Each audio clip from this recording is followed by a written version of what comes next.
Good morning and welcome to round two of the West Indies Championship. We're in beautiful Antigua and Barbuda. Of course, if you can see pictures of the pitch right now, it is being covered.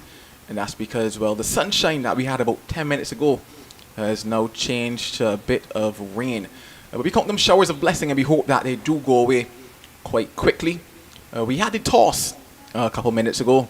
And Jamaica Scorpions, they won the toss and decided that they would have a bat first. Interesting decision, given that that surface out there seems to have a bit of moisture in it. Once it's uncovered, we're going to get those pictures for you. A bit of moisture in it, a lot of grass on it as well, a lot less cracks on it as well as compared as we get that look at the surface there. This morning it was definitely bright and brilliant sunshine, but as I was mentioning, a lot of live grass on that surface. A bit of moisture has been left on it, left in it as well, and a lot less cracks than that first round encounter between the Leeward Islands and the Jamaica Scorpions. So we do expect another lovely outing of cricket. 4 days of spectacular cricketing action coming to you. It'll be interesting to see if this surface plays a bit similar to the one that they would have played on over in round one. If you were watching that particular encounter, we're now one surface, or rather two pitch lengths to the left of that original surface that was used here in round one. Well, he was the chief. This also picked up some wickets as well with his leg spin. So it'll be very interesting. And talking about the spin input, I'm going to run you through the teams very quickly. So the team for the Barbados Pride: Captain Shane Dowrich, a debutant in Kamari Boyce, the left arm spinner. He gets a chance. He replaces Keon Harding, who would have picked up, yes, a couple wickets in round number one, but he certainly gets his rhythm right on that particular occasion. So Kamari Boyce, he gets the nod here. Coolidge, Shamar Brooks, Jonathan Drakes, Shem Holder, the off spinner, Akeem Jordan. News here is that Nicholas Curtin is out. He has a bit of a growing injury, and Nicholas Curtin is being replaced by Kevin Wickham. So Kevin Wickham, the young budding star, he had a wonderful outing in the Under-19 World Cup. He comes in now, and he's going to get his debut here. Jerry McAllister, Zachary McCaskey, Shane Mosley, and Shamar Springer. So once again, a team for the Barbados Pride: Shane Dowrich, Kamari Boyce, Shamar Brooks, Jonathan Drakes, Shem Holder, Akeem Jordan, Jerry McAllister, Zachary McCaskey, Shane Mosley, Shamar Springer, and Kevin Wickham. Well, it appears as if the groundsmen are heading out to remove those covers now. So some good news here at Coolidge. Of course, if you're now joining us, we had a bit of rain as we were about to head out to get play started here at the Coolidge Cricket Ground in Antigua and Barbuda. Jamaica Scorpions, they won the toss, and skipper Paul Palmer decided that he was going to have a bat first. So a quick look now at the Jamaica Scorpions team. Paul Palmer, the captain. Aldane Thomas, Romain Morris, he is out. Abhijay Mansingh, Leroy Lugg, Marquino Minley, Tevin Gilzane, Jamie Merchant, Patrick Harty.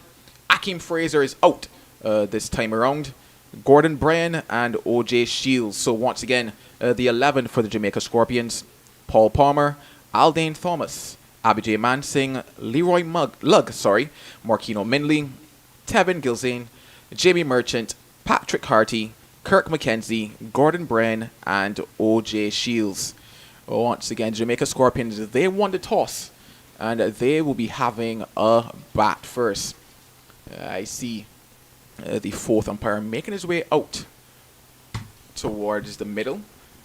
Like I said, good signs here as those showers of blessings have now separated and left us, and we are left now with some beautiful blue skies here in Antigua and Barbuda. The wind is blowing quite lovely, I would have to say, from east to west, if I've gotten my directions on target here. With this particular one, I see Mally Richards giving me a bit of a thumbs up to let me know that I am correct. But we're going to take a quick break here, and hopefully when we return, we have some cricket action for you in round two of the West Indies Championship.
Good morning, Antigua and Barbuda. Welcome to another edition of the Cricket West Indies 4-Day Championship 2023. I know we would have had an opening stint already from Joel Manning and Marley Richards. We are just about anytime soon getting ready to start the important game, Jamaica Scorpions versus the Barbados Pride. The news is that the covers are off, and anytime now the umpires will be walking out to be able to start this game. It's now, we would say, more or less 3 minutes past 10. There's also rain at the Sir Vivian Richards Stadium, so which means that there is a slight delay. I'm joined by Joel Manning. Joel, good morning. How are you? Good morning, Verdon. I'm quite lovely this morning. I had a wonderful tour, somebody would have to say, of Antigua. Oh, you had a tour? No, you didn't have a proper tour.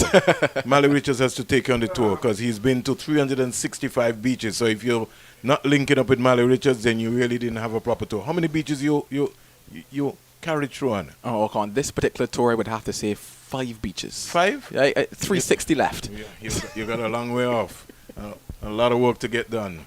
Important game, Barbados Pride, who really was trounced in the first game by the Ghana Harper Eagles, and the Jamaica Scorpions, a spirited, drawn game over the home team, the Leeward Islands Hurricanes. A spirited indeed. It was certainly a fight back on their hand. I would have to give credit to Abhijay Man Singh, who, to my mind, was the star on that particular occasion, coming in as a medical replacement on debut, 62 not out.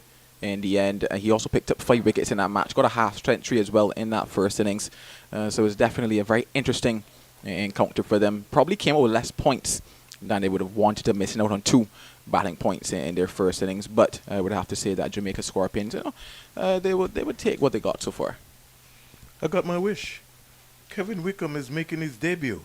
Yes, he is indeed. Thanks to an injury, though, unfortunately. No, don't go down that road about injury. Please. You're trying to be a diplomat and a politician. Kevin Wickham is making his debut. Don't tell me what happened.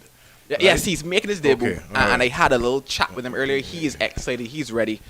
And you know what? This young man will certainly get a chance to shine at some point in this particular encounter. Yes. So I know you're looking forward for this. Out is Nicholas Curtin and Keon Harding. What are the news?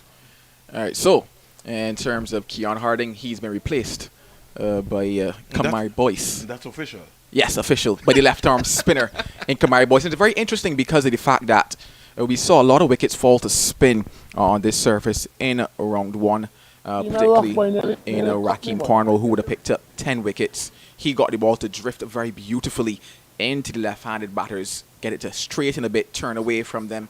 He was definitely a destroyer. So it'll be very interesting to see how the pair of Kamari Boyce and Shem Holder go in this particular encounter. Obviously, Shem Holder being the right-arm off-spinner and Kamari Boyce being the left-arm spinner. So it'll be very interesting to see how that pair goes. Kevin Wickham as well brings over his hand with a bit of a mystery spin as well. So it's going to be, maybe interesting to see how things go out there today. And the umpires for today, Carl Tuckett and Dayton Butler, both have represented the West Indies at the one-day level. They're on track already today. Third umpire is Mr. Zaid Bassarat, and the match referee is former Test fast bowler out of Guyana, the man himself, Mr. Ryan King. Exciting times ahead. What's your prediction? Because Jamaica would have really, as I said, you would have to consider that drawn game against the Leeward Islands as a victory for them.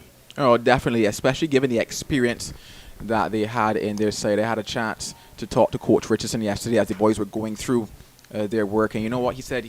When he compared the 2 lineups, he would have to say that he was proud of the fight that his boys gave in the end. He was definitely happy with how it turned out for them in the end. Of course, like I mentioned, he'd be happy to probably get a couple more points as well. But in terms of the fight that was shown in round 1, he was happy with how they went, and he's going to be hoping that they can definitely take it all the way here today.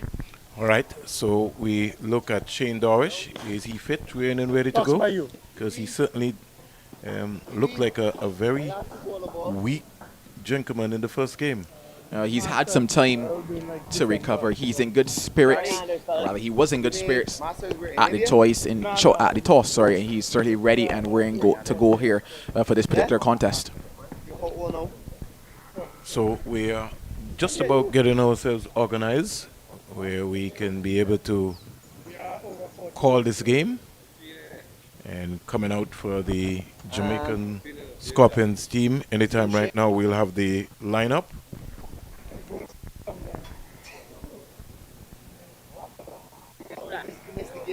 So heading out to bat is going to be that pair that opened for them in round one, the pair of Kirk McKenzie and Leroy Lugg. We know that Leroy Lugg certainly gave it a bit of a heave and a swing in that first innings. He was wasting no time. His first scoring shot was a 6. His second scoring shot was a 6, and from there he simply blazed it. So that's something that the Barbados Pride will have to be quite careful of here today. And pairing him is the young man in Kirk McKenzie.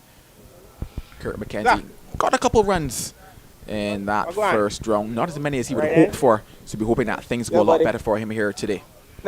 So anytime now, we expect to be rolling off with Akeem Jordan starting from the CIUN. Barbados starting with 3 sips of gully, backward point, mid on, mid off. Square leg on the right side of the umpire. And Shane Dorish just going down. We have a little challenge here in our commentary booth, but we will make it work. The flags are fluttering from the northern side here at this picturesque ground, Coolidge Cricket Ground, the home of Cricket West Indies. Jamaica, Barbados, 2 powerful cricketing nations. And Akeem Jordan, who has bowled well so far, will bowl the first ball, and he'll go past umpire Carl Tuckett from the island of Nevis. Gets a good delivery, and leaves alone. Pretty little bit extravagant in terms of his approach, but he's good.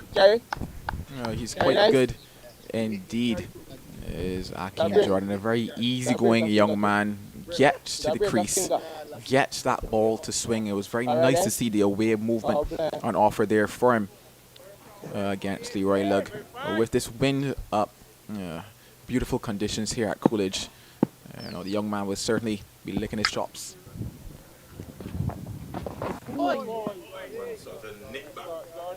That nip back very, very, very, very quickly. And this is going to be an interesting track here. The north and south boundaries are about 67 meters. And we're looking at the replay there, Joel. That nipping back a little bit. Yeah, that one coming back now off the surface. So the first ball went away with that natural swing. The second ball jagged back off the surface. I talked a little earlier about the fact that there's some cracks out there as well. Don't get fooled by them. You bowled him! He played across a real straight delivery. And Leroy Lugg goes back, bowled by Akeem Jordan without scoring. Well, fantastic delivery to start there by Akeem Jordan. Looked quite easy and understanding what he needs to do. Leroy Lugg playing all around that one. Akeem Jordan, a very full delivery, a bit of inward movement, inward late movement to Leroy Lugg, looking to play an expansive shot, loses his off stump, and the first wicket is down for the Jamaica Scorpions.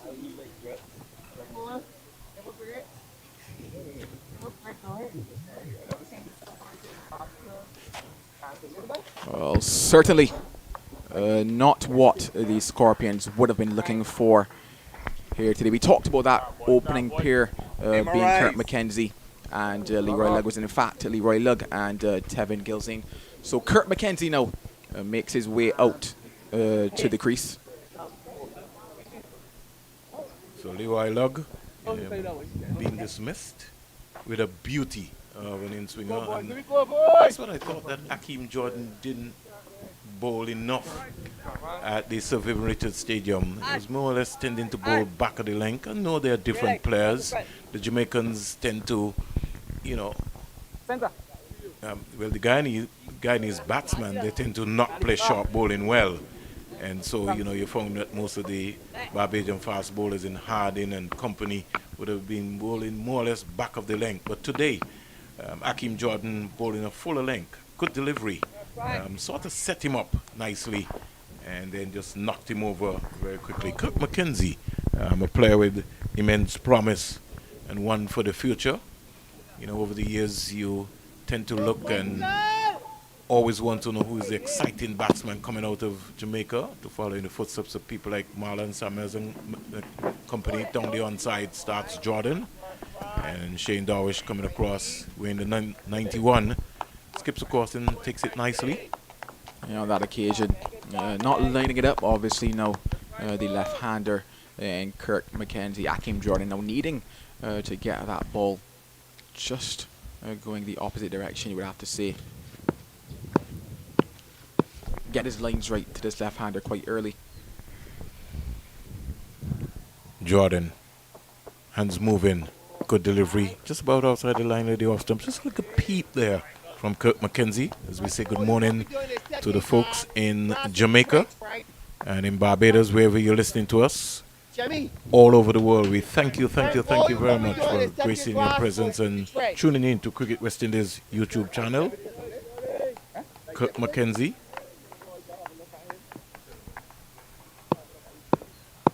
Jordan to McKenzie.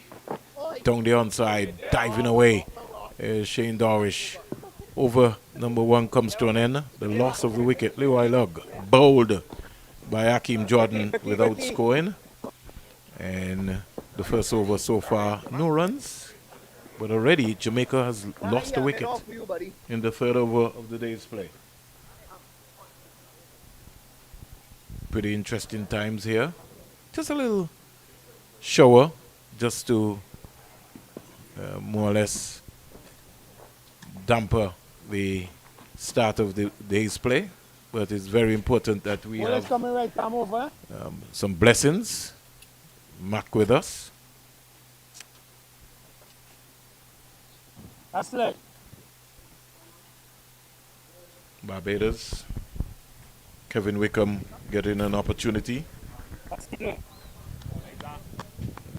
Wait for my colleague Joel Manning to step into the hot seat. A new start today, Joel? New ball change? I like it. I like it. A lovely prospect. Jar McAllister, brilliant on debut. Let's see how he goes here at Coolidge. McAllister with a pitched up delivery. So he's bang on target. Probably more fuller length as compared to what we saw at the Survivor Rated Stadium. Different track here. Definitely a different track. He would also be excited to see the fact that there's a lot more grass on this surface than there was down at the Survivor Richards Stadium. By my estimation, based on the conversations I was having, the expectation is that there's going to be a bit more in this surface early on up. I was told that the ball wasn't necessarily bouncing quite high in round 1. This is track number 5 being used here at the Survivor Rated Stadium. It's hustling onto Tevin, who's just been able to just work this down into the final area. So he's off the mark. So Jamaica off and running 1 for 1. Well, they'll be happy to have a run on the board. As I can hear them, they're saying it's a bit slidey. Probably referencing the fact that there is a bit more moisture in this particular surface than there was in round 1. And like I mentioned, very interesting to see how these pacers go here. We talked about the fact that spin definitely came into the contest across days 2, 3, and 4. But very early up on day 1, we saw Jamaica Scorpions putting that ball in a good length, putting it in a good area, and taking the reward. So Barbados Pride having that opportunity here today.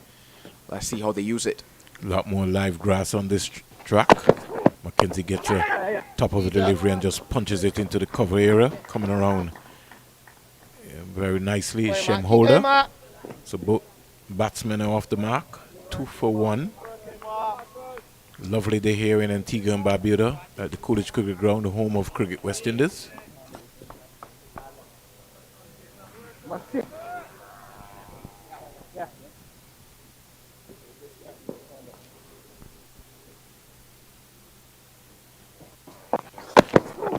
Short delivery, got on top of it and spanked it down to the boundary for 4. Short delivery, and the first short ball has been put away nicely. Joel. Quite a lovely shot indeed. That one back of a length and a bit wide from Jar McAllister. Tevin getting up, getting high, and cutting that one away and collecting his first boundary of the day. Good positive shot. The first time I'm seeing this young man, but really a good execution. Got deep into his crease. He was wide, and anybody could have put away that. 6 for 1.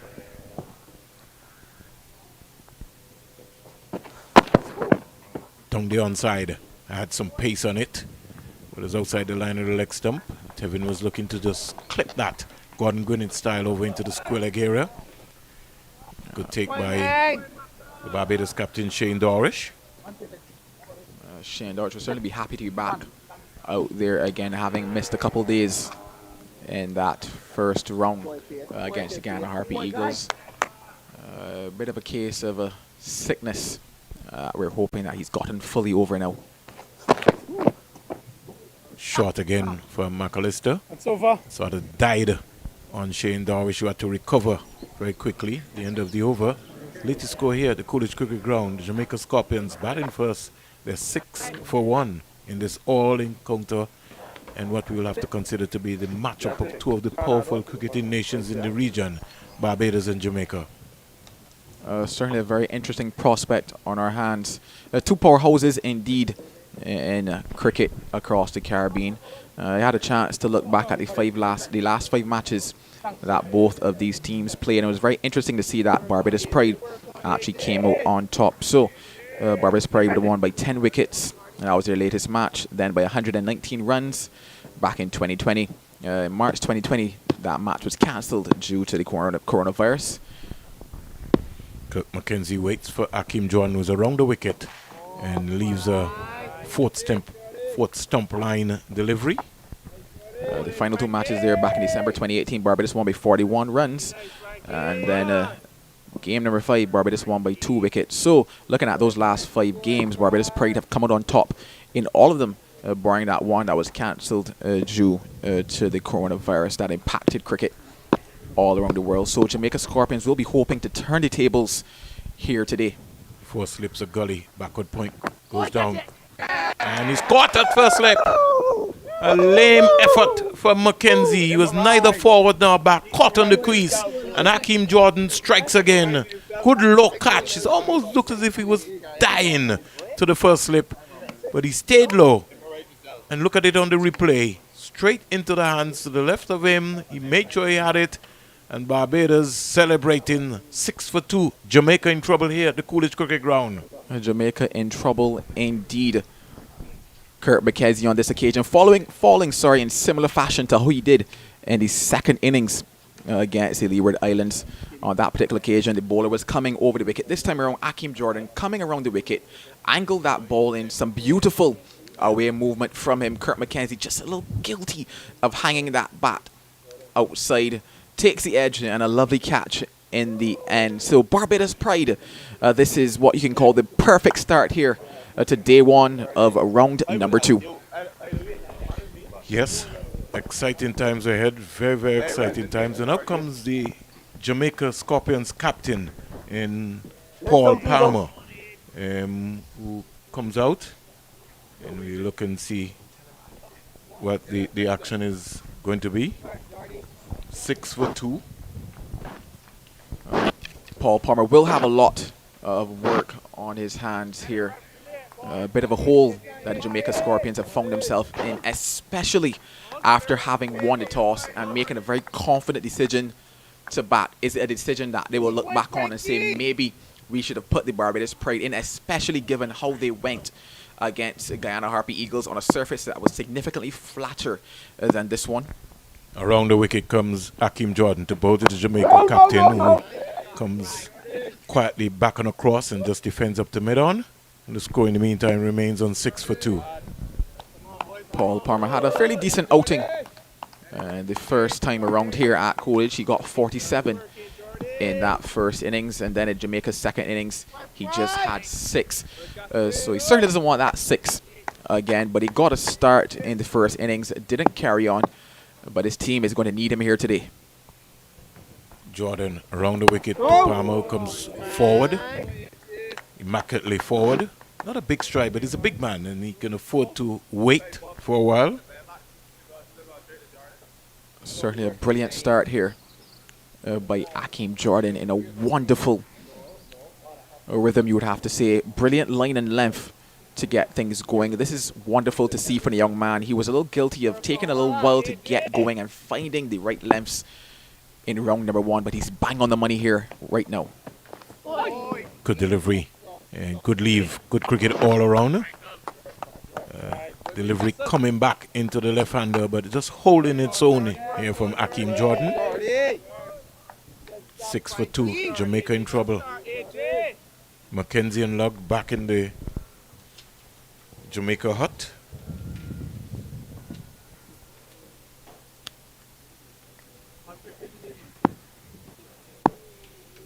Umpire Carl Tuckett just gives the clearance as Hakeem Jordan around the wicket. The ball to the Jamaica captain. Again, big stride out, making sure that he covers his line of his off-term. So a maiden wicket over for Hakeem Jordan, and things have been pretty much exciting. Oh, that one from Hakeem Jordan is holding its line on that particular occasion. But I had a chance to look back at some footage of Kurt McKenzie in that second innings. This is Jeremiah Louis here bowling to him. He was coming over the wicket, and he was batting just about, let's say, middling off. The first ball of that Jeremiah Louis over, pushing away from his body, taking the edge, dropped that second slip. Last ball of that over, similar delivery in that good length area, and once again, pushing just away from his body. Today here, and now Hakeem Jordan coming around the wicket. That ball angling in to Kurt McKenzie, going away quite late from him once again, just getting that bat away from his body, takes the edge, and he goes. Another short delivery from McAllister. Working up some pace here, some live grass on the track here at the Coolidge Cricket Ground. And so he'll be encouraging for the Barbados quicks. It'll be interesting to see how Shamar Springer bowls on this track here today, because I think he gets the ball to nip around. Jaya McAllister from the media center end. Bang on target and sort of squared him up slightly. Squared up indeed. If we had a chance to look at that back leg, it certainly came around after playing that particular shot from Jeremy McAllister. Probably tells you that he's not set in terms of his base on that particular occasion. It's also interesting because, to my mind, I don't think the surface is coming on just yet. The way that the ball is bouncing out of the surface, some are getting a springy bounce, some are dying, so short strokes. Not a full pitch delivery, but down the leg side, had some pace on it. I think he was searching for the Yorker there. Just overcompensated, more or less. Paul Palmer, Paul Palmer, the captain, would have seen something, and he just came down to say, be careful. I think you're just moving too early on your trigger movement.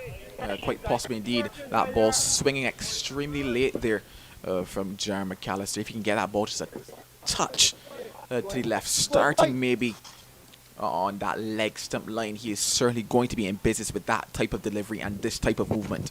McAllister is bowling a back of the length delivery. This time he's coming back on across and playing it out to the backup point fielder. Looks like it's Kamari Boyce, the left-hander.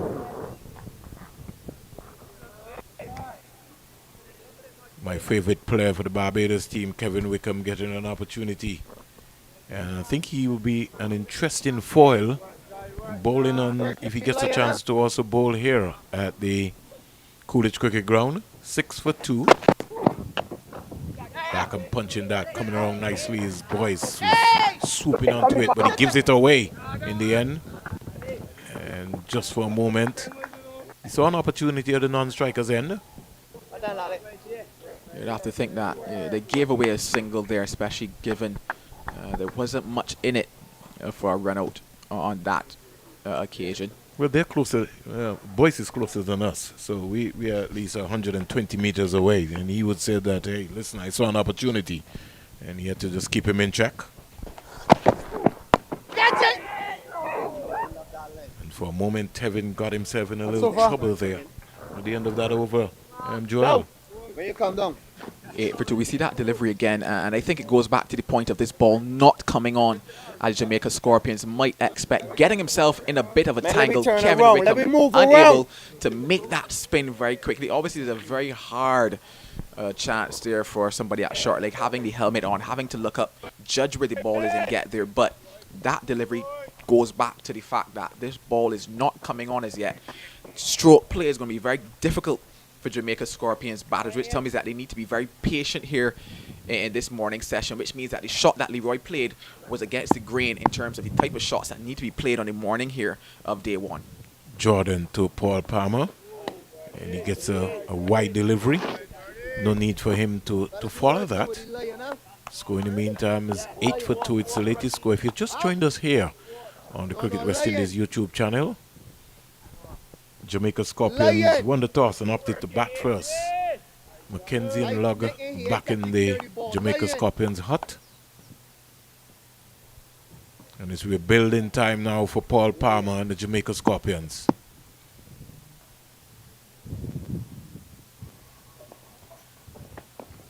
Good leave again, good stride out, getting that right foot out very early, just to negate any swing at all from Paul Palmer. Got some time for this young man.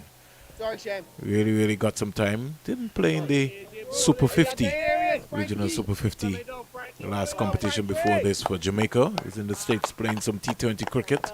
Scored some big runs during that period of time. But he's come on a mission. 8 for 2, he's not here. Solid in defense. When you want to look at the batsman, you have to look at his defense. Certainly Paul Palmer looking quite good there. What I liked about it is that he allowed the ball to come to him. Like we said, the ball is not coming on just yet. So certain shots you have to put away for this morning session. They opted to bat first. They had to know that from a mental standpoint, they needed to get through this session. As I said, put away a couple shots. Allow the surface to dry out just a bit more. Again, that one giving him some trouble, but he knows where his off stump is. And Hakeem Jordan just coming down and saying, can I just bring that back? And that would have to be adjusted on the line. That's a good area. Very good area by Hakeem Jordan. Certainly what you call testing lines from him, taking a couple away, but once again, he's in that very good length area, something that he missed out on at Sir Vivian Richards Stadium. That particular delivery coming back in with the angle, obviously him being around the wicket. This is beautiful bowling by the young man. Again, look a fuller length and going past Paul Palmer. I wanted to comment again on the slip cordon of the Barbados setup. And if I can maybe just get my cameraman to maybe just kind of focus in on that. They were very guilty at the Sir Vivian Richards Stadium. I know they got 4 slips and somebody's looking to make the adjustments, but they've got to be careful. The second slip, I feel, just needs to be a little bit more forward. We'll talk about that. Oh, good move, line, good movement. Made over again by Jordan. This has been a dream start for Hakeem Jordan from the CIUN here at the Coolidge Cricket Ground. Certainly a brilliant start. Jamaica Scorpions 8 for 2 now. And what I believe Hakeem Jordan is doing quite well is stringing together deliveries. We talk about stringing together a good 6, and that is what he's doing. He's bowling, let's say, 2 or 3 that are going away from the bat. Paul Palmer coming forward. As I said before, he was waiting on the ball to come for him, which was good. Then he gives the one that comes back in on the angle, making Paul Palmer ask himself a couple questions. Should he still be leaving? Should he be playing at those types of deliveries? Then he goes away from him again. So this is a brilliant start by the young man. Jeremy McAllister hoping to back it up here as he bustles in again. Short delivery. And going for express space and maybe just getting a little excited with a tinge of green on the track here. Just an update in terms of from the Sir Vivian Richards Stadium. Inspection at 10:45 a.m. Trinidad and Tobago versus the home team, the Leeward Islands at Sir Vivian Richards Stadium. And again, cause for concern at the Sir Vivian Richards Stadium. We had a delay in the game. Barbados and Ghana Happy Eagles in the first round. Another short delivery again. No pace from this end at all. Certainly, like I mentioned before, that ball just bouncing out with no real aggression from Jeremy McAllister, which tells me now that if he could probably just get it a bit fuller, get it at the body to kind of induce a similar shot that we will see from Tevin, the last ball of the previous over, because it's a case of it is not there to pull. It looks like a pull length, but it's not there to pull. Can find himself in a tangle and could possibly pick up a wicket. McAllister Ken trying to pound the ball in. And rightly said here by my colleague Joel Manning, he has to bowl a fuller length.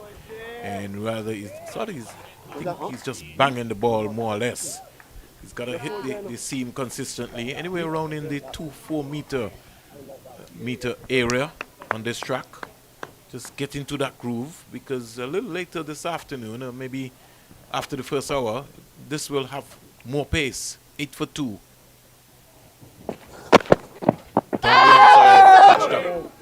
And they get a easy leg by in the process. Go in the meantime, goes up to 9 for 2.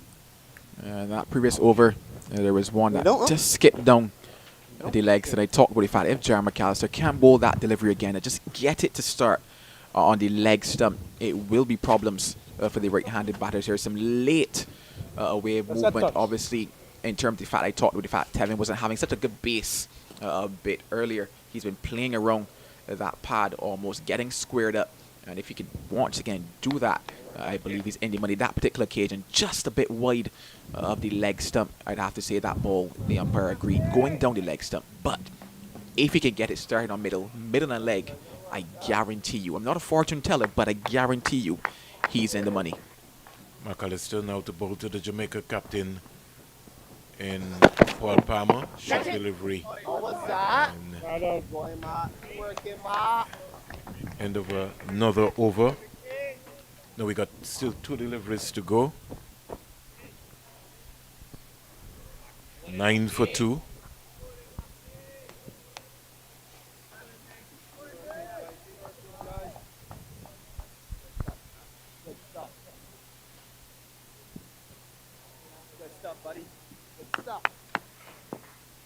Shane Darwish saying good stuff.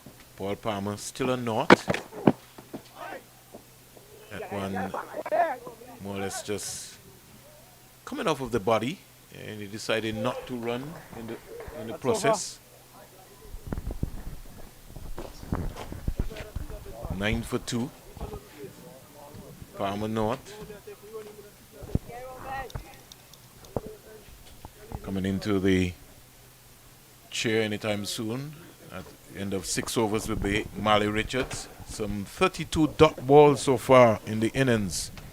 And it's a trying time. Joel will run off and get a cup of coffee in the meantime.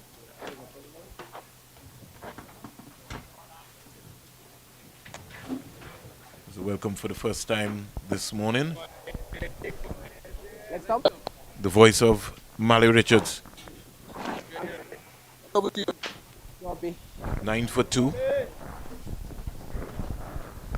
Good morning, Vernon. Morning, Marley. How are you? Jordan, this time to the right-hander. Wide delivery. No need to follow that. Good morning to all the listeners, regionally and internationally. We're here at the CCG enjoying yet another fascinating encounter between traditional powerhouses of West Indian cricket, Barbados and Jamaica. Hakeem Jordan doing a wonderful job here early with the new ball. It's imperative that he uses this new ball. Clipped away, down to the fine leg boundary for 4. After 19 dot balls, pitching up, and Tevin getting an inside edge, Marley, and getting a boundary, much needed boundary. Yeah, probably the first poorly line delivery we've seen from Jordan here this morning. He's been spot on, got the ball to move both ways, but just drifting into the pads of Tevin Gilzean on debut, the 28-year-old. Good enough to put that away down to the fine leg boundary. And he's looked quite aggressive, showing a positive intent for a man on debut. It's good to see. He's 11, Gilzean. And just picking up the line there. Very accomplished. This must be nerves. Can you remember the first time you made your debut for the Leeward Islands? That's like a long time ago. I do, actually, yeah. I remember making my first class debut. That was probably in England, and where the nerves were jangling. Coming up against Nottinghamshire, Kevin Peterson at the time. Old Kepi. Yeah, one of the greatest in English history. Gilzean waits and follows a wide delivery, drawn into it. and it was in no man's land. And that's the uncertainty of Hakeem Jordan, who can get the ball to go away and can get the ball to induck into you. But good technique by Gilzine. I'm very much impressed with his movement. He keeps it simple. In the meantime, Paul Palmer, the captain, just giving him some assurance to leave that, think about the next ball. Yeah, he looks very positive, confident. Gilzine, read an article prior to him being drafted into the squad. Here is him driving on the onside. Will pick up a couple of runs here. Searching for the in-swing here again. Hakeem Jordan.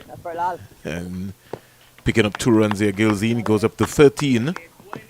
He's been very prolific in Jamaican domestic cricket. He was also the top run getter in the Jamaican trials leading into this tournament. He was very disappointed not to be selected initially, but he said he's looking to grab this opportunity with both hands, and he's on 13 from 20 and looking good here. Jamaica 15 for 2. Hakeem Jordan, who's working away,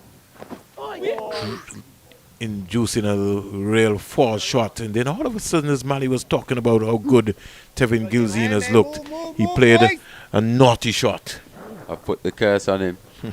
The dreaded commentator's curse. A naughty shot, like you said there. Not quite there for the drive. And we've seen Jordan just trouble him a little bit in that over. He's got the ball to go both ways. Angled in. And the one that beat him outside that off stump just held its line. So just posing different challenges for the Jamaican Scorpions batters here. 15 for 2. This is over number 7 ball. One thing that they're quickly going to have to understand, especially Gilzine, is that on this track very early, you have to wait. So it's not like you're batting in the nets. You got to give yourself some time. It's game day. Paul Palmer not. On the onside. Guilty there. Should have been able to just get bat onto that one. I thought he fell over with that delivery. And just to mention pick up on something that Joel Manning was saying in terms of the two-paced nature of this Coolidge wicket here on day 1. There's been quite a bit of rain around, a bit of moisture. And every time McAllister just bangs that ball in back of a length, it just tends to stand there, tennis ball bounce. After 15 dot balls, McAllister releases the pressure. Paul Palmer is finally off the mark. Well, that was a good delivery, though. Full in length. Big, tall, strong guy, Jaya McAllister.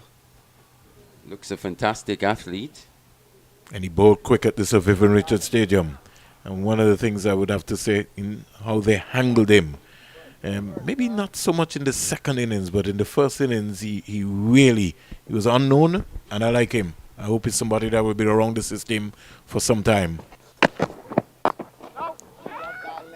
When I look at him, Mali, he reminds me of a Franklin Stevenson. Interesting. He's got that. I know Philip Spooner has told me that he also looks like a Kevin Darlington out of Guyana. But I see the stature of the man, especially when he's walking back like a Franklin Stevenson, has that sort of body language. 16 for 2.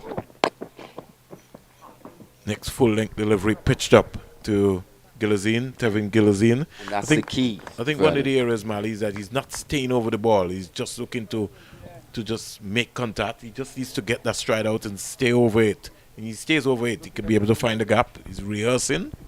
I like the lengths that McAllister's bowling here, though. He's definitely gone fuller. Big, tall guy, trying to create that uncertainty for the batters. Squaring up. Gilzine, bang on target. He's not working into his own, and he's adjusted because he knows, as you rightly said, and Joel Manning was making the point along with yourself, Mali, you can't try and bang this ball in. Yes, there is a little tinge of grass here, but you have to understand the surface that you're bowling on, and he has readjusted well. And he's also gotten the ball to swing slightly away from the right-hander into the left-hander, Jaya McAllister, at good pace as well. He's moving away nicely from the major centre end. Pitched up, and just that ball is in ducking there. Wow. Could see it leaving the arm and getting it, trying hard for the in-swinger. Over bowled. 8 overs bowled. The score is now 17 for 2. And it's a quiet start for the Jamaica Scorpions after they won the toss and losing Mackenzie and Lug pretty early. Yeah, the Jamaica Scorpions losing 2 quick wickets. We saw them have substantial opening partnerships in that first game. I think 60 in the first innings and 37 in the second. So not quite managing to match that here in this second round. Slightly different conditions. I mean, a lot of grass on this pitch. I was out there before the match, and if I was a fast bowler, I'd really like to have that new ball in hand on this pitch on the first day. You have to land it into the right area. And Jordan is certainly back to his tradition. Jordan sort of reminds me of those English bowlers, the Andy Caddicks and company, who just come and just work away. Someone that would absolutely thrive in English conditions in terms of what he does with the ball. He's got a strong wrist. He can get the ball to move both ways. Bowls a good length. Maybe not the quickest, but not the slowest either. Just quick enough, in my opinion. And on the Caribbean tracks, you just need somebody like a Jordan. This time, Gilazine comes quietly forward. Now, I'd like to see him emulate that when he's looking to drive the ball. His head was past his front knee, and so that is very important. Got a good stride out. But he will learn. He's on debut. He's 14. And definitely, he's just looking to make his way at this level. Kevin Gilazine. It's got a low base. That's what I like about him. Sort of remind me of a Macho Nando in the base being low. Except that he just has to be a little careful because he tends to square up when the ball is just banged in short. So he has to, right foot, he has to say side on. Because Jordan is quite capable of getting the ball to jack back. Yeah, he right is. hander. And he can get that ball to hold its line as well. So, a difficult proposition, Hakeem Jordan. A wicket taker as well, regardless of format. He's got 2 so far, 2 for 6. Here is a loose shot again here from Tevin Gilazine. Every now and again he loses concentration because he's so accustomed of bat on ball. Still has to understand to leave. Let them come to you. You're opening, you're batting in a key position right now. You're almost like you're opening the batting for Jamaica Scorpions. Let Jordan come to you. Yeah, just showing poor shot selection on that occasion. Not quite there for the drive. Too wide as well in terms of the line. It's better served to just let that go through to the wicketkeeper. Again, caught in no man's land. He's having a torrid time here. That's a good delivery by Hakeem Jordan. And Paul Palmer comes down to say, you're not playing in Jamaica club cricket. You're playing first-class cricket. You have to leave. You have to be patient. It's a step up now, that's for sure. Leaving the confines of Jamaica, being drafted into to this squad because of medical reasons. We saw Alwyn Williams go down. We saw Abijay Mansingh take that opportunity with both hands. Gilazine started well here, but just seemed to have just lost concentration in the last 2 overs or so. Morning to Dr. Mansingh, Lance Whitaker, George, the entire crew at Sportsmax. Whipped away for an easy single. And I think Hakeem Jordan overcompensating there, looking for the pads because he feels that Gilazine is an LBW candidate. Yeah, he went for the magic delivery on that occasion. He'd beaten the bat outside the off stump with the outswinger and went for that in-swinger, but just pushed it a bit too far down the leg side. And Gilazine doing well, just to get off strike there, but he's on strike again actually for this over. Looks like Shamar Springer is going to come into the attack, replacing Jair McAllister. Change the ball in the right arm over. What did you make of McAllister's first spell? Well, I thought he settled down very well in the final 2 overs. And you know, as a fast bowler, you come to the ground, Mali. And you have people like Gavin Tong and George Ferris and Anthony American. They see grass, just like any typical fast bowler, and they said, yes, this is what is going to be happening today. But he quickly learned, and so it'd be interesting to see him. I'd like to see him come, Mali, from the CIUN. I'd like to see him come up the hill. That would be pretty interesting because I think that end is playing a little bit more faster. Shamar Springer stop. Was able to get up to Dayton Butler. 18 for 2. The new ball's so key here on day one. In these conditions, bit of grass on a bit of green grass in dangerous areas. Got to make use of it. Pitched up. Lovely on drive by the young man. Oh, he posed for that. 4 runs. Hits the rope now. That's a lovely cricket shot. And the on drive. As a cricket coach, I will tell you, it is the hardest shot to play. Look at the balance of the young man. Yeah, just stayed still there, Gilzine. Nice high elbow. Oh. Yes, allowed it to come into him, right under his eyes. Well played from the young man. Very confident. Still looking to put away bad deliveries here. He looks like a shot maker, Mali. Based on the deliveries that he would have left before from Hakeem Jordan, he looks like somebody who wants to score. But this is first-class cricket. Pitched up again, and he's whipping that beautifully to the middle wicket area for 4. And Shamar Springer bowling some friendly half volleys. 2 deliveries here, and clipped away nicely.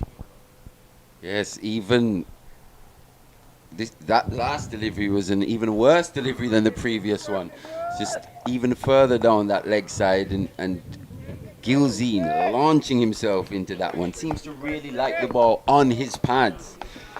First time seeing him here, and that will be the same for everyone, even the Barbados players, so they'll have to make a mental note of that. You've seen him just struggle a little bit outside that off stump. So maybe a straighter line will be key. This time Springer is on the money. Another length delivery. And bringing Gilzine, who's growing in confidence, forward. It's just a matter how you can see 2 boundaries that can just grow in confidence, and all of a sudden you can just remember what Coach Andrew Richardson and Nikita Miller would have told you in the nets consistently. Just be patient, keep working. 1 ball at a time. Springer just working this one into the leg side area and getting an easy single. So good rotation of the strike right here from Gilzine and Palmer. He's going in confidence. He goes to 24 and the score goes to 27 for 2. Jamaica Scorpions opt into bat first.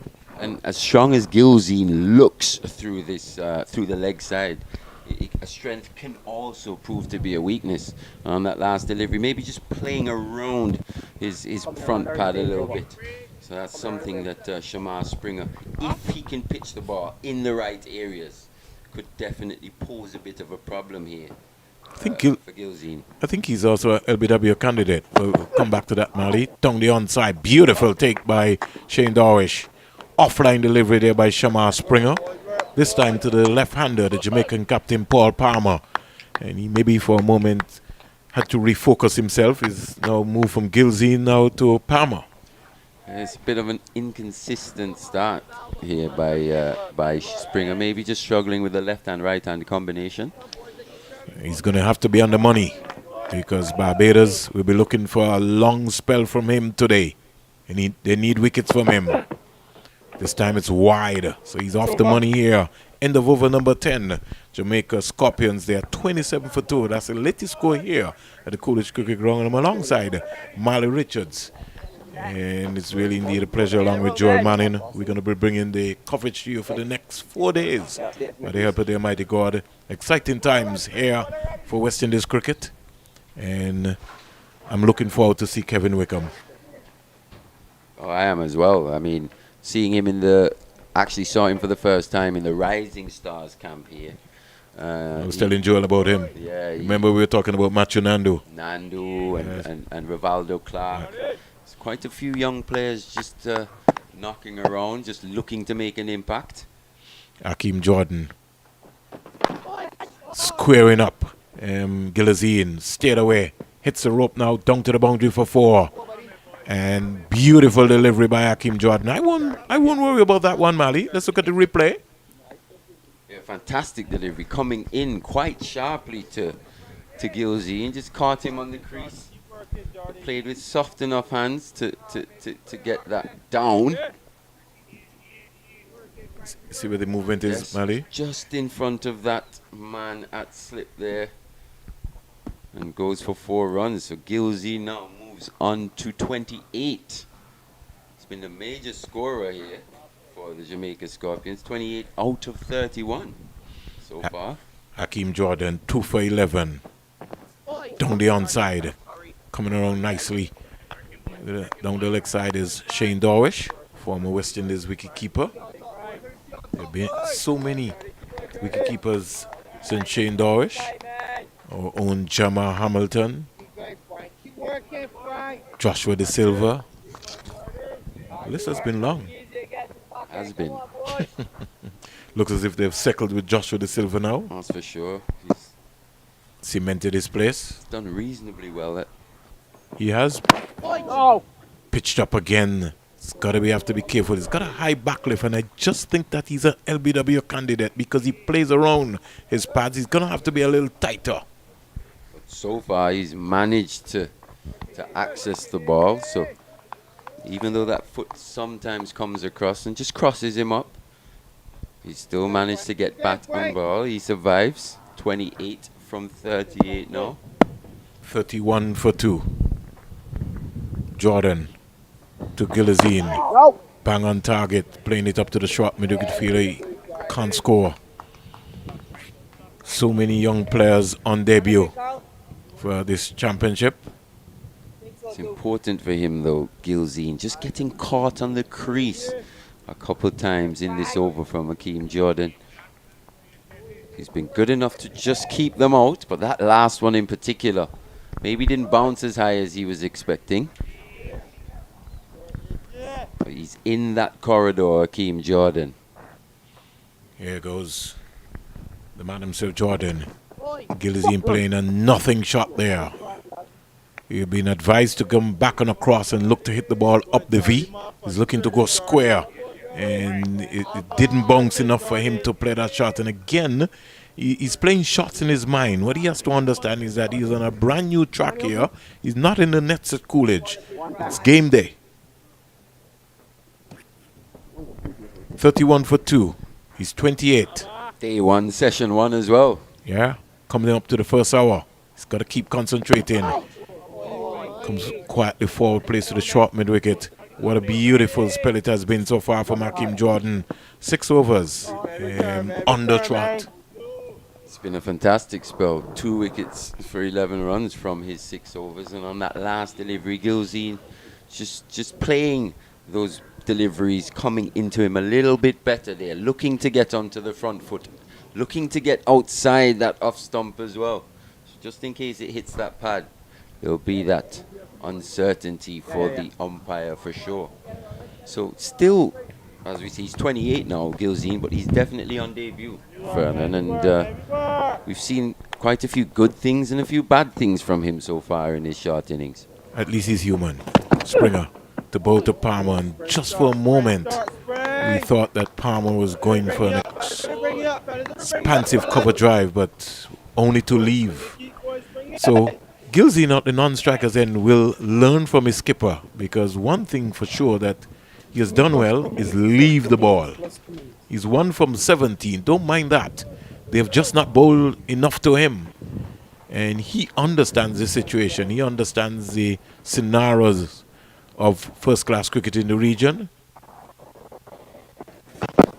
Again, wide delivery by Shamar Springer. He's got to hit the deck. He has a brand new ball. It's 12 overs old. He's got to hit the deck. He's got to hit his straps. Shamar Springer. Yeah, you're right, Paul Palmer. He has left well here since he's come to the crease. Something I thought that the Barbadian fast bowlers in the first innings, especially up at the stadium against the Ghana Happy Eagles, they just bowled too many wide deliveries. Well, looking at it, I think they bowled 54 extras in the match, which is criminal, really. Springer in out about to Palmer. That's a good delivery again, but he needs to make him play. Attack those stumps. He got a brand new ball. And being around Dr. Sir Andy Roberts, Mally, he's always said that when you got the new ball in your hand, you have to attack the stumps. The batsmen, they do not like to play the new ball. In fact, Springs, I was actually shortchanging the extras. They bowled 54 extras in the first innings alone. 32 in the second. Please don't. 86 overall. Wow. Please don't remind me, because we had a contest with Joel and he would know how I felt about that one. He kept trying to tell me how magnificent Kean Harding was getting wickets. You know, he had wicket-taking balls. He didn't want to tell me about all of the wides and no balls that Kean Harding bowled. Yes. But that's history behind us. Yeah, I guess it didn't work out for them in that match, but I don't anticipate them having as shocking a bowling performance as they've had in this game. Well, Shamar Springer almost looks like a Kean Harding. I expect a reaction, that's for sure. So he needs to step up. Needs to hit the straps very early. Again, leaving again to Palmer. Got to attack the stumps. Got to attack the stumps. And we know Barbados are the most affected in terms of players being away with the West Indies, 7, I think, in total. But it's also an opportunity for these players to be given this opportunity in this round, in this 4-day competition.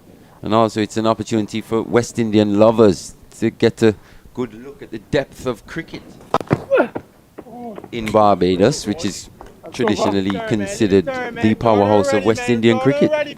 So, Shamar Springer, even though Vernon Springer might not be impressed with the line that he's bowling, at least he's bowled a maiden over. So, you know, not for 9, McAllister, not for 10, and Akeem Jordan, oh how well he is bowled. 2 for 11, and he's going for 7. Yeah, he's come back. Springer's come back well in that second over. It's a bit inconsistent in the first. And to be fair, he's someone who I've been tracking his development ever since I saw him in that Under-19 World Cup. That's at Vivian Richards Stadium. First time against the Leeward Islands. Here is the delivery, squaring up. Gilazine down to the boundary for 4. The fielder at third slip has to do better. You have to stop those. Once again, not carrying though. Soft, he played it soft enough to just get it down in front of that slip. It looks like your man, Kevin Wickham there. Yeah, he's got to cut that off. Second slip, definitely. Third slip should have done better. 3 slips of gully. Backward point to cover. Short mid-wicket, mid-on, mid-off. Barbados attacking. They're looking to get more wickets, 35 for 2. And really trying to send a pressure situation into the Jamaica Scorpions dressing room. And I was talking also about the positioning of the slips to Mali. They now made that adjustment. I think the second slip is just a little bit too wide. We'll come back to that. Gilazine coming back and across to a Jordan delivery. And defending nicely. 35 for 2, the latest score here at the Coolidge Cricket Ground. I'm alongside Mali Richards. Yes, it's been a pretty profitable session thus far for the Barbados Pride. Jamaica just looking to forge a partnership after that double strike by Akeem Jordan. Gilazine, another delivery pitch right up. His head just moving over slightly. He just has to wait. Just be patient. But he's learning. And he's learning on the job. He's 32. The head. Just on the walk slightly there, Vern. Yes. Didn't really have a solid base. You see him rehearsing what he should have done. He saw the length that he wanted, but just threw the hands at it. The feet didn't really go anywhere. Just got caught on the crease once again. 35 for 2. Akeem Jordan working away. This is an interesting over. This time he's in his comfort area. And Tevin Gilazine doesn't have to play. But every now and again there's a rush that he has to make contact with the ball. He has to understand this is 4-day cricket. You leave and you leave. Let them come to you. Let them bowl to you. At the end of the day, you'll have 120. So what we're seeing is throughout the regions just how much limited overs cricket is actually played. This young man's come in here and he's almost played it like a one-day at times. Clipping is caught a drop mid wicket. Falling over.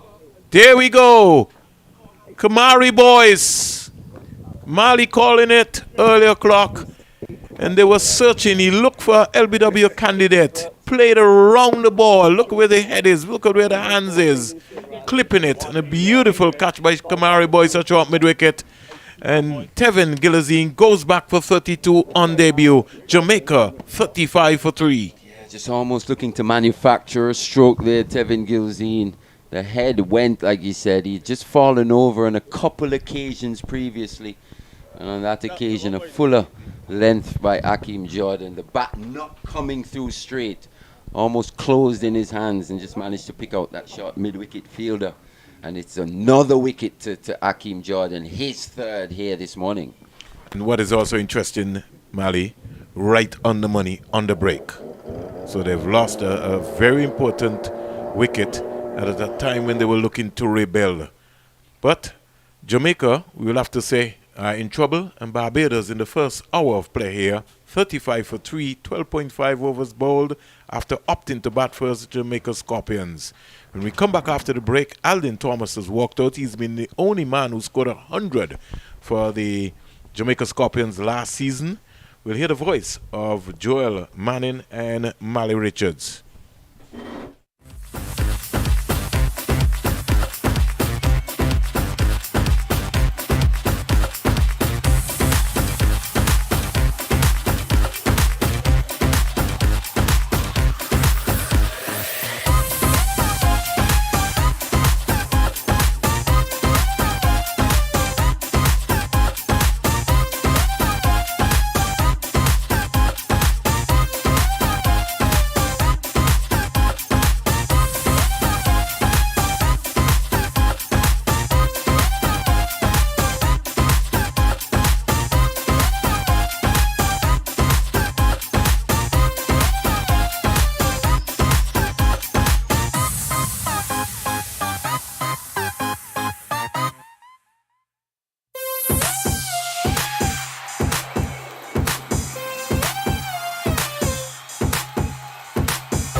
Welcome back to the Coolidge Cricket Ground, where Jamaica Scorpions, they found themselves in the desert almost at 35 for 3, 12.5 overs gone, having won the toss and opting to bat first.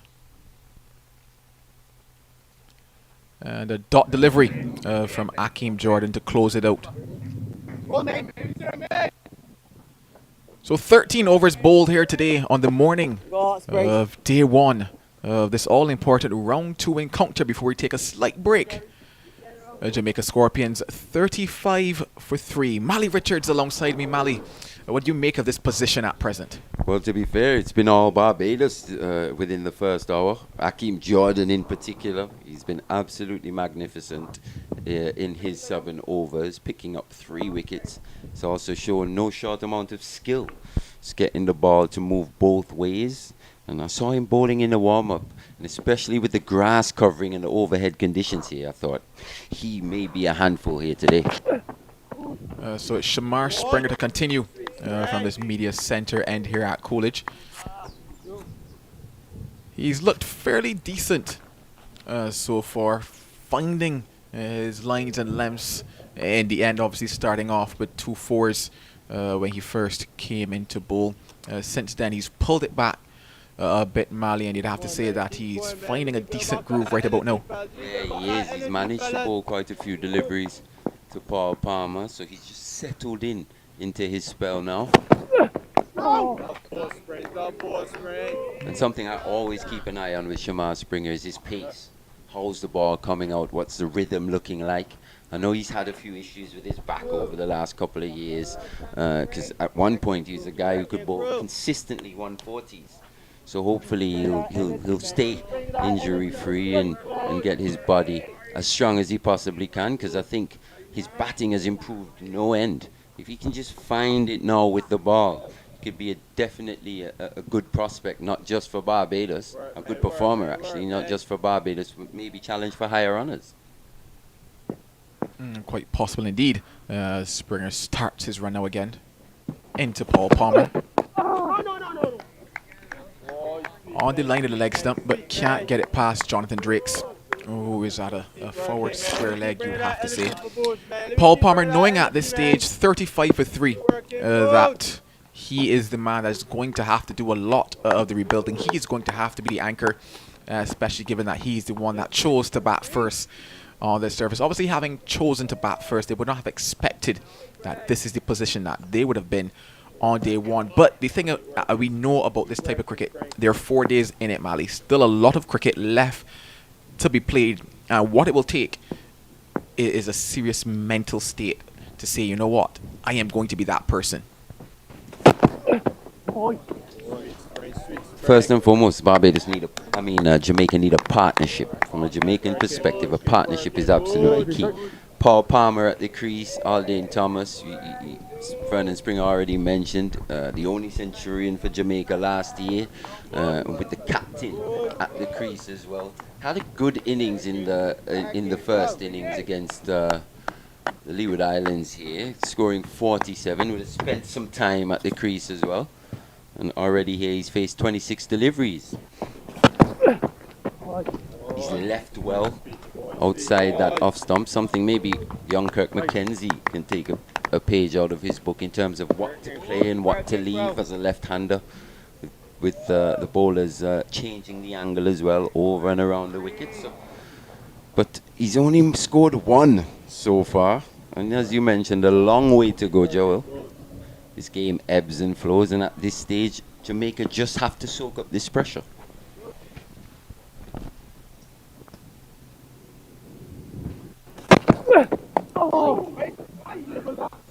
Opens the face on that particular occasion. But can't get it past the man at gully. 14 gone, 35 for 3. You definitely hit it bang on there, Mali, when you talked about soaking up that pressure. Obviously, this is not an ideal position for the Jamaica Scorpions. On the morning of day one, there was a bit of assistance in the surface. The atmosphere, the outside conditions were very good for fast bowling. I would have to say that 1 or 2 shots, should not have been played by the Scorpions batters. Nonetheless, this is the position that they find themselves in and need to bat themselves out of it. As you mentioned, have that partnership. What are the targets that are being set? We got to that first water break. Okay, now where do we go from here? Next spot is lunch. How do we get to lunch? What partnership can take us to lunch? This is probably the one that needs to be it. 100%, Joel, and also recognizing danger and the threat. Akeem Jordan, he's been the main chief destroyer here this morning. He's into his 8th over now. He's showing good fitness. He's bowled for an hour, pretty much. How much longer can he continue? So it'll be important for the Jamaican Scorpions to see him off as well, and look to apply pressure onto another bowler, a less experienced bowler.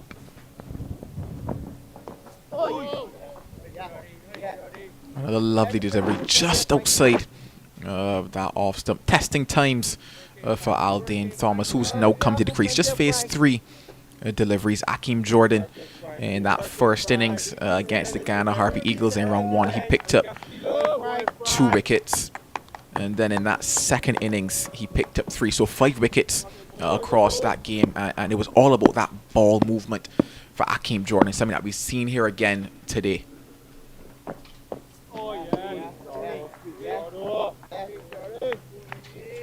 Well, left again by Aldane Thomas. That patient game. That patient game. Knowing what balls to go at. Picking correctly is extremely important now for the Jamaica Scorpions. 35 for 3. Still early times in this match, as we mentioned. It's a 4-day encounter. A lot of time left in it.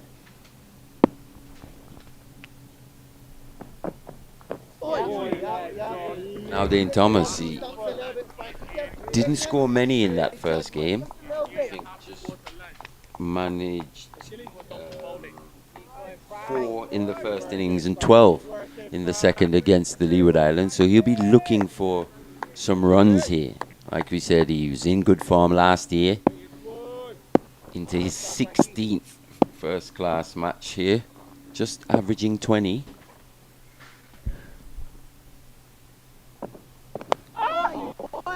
This one's fine, Joel. And runs away now into the boundary. So string in length there was Akeem Jordan getting onto the pads of Aldane Thomas and clipped away quite nicely. And he collects his first boundary of the morning. Every now and again, Akeem Jordan just goes for that magic in-swinger. Looking to start it way outside that off stump and breach the defenses of the right-handed batters. But just straying a bit too far on that occasion. Thomas is away. What was a little interesting, if my eyes picked up something on that particular clip, is how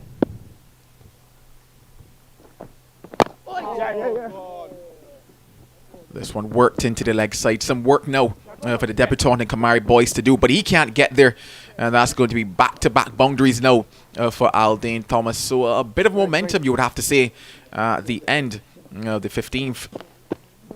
Yeah, and I think maybe Akeem Jordan, that will probably be the last one in this spell thus far. Maybe just flagging a little bit towards the back end of the spell, but it's been fantastic. And you were just going to mention a point in terms of something that you picked up on. Yeah, so in terms of Aldane Thomas, how he's walking in to those deliveries, those last two gets outside of that off stump, playing around that front pad. Obviously, that inward movement by Akeem Jordan. So I would almost have to say that he was a little fortunate there back to back as we get that replay once again. So there's what I'm talking about, just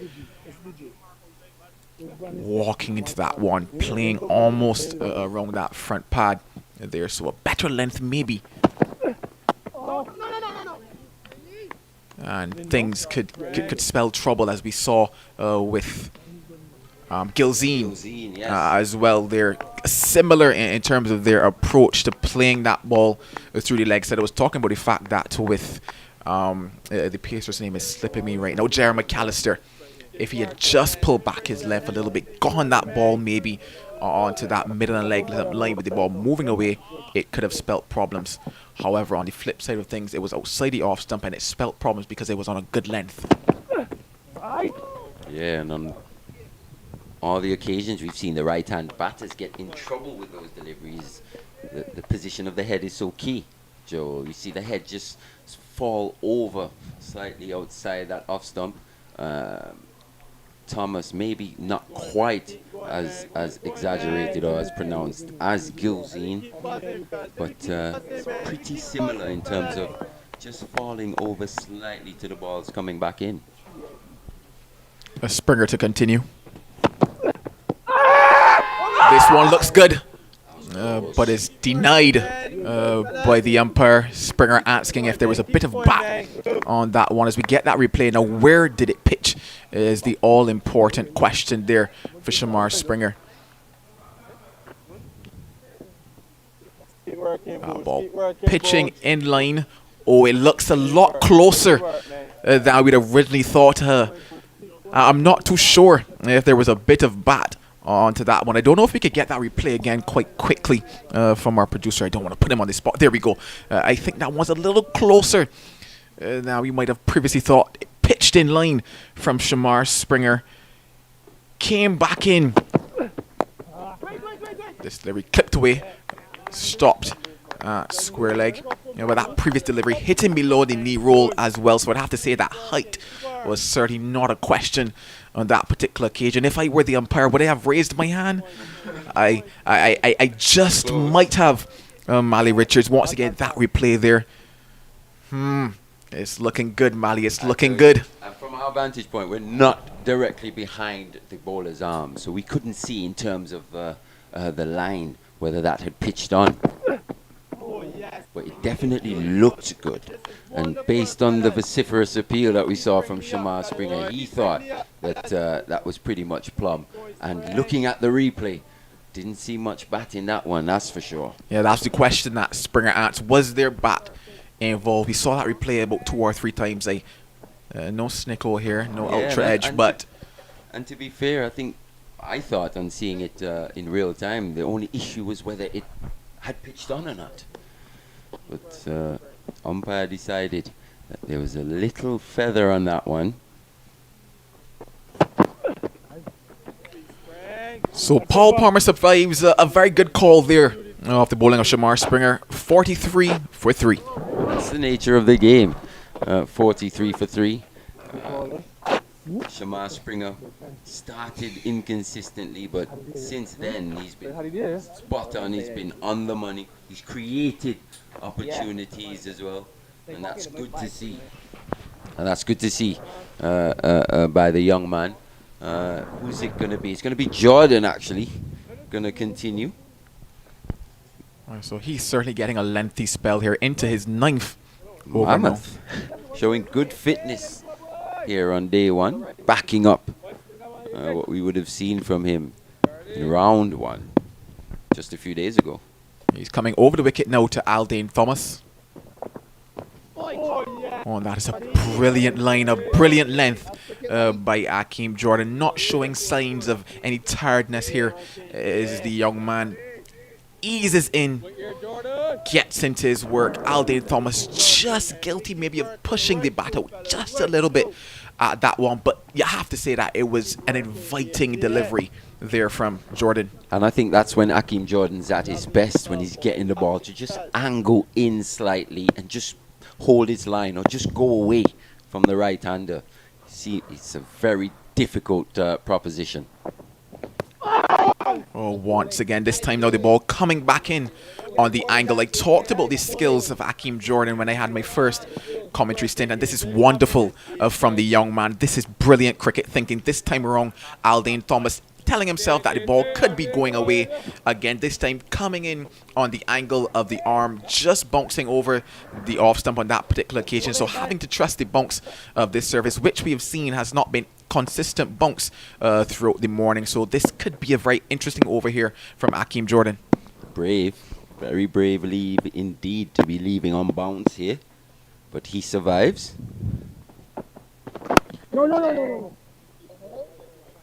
Bang on the money there again is Akeem Jordan. I saw some helmets make their way onto the field at the start of this over. It could be signs that we could maybe have some spin introduced at some point very soon into this encounter. Obviously, Barbados Pride bolstering their spin complement with the Kamari Boyce being introduced into the side in place of Keon Harding, the left arm spinner. I have to think though that they would throw the ball maybe to Shem Holder first. Wrapped on the pad, a loud appeal. Akeem Jordan is convinced, but the umpire is not. Barbados Pride cannot believe it. That one was definitely close again. On replay, Akeem Jordan, that particular delivery, very full, very straight.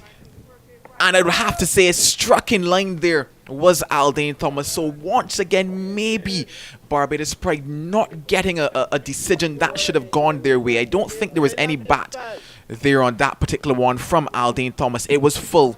It was angled in. Height is not a question. It misses the bat. Not quite sure what that was missing, to be honest. There was 2 sounds almost in the stump mic, but seeing that on replay seemed to be crashing into the stumps. Jordan once again. This time hanging it outside of the off stump. So 2 LBW shouts. Consecutive overs. Were extremely close. One from Shamar Springer, now from Akeem Jordan. Interesting times here at Coolidge. The ball still doing a bit. We're into over number 17. Barbados Pride are liking what they're seeing. It's making use of this new ball, the Barbados Pride, putting pressure And the Scorpions batters almost every delivery now. Wait. Ends with a dot ball. 17 gone, 43 for 3. Yes, and that's what can happen when you've got a bowler almost in top form, in control of what he's doing, getting the ball to move at will. Both ways, in and out. Akeem Jordan, it's been a joy to actually watch him bowl in the last couple of seasons as he's gotten more opportunities for Barbados. We saw him storm onto the scene for the combined colleges and campuses, but boy, has he progressed in terms of how he's just forged his way up the ladder, and now taking the new ball for Barbados Pride here on day one. Really put his hand up with a fantastic performance so far. So Springer to continue. And this delivery is easily negotiated by Paul Palmer. Very wide. It was full, yes, so lengthwise, not too bad. But line-wise on this occasion, just a bit too wide and easily handled by Paul Palmer here. Shamar Springer bowling what was a very good over, 1 over ago. If you can find back that area, especially how he got that ball to come back in to Paul Palmer. Once again, give the umpire something to think about.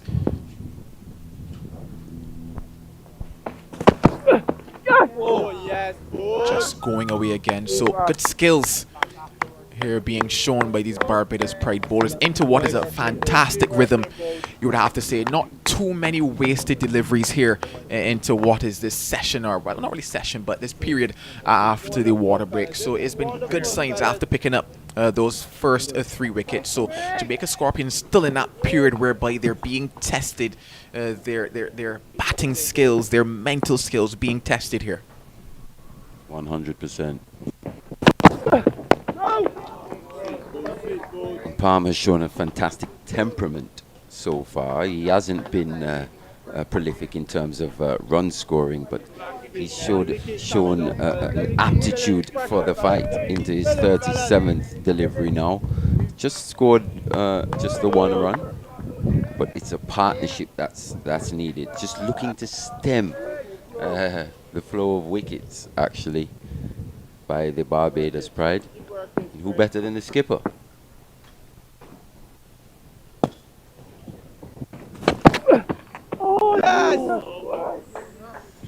Shamar Springer cannot believe it. The question he had to be asking is, how did he not get back onto that one? This one now a lot closer.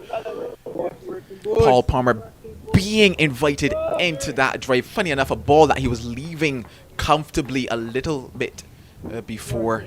However, it's that length. I said the length was good. If you could get that line, that was the line there. Now get it just a little closer, maybe from there, and then the ball after this, which will be the final ball for the over, get it on middle off, get it back in.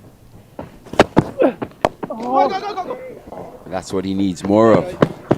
Just knocking the ball into the spaces, rotating the strike, just looking to relieve a bit of pressure there. Another good over from Shamar Springer. Barbados Pride definitely on top thus far. Definitely on top with just 1 delivery left in the over. I really like that cricket though from Paul Palmer, and it speaks to his experience getting off strike, easing the pressure on that particular occasion. Shamar Springer having to reset for this last delivery.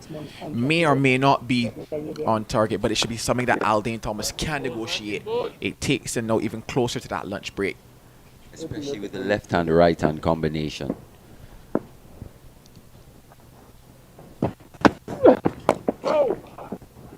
Can pose a problem when the strike's being rotated in terms of the bowlers having to adjust their lines and lengths. And Barbados have been very good in terms of stringing these balls together, being allowed to bowl more often, consistently at one batter. 18 gone, 44 for 3. So the helmets that I talked about a little earlier are now being put into use. One in the hands of the debutant in Kevin Wickham. Of course, he would have to take a helmet here as the youngest man in this setup. And it's going to be Shem Holder, the off spinner, being introduced now into the attack. Funny enough, I believe that is the very same end that Raheem Cornwall would have bowled from. Oh no, I'm being told no, it's the other one. So Raheem Cornwall would have bowled from this media center end. Thank you. So Shem Holder, the off spinner, is coming into the attack now. It's very interesting to see what type of purchase he can get off of this surface. His spinners certainly had a wonderful time here in round one, accounting for 14 plus of the wickets in that particular encounter. Big Raheem Cornwall leading the way with 10 of those. We know how the Leeward Islands in particular, very spin dominant attack, especially in the Super 50 that we had just seen a few months ago. Picking 4 or 5 spinners in the 11 at various points in the tournament. Well, Shem Holder's opted to go around to Paul Palmer.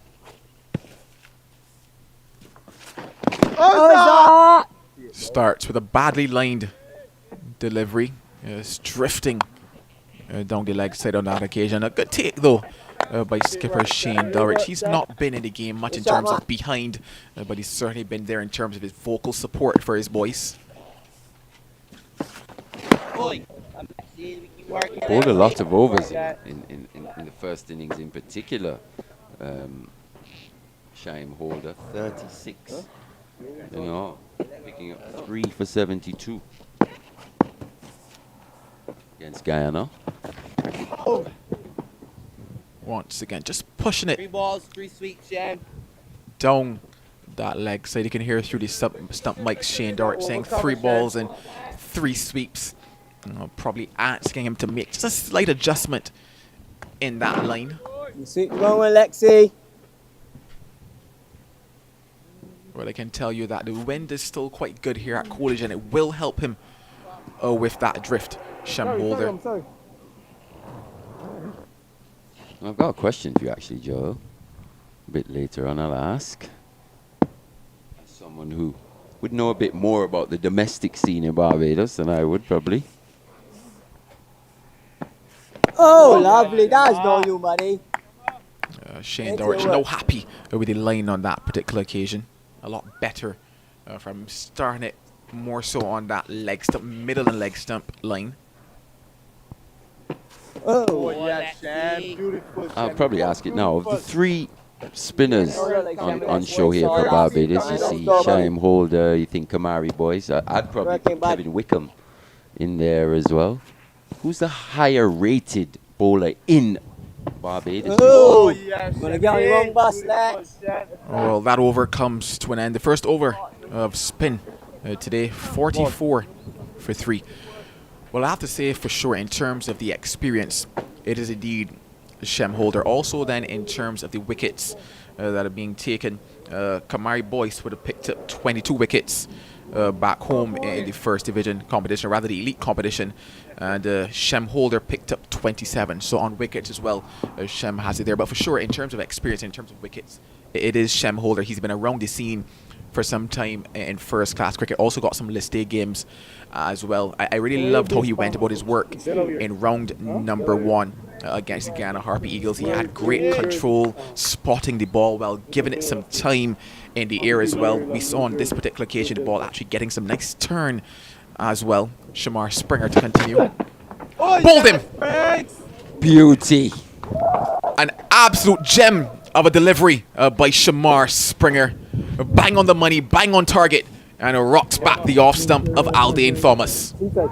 More than anything, the length was absolutely spot on there in that corridor. Caught all the right-handed Aldane Thomas on the crease, breached his defenses through that gap. And he's got to go back for 8. Shamar Springer picks up his first wicket. Jamaica 44 for 4. Yeah, a large gap there between bat and pad for Aldane Thomas. Some lovely inward movement, sharp movement back in to the right-handed batter. Obviously with that angle as well, helping Shamar Springer coming from over the wicket into the right-handed batter. Too much space between bat and pad on that occasion. And Shamar Springer says, thank you very much.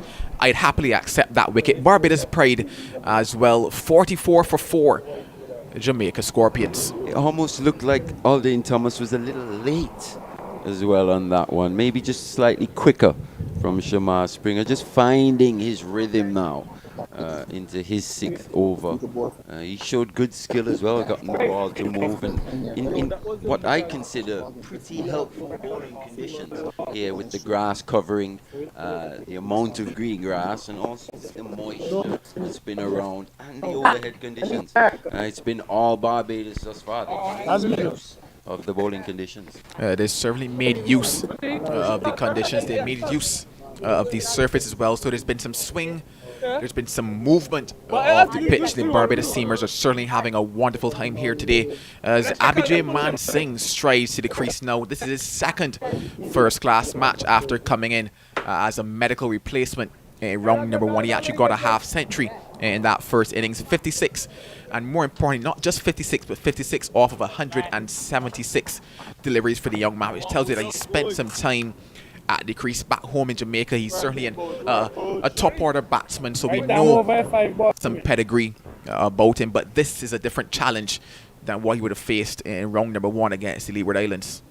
Maybe a little similar to something he would have faced in the 2nd innings. In his debut match, young Man Singh, a right-handed batter.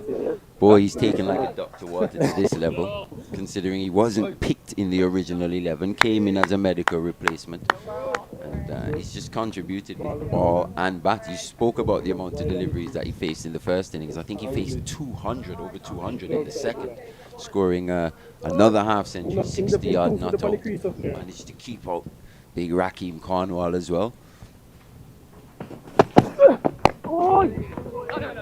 So definitely a player who knows, even though he's young or he's making his way at this level, he seems to be a guy who really knows his game and exactly what he wants to do out there. And yeah, it's the 2nd time seeing him, but I'm sure the Jamaicans will be happy to have a player in form in at this stage.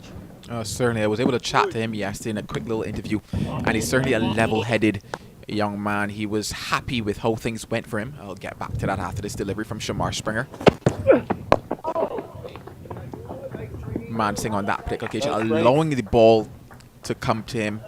Got in a nice stride, but let the ball come to him, and that's what you need to do on this service. We talked a lot about the fact that it wasn't coming on a lot earlier today.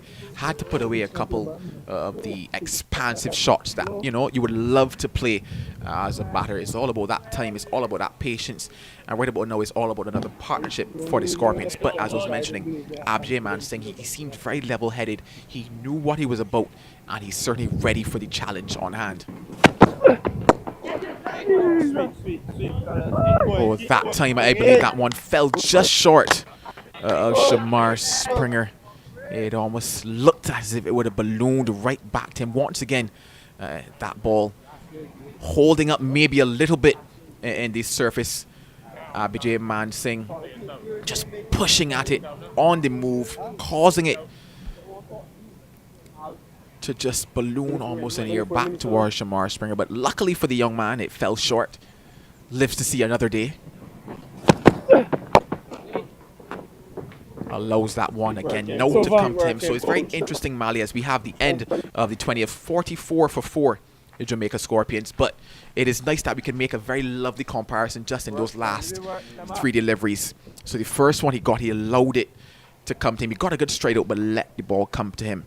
The ball after that, he kind of just forced the shot a little bit on the move. As we mentioned, the ball not coming on to the bat. And then that last delivery, correcting for it beautifully, letting the ball come to him, playing it with dead hands, and maneuvers to the end of that over. And looking to present a full face as often as he possibly can as well. You think about the Gilzine dismissal, how the bat just closed in his hand, allowing that ball to just chip in the air to that short mid-wicket. So the straighter you play, especially in these conditions here, just look to get play with soft hands as well, because there are major gaps, especially when the fast bowlers are on. You've got 4 slips and there are gaps in the outfield. So Jamaica just need to soak up some pressure and also look to reapply by rotating the strike.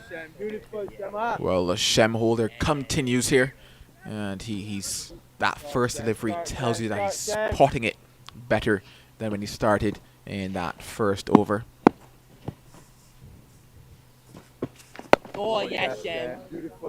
Bang on the money again, so he seems to be getting into that nice rhythm, that rhythm that I talked about that he had at the Sir Vivian Richards Stadium. He's probably a little quicker than he started at Shaviv, so we'll see how long it takes for him to make that particular type of adjustment. Oh, that particular occasion, given a bit more air there, a bit slower as well. So this is good stuff here from the young right arm off spinner for the Barbados Pride. Catch it, Bucky. Catches the cry, but just over the head of Shamar Brooks there. So chancing his hand was Paul Palmer, but he survives. He adds another one to the total. Tossed up there, Mali. I talked about how much slower he was at Shaviv. That ball reminiscent of how things went for him at Shaviv. So beautiful stuff here from Shem. I have no problems with that. Inviting Paul Palmer to go over the top, not getting the timing because the ball is not coming on. There's a bit of turn. These are certainly interesting times here for the Barbados Pride and Jamaica Scorpions. Yeah, Paul Palmer saw a length that caused his eyes to just light up. Didn't quite find the middle of the bat on that occasion. Abijay Mansingh now to face his first delivery from Shem Holder.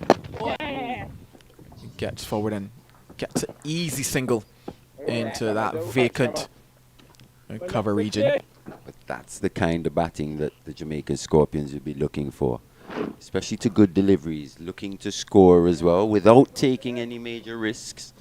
Mansingh just leaning outside the off stump, using his wrists on that occasion to find the gap. So one delivery left in the Shem Holder over.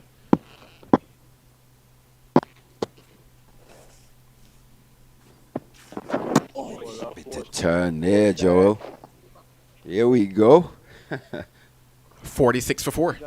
Yes, and Shaim Holder and the other spinners in the squad would be like, wow.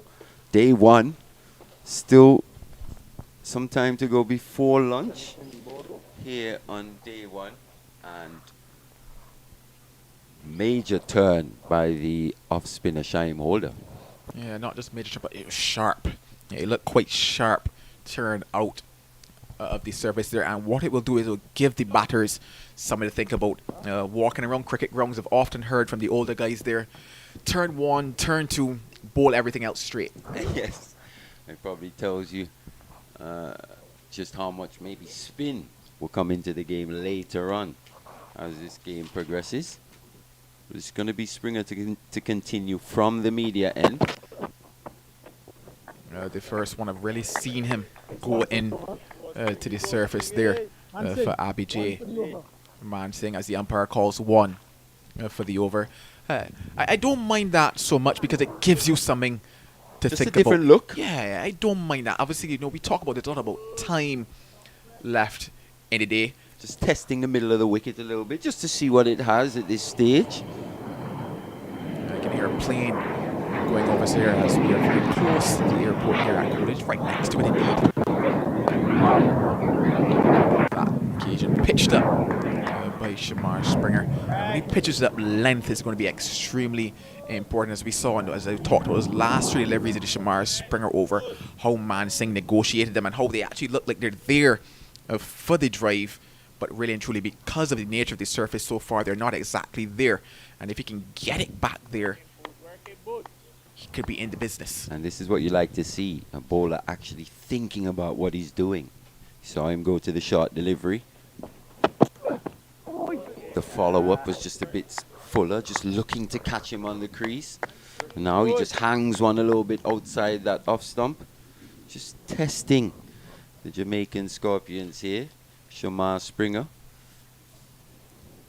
Certainly good cricket on display, you would have to say, on the morning of round number 2 in this West Indies Championship. If you've recently joined us, Jamaica Scorpions won the toss earlier this morning, opted to bat, but as you can see, it's not been easy going for them. 46 for 4 now.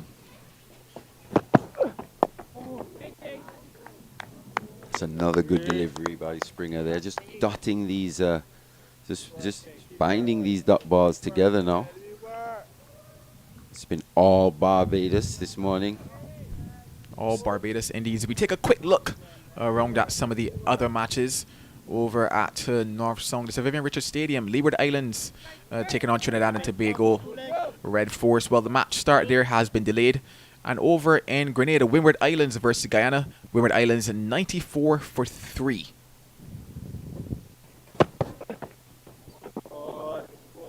Well left by Mansing on that particular occasion.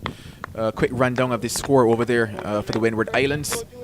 Windward Islands Volcanoes, they're batting first. Kamani Melius, he scored 192 in the first round. He went for just 2. Caught off the bowling of Ronsford Beaton. Jelani Robinson, he went off the bowling of Nell Smith for 4. And Kavim Hodge, I believe he got a half century in that first round encounter. Well, he's gone for 14 at the crease. It is Alec Athanase and Sunil Ambrice. Athanase 28, Sunil Ambrice 40. So the Windward Islands Volcanoes 95-3. To be fair, it's a pretty good batting lineup down there in for the Windward Islands. Devon Smith retiring this year. We've seen young Melius come to the fore. You've got Alec Athanase. You've still got Sunil Ambrice. Also, Kavim Hodge, who's been a very good performer for them in the last couple of seasons as well. So Windward Islands just building something quite nicely down there in terms of their cricket. Certainly building quite nicely. Also, the likes of Tevin Walcott down there, the young Barbadian wicketkeeper who had a wonderful outing. Yes. In round number 1. I was very excited to see how he went about his work in that round 1. He's still to come. Also still to come is Darius Martin, Justin Graves, Preston McSween, Kenneth Denver, and Ryan John. Ryan John went quite well with the ball also in round 1 as it's Shem Holder here at Coolidge to continue to Paul Palmer. Is Teddy Bishop playing? Or did he make the 11 today? Well, looking at this scorecard in front of me, I don't see his name on it, so I'm going to have to say, well, no. Teddy Bishop is not in the 11 He's today. Definitely someone as well who I've got an eye on. Very talented Trinidadian top order batter. Catch it. Oh, opportunity there. Presented by Palmer. Holder could not take the return catch. It was hit with ferocious power, Joel. That one muscled indeed by Paul Palmer, given some air just outside that off stump from Shem Holden and burst through his hands all the way down to the boundary. So welcome boundary for the Scorpions. They head now to 50 for 4. So the 50 coming up in over number 23 for the Jamaica Scorpions. And to be fair, you just get the impression that if Palmer is presented with a length that he likes, he's going to go pretty hard. Considering how slowly he started, he's on to 7 now from his 52 deliveries. So I'm thinking he's looking to apply pressure back onto the spinner. Overcompensating is Shem Holder down the leg side. And that ball is going to trickle away now into the fine leg boundary. So back-to-back boundaries here for Paul Palmer. It's amazing just how much of a effect positive intent can have on a bowler. It's been hit quite hard, straight back past him. A bit of an opportunity burst through the hands. And like you said, just overcompensating slightly down the leg side. Palmer gets a little on it. Yeah. And he's on to 8 runs quickly off 2 deliveries.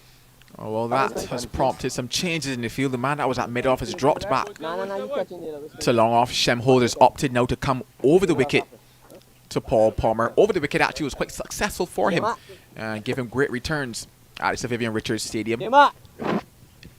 So we'll see how this goes for him here on this particular surface. Obviously here there's a bit more turn, I would have to say, on day 1 than we had at Sir Viv. So there's a man at first slip in Shamar Springer, second slip in Akeem Jordan. Shem Holder comes now. First delivery is a dot from over the wicket. Maybe a little bit too full on that particular occasion, but I don't mind the pace that he's bowling at right now.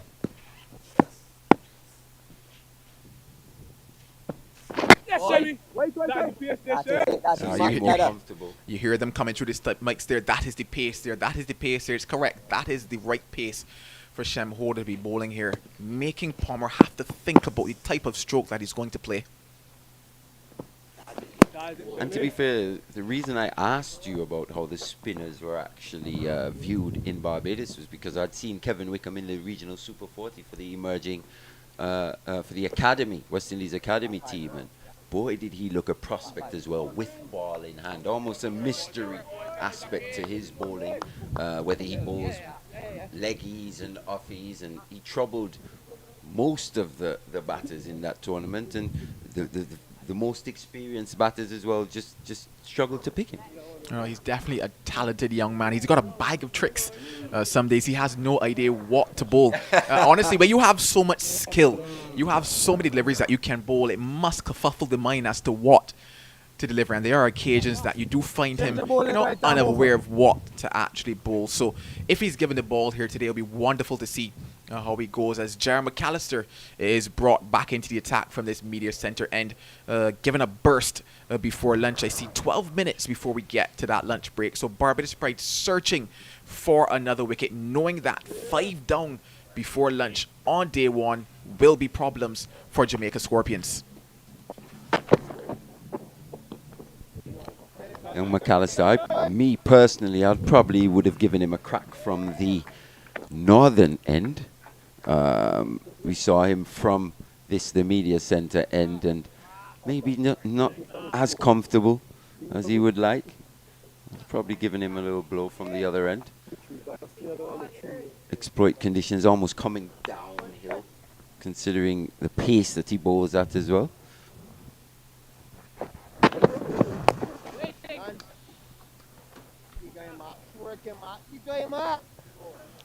Full on that occasion, but can't get it past the man at the mid-on in Shamar Springer, who would have been the bowler before from this media centre end. Jerry McAllister was on debut when we started round number 1 against the Guyana Harpy Eagles, and he picked up 3 for 43 in that first innings.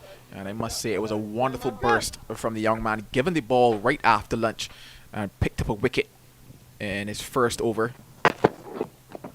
1-1. Clipping this one away is Abhijay Man Singh, taking him now up to 2, the score up to 55 for 4, as I welcome Vernon Springer back into the commentary booth. Morning to you, Joel. Say thanks to Mally Richards for his expert comments so far on the game. And I really thought that Shane Darwish maybe might have missed a trick by not bringing McAllister from the CIU Media Centre end. And we still see no Kamari Boyce yet, and no Kevin Wickham. Sometimes, especially to Palmer, I'd like to see Wickham bowling to Palmer. I think it'll be a good contest. McAllister could continue. Goes into the surface, which to my mind has actually just gotten maybe a touch quicker since we've started. Still probably a lot of moisture left in it in terms of when we started, but there are a few deliveries that are getting to Dulwich just a bit better. Now we had 23.4 overs. A bit of sun has had a chance to bake down on this surface. Some good carry there as well for McAllister.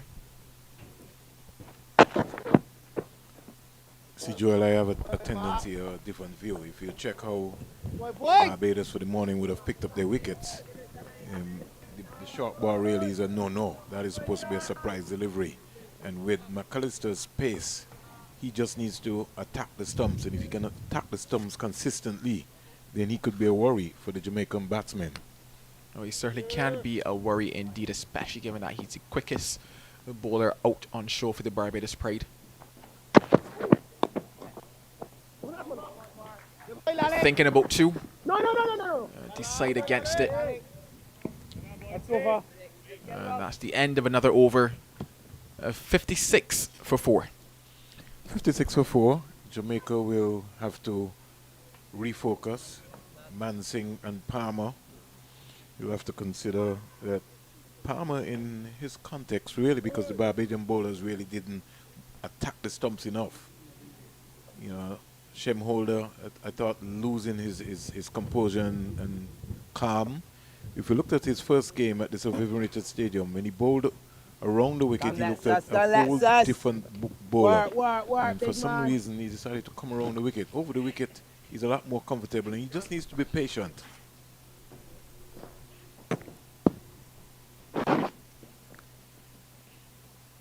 So Kevin Wickham being asked to move from underneath the Relax, bat man. towards Keep a going, short man. cover position. Shem Holder is going to continue over the wicket to Paul Palmer. Oh, man. Start it. Another good start from him. He was ending off that last over from himself at what was a very good pace, giving the ball some air, inviting Paul Palmer to just lift his head and look down the ground and see if he could capitalize. I think that was very good for him, so let's see if he can get back to that. Oh, this one swept away and swept away well. It won't have the legs, I would say, to get into the boundary as Jeremy McAllister employs a bit of good boot work down that fine leg. A big lad is Jeremy McAllister, so definitely not able to get down quite quickly. But the footwork doing it in the end, and 2 runs being added to that total. Sure, President of the Barbados Football Association, Randy Harris, would be impressed by the big centre back there. If he's looking for a centre back, McAllister looks like the man for him. But Shem Holder just losing his line, and he has to look at the field placing. You've got 2 slips, you know, gully, a cover, extra cover, and a long off. Don't really like the position of the long off, but he's got him, so he's got a bowl to that line. He's bang on target again. Yeah, that's a lot better from just finding himself back to where his skipper Shane Dortch would like him to be. We're just about 6 minutes away from lunch.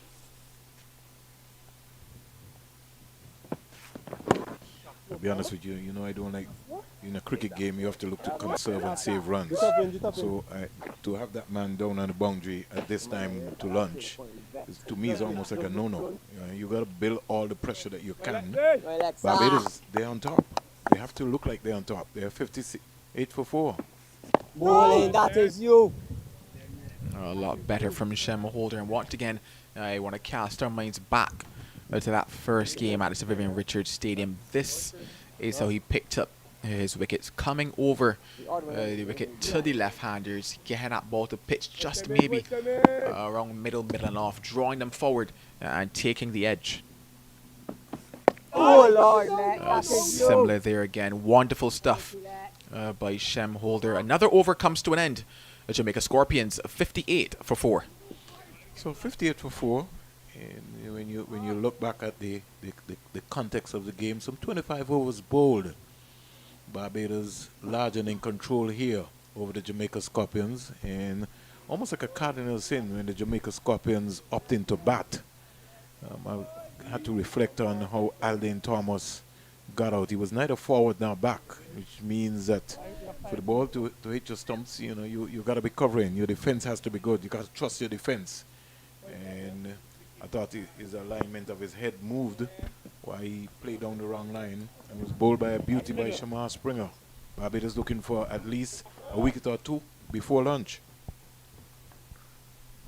Looking for a wicket or 2 as Jar McAllister will continue. Hustles and bustles in that young man. No. Hits the bat of Man Singh quite hard. And Man Singh got off to what was a very good start in round 1 with 2 half centuries. He, to my mind, is the man that kept things alive for the Jamaica Scorpions. He was not in the original 11, but he came to the fore when required, put up his hand, and played a masterful innings, and one in which he batted time. And I say that to say that he's going to have to bat time again here today to dig the Scorpions out of this little hole that they found themselves in. What is impressive about the Man Singh on debut against the Leeward Islands Hurricanes is the concentration powers and his growth mindset to focus on every delivery, and nothing really ruffled him. And you could see he's a cool, calm customer at the crease, so he's really not going to be bothered about anything, and he keeps it simple. He plays every ball on its merit, and he looks to play the ball up the V. Something that you don't see from a lot of the players in the Caribbean. Looks test the surface out. Not much in it there for Jar McAllister. So you have to tell yourself that certain areas of the surface are coming through a lot better than others. Probably just outside the off stump of the left-hander, that ball is coming off a lot better than it is in terms of that off stump, middle and off line of the right-handed batters. The ball still holding up a bit, and because of that, I would like to see Jar McAllister get the ball up just a bit more, invite that drive from Mansingh.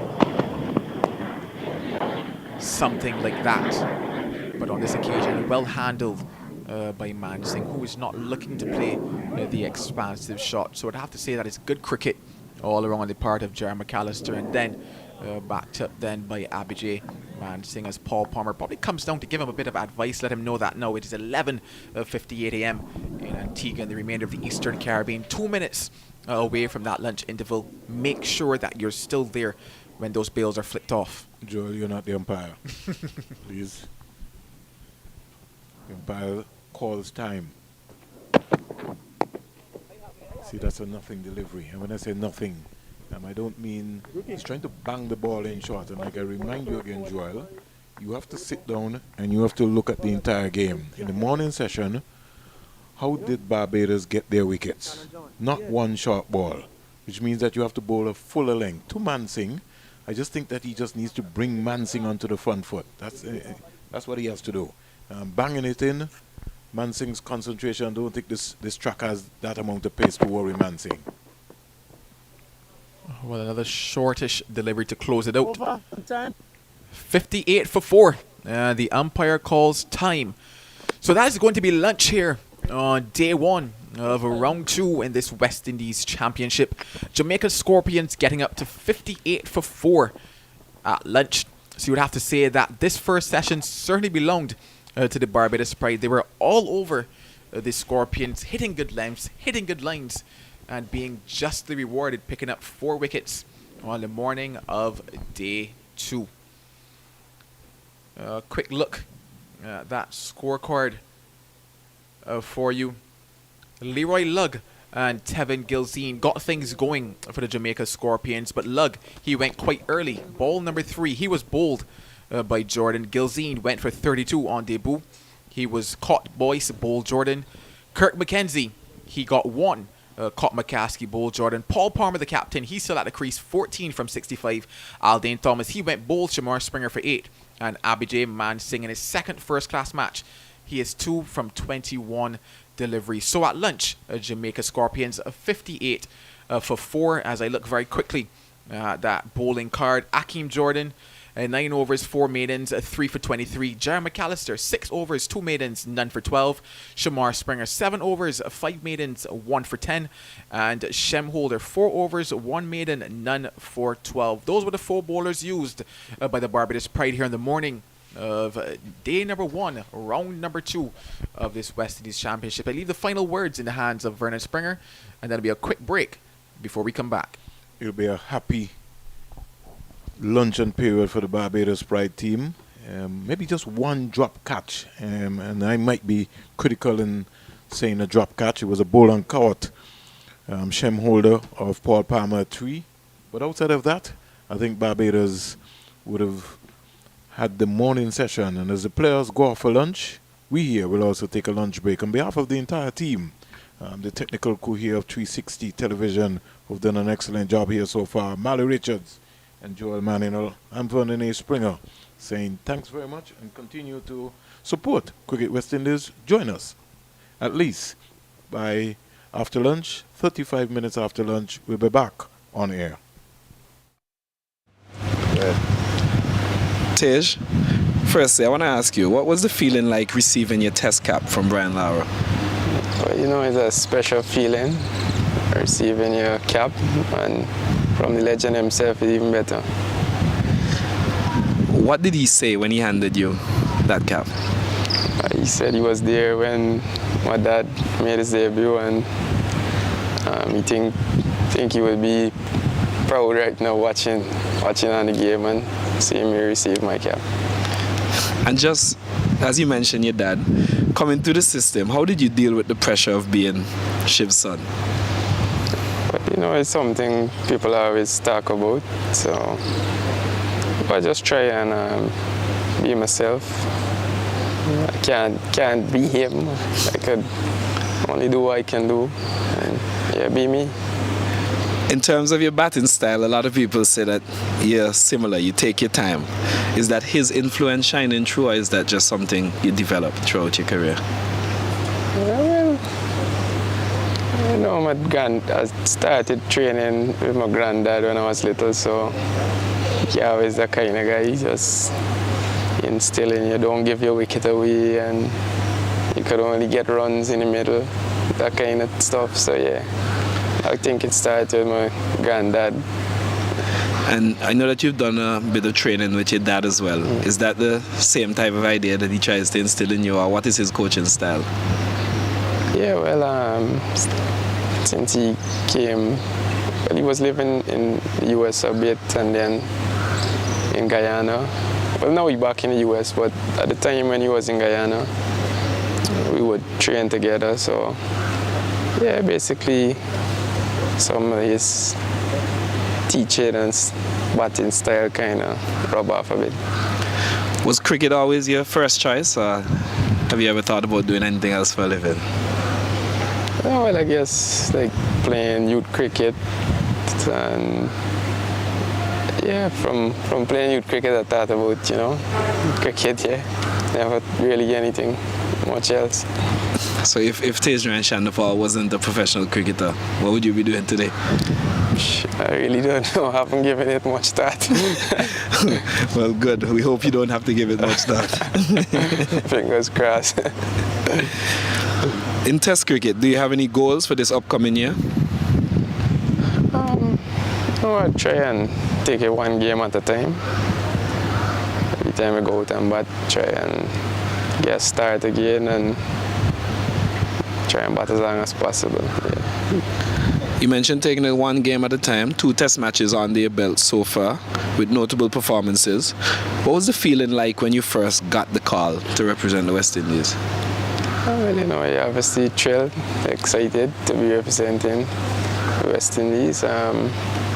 Happy feeling, excited, and thankfully things went well, so yeah, even better.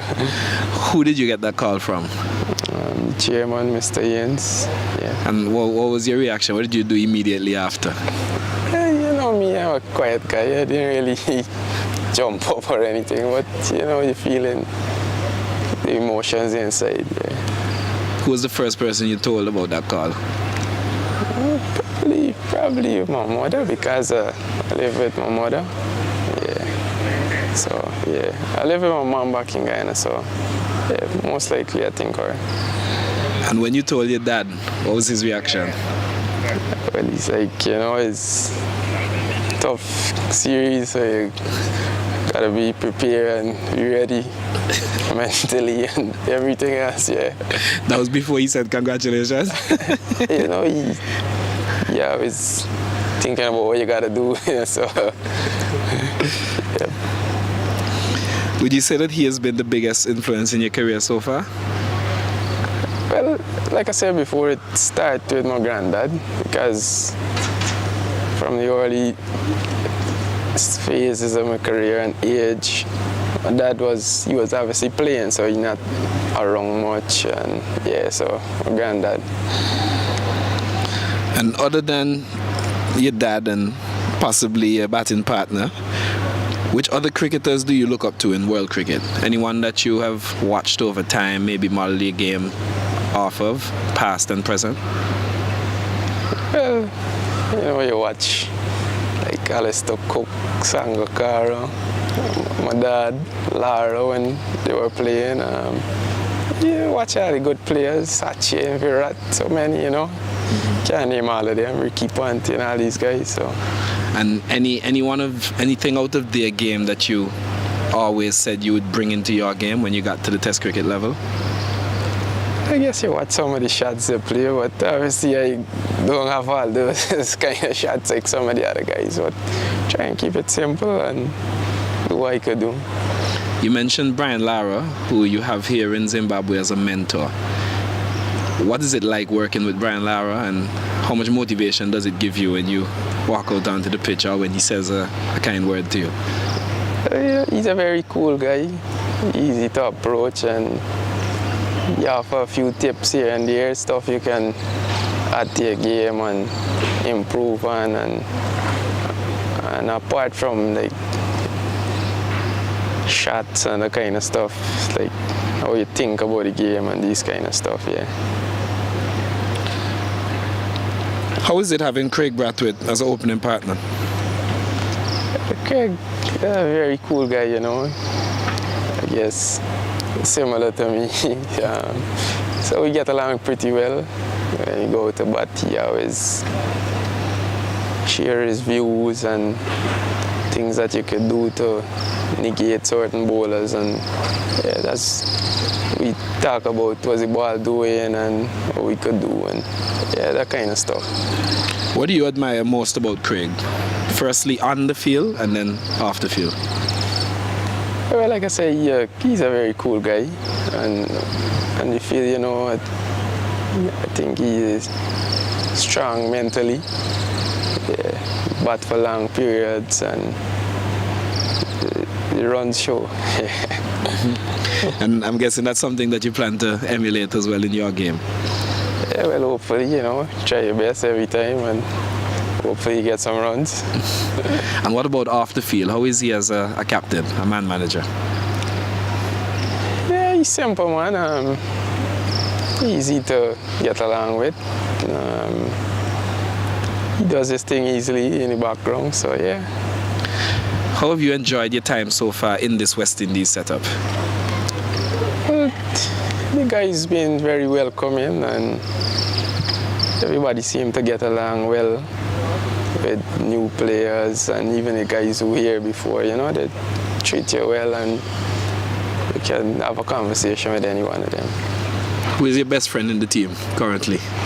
Well, you know, before Moti come back, I always playing with Josh. So, yeah, Josh and Jaden and Andy and those guys. Yeah.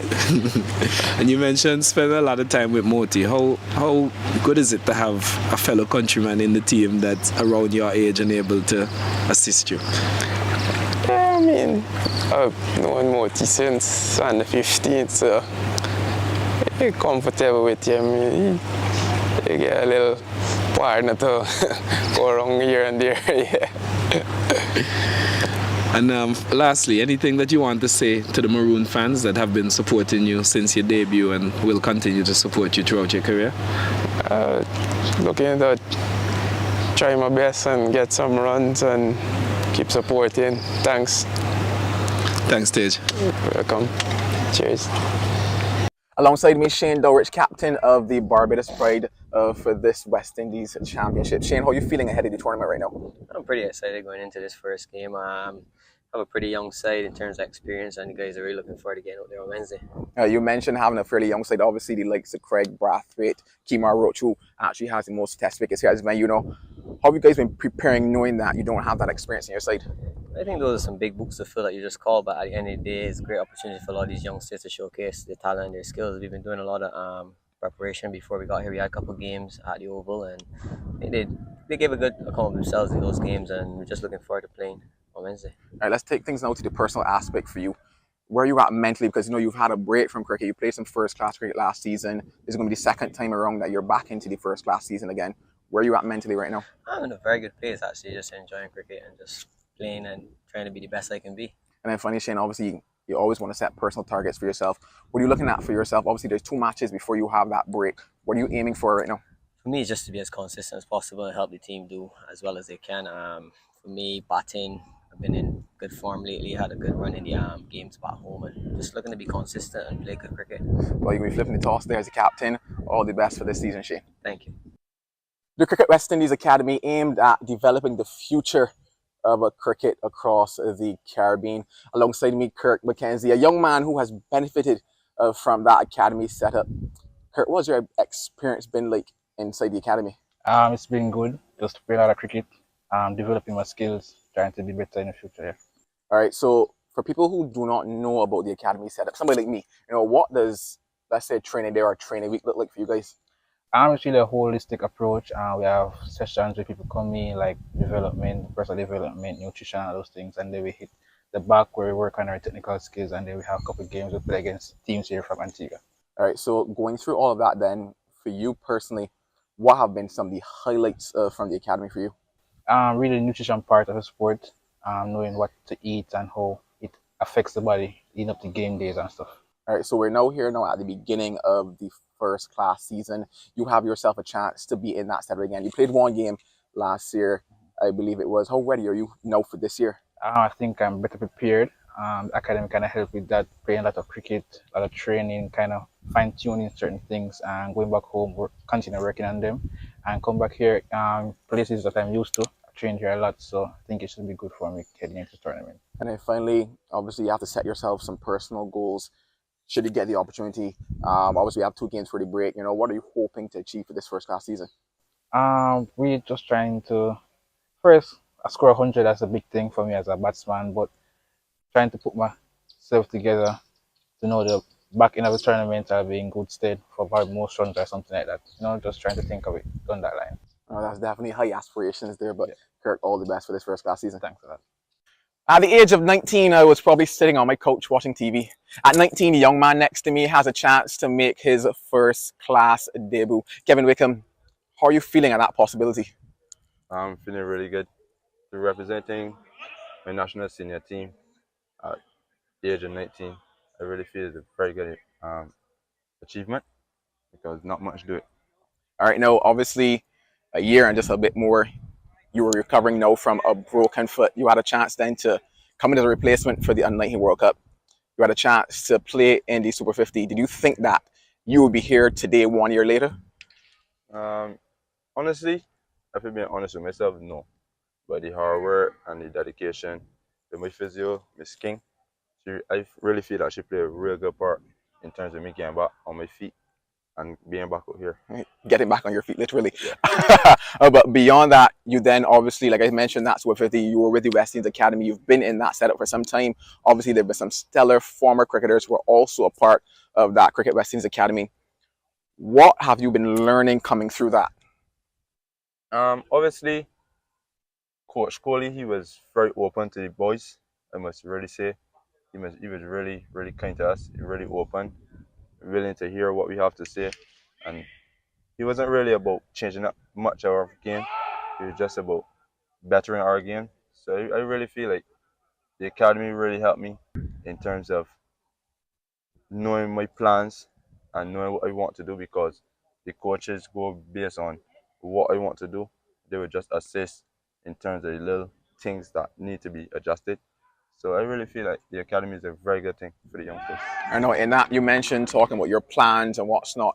Obviously, the start of the year, the start of the cricketing year, what are you hoping to achieve this year for yourself?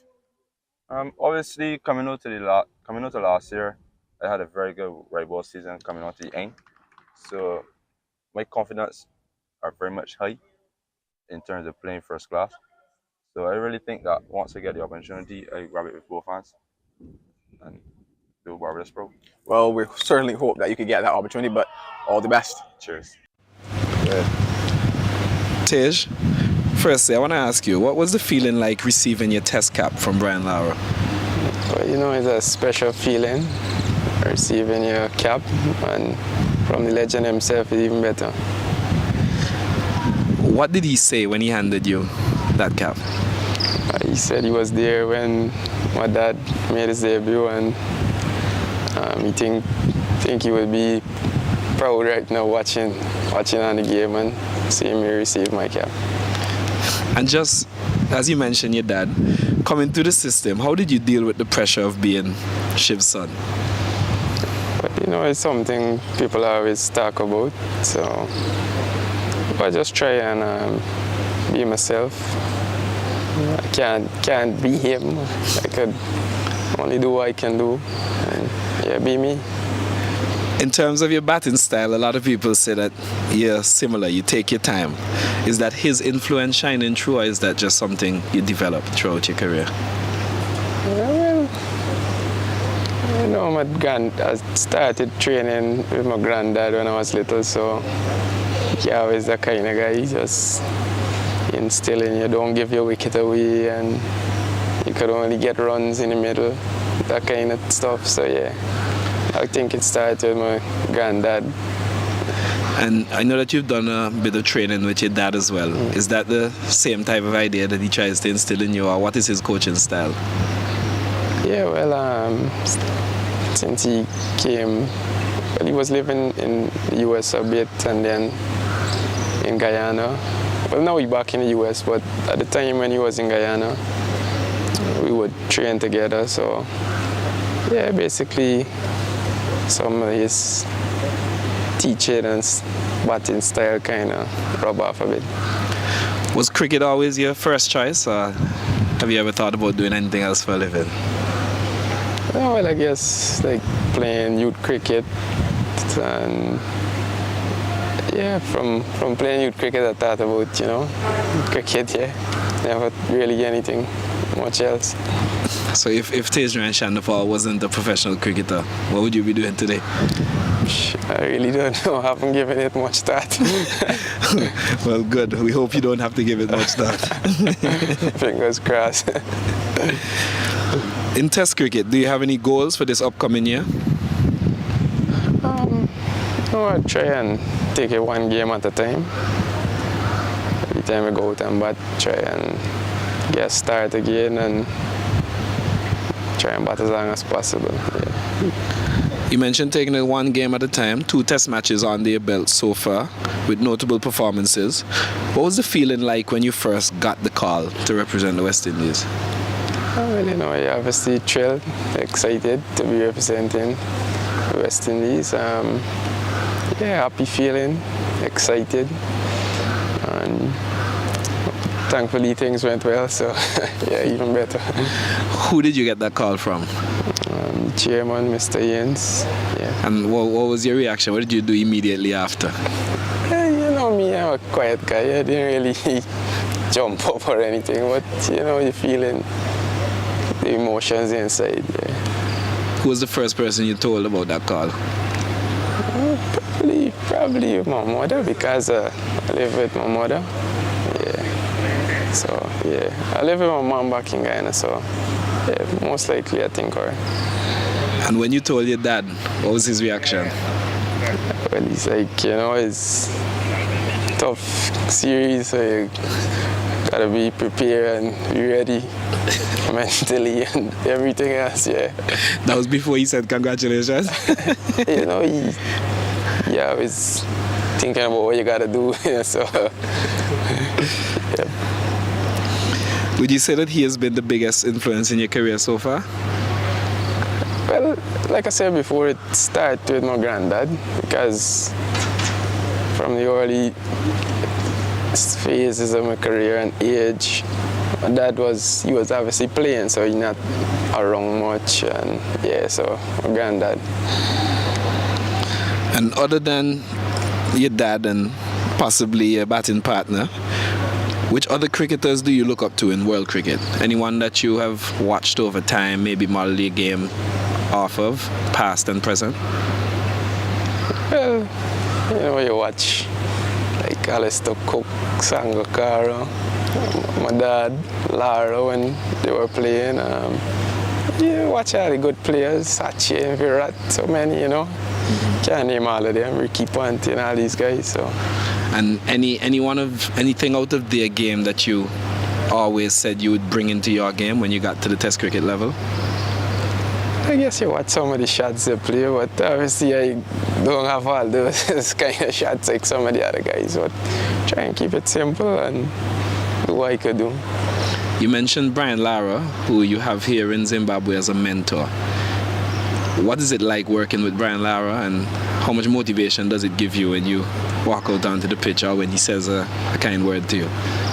Yeah, he's a very cool guy, easy to approach, and you offer a few tips here and there, stuff you can at their game and improve on, and apart from like shots and the kind of stuff, like how you think about the game and these kind of stuff, yeah. How is it having Craig Brathwaite as an opening partner? Craig, a very cool guy, you know. I guess similar to me. So we get along pretty well. When you go to bat, he always share his views and things that you could do to negate certain bowlers, and yeah, that's we talk about what's the ball doing and what we could do, and yeah, that kind of stuff. What do you admire most about Craig? Firstly on the field and then off the field? Well, like I say, yeah, he's a very cool guy, and you feel, you know, I think he is strong mentally. Yeah, bat for long periods and the runs show. And I'm guessing that's something that you plan to emulate as well in your game. Yeah, well, hopefully, you know, try your best every time and hopefully you get some runs. And what about off the field? How is he as a captain, a man manager? Yeah, he's simple, man. Easy to get along with. He does his thing easily in the background, so yeah. How have you enjoyed your time so far in this West Indies setup? Well, the guys been very welcoming and everybody seemed to get along well with new players, and even the guys who were here before, you know, they treat you well and you can have a conversation with any one of them. Who is your best friend in the team currently? Well, you know, before Moti come back, I always playing with Josh. So, yeah, Josh and Jaden and Andy and those guys. Yeah. And you mentioned spending a lot of time with Moti. How good is it to have a fellow countryman in the team that's around your age and able to assist you? Yeah, I mean, I've known Moti since under 15, so I'm comfortable with him. You get a little partner to go around here and there. Yeah. And lastly, anything that you want to say to the Maroon fans that have been supporting you since your debut and will continue to support you throughout your career? Looking to try my best and get some runs and keep supporting. Thanks. Thanks, Tej. Welcome. Cheers. Alongside me, Shane Dowrich, captain of the Barbados Pride for this West Indies Championship. Shane, how are you feeling ahead of the tournament right now? I'm pretty excited going into this first game. I have a pretty young side in terms of experience, and the guys are really looking forward to getting out there on Wednesday. You mentioned having a fairly young side. Obviously, the likes of Craig Brathwaite, Kemar Roach, who actually has the most test wickets here as well. You know, how have you guys been preparing knowing that you don't have that experience in your side?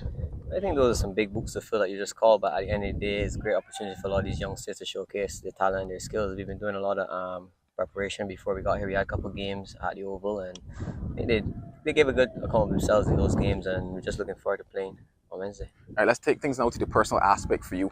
Where are you at mentally? Because you know you've had a break from cricket. You played some first-class cricket last season. This is going to be the second time around that you're back into the first-class season again. Where are you at mentally right now? I'm in a very good place, actually, just enjoying cricket and just playing and trying to be the best I can be. And then funny, Shane, obviously you always want to set personal targets for yourself. What are you looking at for yourself? Obviously there's 2 matches before you have that break. What are you aiming for right now? For me, it's just to be as consistent as possible and help the team do as well as they can. For me, batting, I've been in good form lately. Had a good run in the games back home, and just looking to be consistent and play good cricket. Well, you're going to be flipping the toss there as a captain. All the best for this season, Shane. Thank you. The Cricket West Indies Academy aimed at developing the future of cricket across the Caribbean. Alongside me, Kirk McKenzie, a young man who has benefited from that academy setup. Kirk, what's your experience been like inside the academy? It's been good. Just playing a lot of cricket, developing my skills, trying to be better in the future. Yeah. All right, so for people who do not know about the academy setup, somebody like me, you know, what does, let's say, training day or training week look like for you guys? It's really a holistic approach. We have sessions where people come in, like development, personal development, nutrition, and those things, and then we hit the back where we work on our technical skills, and then we have a couple of games we play against teams here from Antigua. All right, so going through all of that then, for you personally, what have been some of the highlights from the academy for you? Really, the nutrition part of the sport, knowing what to eat and how it affects the body leading up to game days and stuff. All right, so we're now here now at the beginning of the first class season. You have yourself a chance to be in that setup again. You played one game last year, I believe it was. How ready are you now for this year? I think I'm better prepared. The academy kind of helped with that, playing a lot of cricket, a lot of training, kind of fine-tuning certain things, and going back home, continue working on them, and come back here, places that I'm used to. I trained here a lot, so I think it should be good for me heading into the tournament. And then finally, obviously, you have to set yourself some personal goals should you get the opportunity. Obviously, we have 2 games for the break. You know, what are you hoping to achieve for this first class season? We're just trying to, first, I score 100. That's a big thing for me as a batsman, but trying to put myself together to know the back end of the tournament I'll be in good stead for most runs or something like that. You know, just trying to think of it on that line. That's definitely high aspirations there, but yeah. Kirk, all the best for this first class season. Thanks for that. At the age of 19, I was probably sitting on my couch watching TV. At 19, a young man next to me has a chance to make his first class debut. Kevin Wickham, how are you feeling at that possibility? I'm feeling really good. Representing my national senior team at the age of 19, I really feel it's a very good achievement because not much do it. All right, now obviously a year and just a bit more, you were recovering now from a broken foot. You had a chance then to come in as a replacement for the Under-19 World Cup. You had a chance to play in the Super 50. Did you think that you would be here today 1 year later? Honestly, if I'm being honest with myself, no. But the hard work and the dedication with my physio, Miss King, I really feel that she played a real good part in terms of me getting back on my feet and being back out here. Getting back on your feet, literally. Yeah. But beyond that, you then obviously, like I mentioned, that's Super 50. You were with the West Indies Academy. You've been in that setup for some time. Obviously, there have been some stellar former cricketers who are also a part of that Cricket West Indies Academy. What have you been learning coming through that? Obviously, Coach Coley, he was very open to the boys, I must really say. He was really, really kind to us, really open, willing to hear what we have to say. And he wasn't really about changing up much of our game. He was just about bettering our game. So I really feel like the academy really helped me in terms of knowing my plans and knowing what I want to do, because the coaches go based on what I want to do. They would just assist in terms of the little things that need to be adjusted. So I really feel like the academy is a very good thing for the youngsters. I know in that you mentioned talking about your plans and what's not. Obviously, the start of the year, the start of the cricketing year, what are you hoping to achieve this year for yourself? Obviously, coming out to last year, I had a very good right ball season coming out to the end. So my confidence are very much high in terms of playing first class. So I really think that once I get the opportunity, I grab it with both hands and do Barbados Pro. Well, we certainly hope that you can get that opportunity, but all the best. Cheers. Tej, firstly, I want to ask you, what was the feeling like receiving your test cap from Brian Lara? Well, you know, it's a special feeling, receiving your cap, and from the legend himself, it's even better. What did he say when he handed you that cap? He said he was there when my dad made his debut, and he think he would be proud right now watching on the game and seeing me receive my cap. And just as you mentioned your dad, coming through the system, how did you deal with the pressure of being Shiv's son? But, you know, it's something people always talk about, so I just try and be myself. I can't be him. I could only do what I can do, and yeah, be me. In terms of your batting style, a lot of people say that you're similar, you take your time. Is that his influence shining through, or is that just something you developed throughout your career?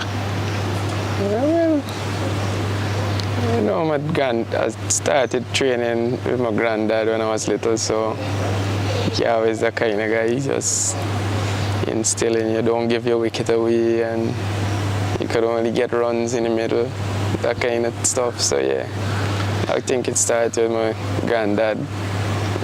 And I know that you've done a bit of training with your dad as well. Is that the same type of idea that he tries to instill in you, or what is his coaching style? Yeah, well, since he came, well, he was living in the US a bit and then in Guyana. Well, now he's back in the US, but at the time when he was in Guyana, we would train together. So, yeah, basically, some of his teaching and batting style kind of rub off a bit. Was cricket always your first choice, or have you ever thought about doing anything else for a living? Oh, well, I guess like playing youth cricket, and yeah, from playing youth cricket I thought about, you know, cricket, yeah. Never really anything much else. So if Tejran Shandafal wasn't a professional cricketer, what would you be doing today? I really don't know. I haven't given it much thought. Well, good. We hope you don't have to give it much thought. Fingers crossed. In Test cricket, do you have any goals for this upcoming year? No, I try and take it one game at a time. Every time I go out and bat, try and get start again and try and bat as long as possible. Yeah. You mentioned taking it one game at a time, 2 test matches on your belt so far, with notable performances. What was the feeling like when you first got the call to represent the West Indies? Well, you know, I obviously thrilled, excited to be representing the West Indies. Yeah, happy feeling, excited, and thankfully things went well, so yeah, even better. Who did you get that call from? Chairman, Mr. Yens. Yeah. And what was your reaction? What did you do immediately after? You know me, I'm a quiet guy. I didn't really jump up or anything, but you know, you're feeling the emotions inside. Yeah. Who was the first person you told about that call? Probably my mother, because I live with my mother. Yeah. So yeah, I live with my mom back in Guyana, so yeah, most likely I think her. And when you told your dad, what was his reaction? Well, he's like, you know, it's tough series, so you gotta be prepared and be ready mentally and everything else, yeah. That was before he said congratulations? You know, I was thinking about what you gotta do, so yeah. Would you say that he has been the biggest influence in your career so far? Well, like I said before, it started with my granddad, because from the early phases of my career and age, my dad was obviously playing, so he's not around much, and yeah, so my granddad. And other than your dad and possibly a batting partner, which other cricketers do you look up to in world cricket? Anyone that you have watched over time, maybe modeled your game off of, past and present? Well, you know, you watch like Alistair Cook, Sangakkara, my dad, Lara when they were playing. You watch all the good players, Sachin, Virat, so many, you know. Can't name all of them, Ricky Ponting and all these guys. So. And anything out of their game that you always said you would bring into your game when you got to the Test cricket level? I guess you watch some of the shots they play, but obviously I don't have all those kind of shots like some of the other guys. But try and keep it simple and do what I could do. You mentioned Brian Lara, who you have here in Zimbabwe as a mentor. What is it like working with Brian Lara, and how much motivation does it give you when you walk out onto the pitch or when he says a kind word to you? Yeah, he's a very cool guy, easy to approach, and you have a few tips here and there, stuff you can add to your game and improve on, and apart from like shots and the kind of stuff, like how you think about the game and these kind of stuff, yeah. How is it having Craig Brathwaite as an opening partner? Craig, a very cool guy, you know. I guess similar to me. So we get along pretty well. When you go to bat, he always share his views and things that you could do to negate certain bowlers, and yeah, that's we talk about was the ball doing and what we could do, and yeah, that kind of stuff. What do you admire most about Craig? Firstly on the field and then off the field. Well, like I said.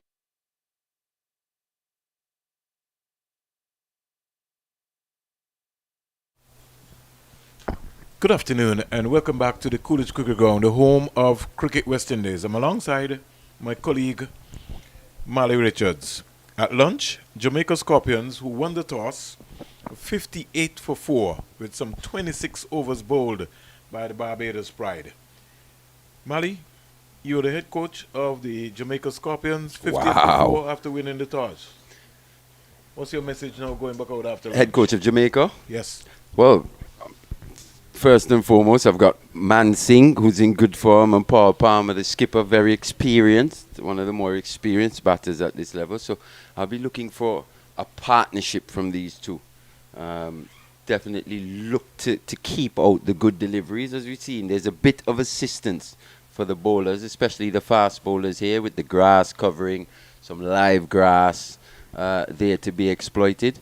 And they've exploited it really well, the Barbados bowlers. But from a Jamaica perspective, they've got to look to soak up this pressure, keep out those good deliveries, and look to apply pressure back on when the Barbados bowlers stray in line of length.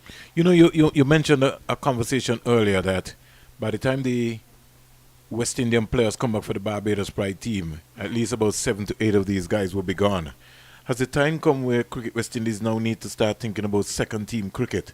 Because we have one round of cricket. So it means that Shamar Springer and company or whoever will maybe only get one game, and we'll have to wait 2024 before they can play another first-class game again. With the requirements that is being set up now to get into England, it's almost like a challenge when you have like a one-round first-class season. Yeah, these are things that the administrators definitely will have to think about. You know, almost have a feeder system into your regional cricket.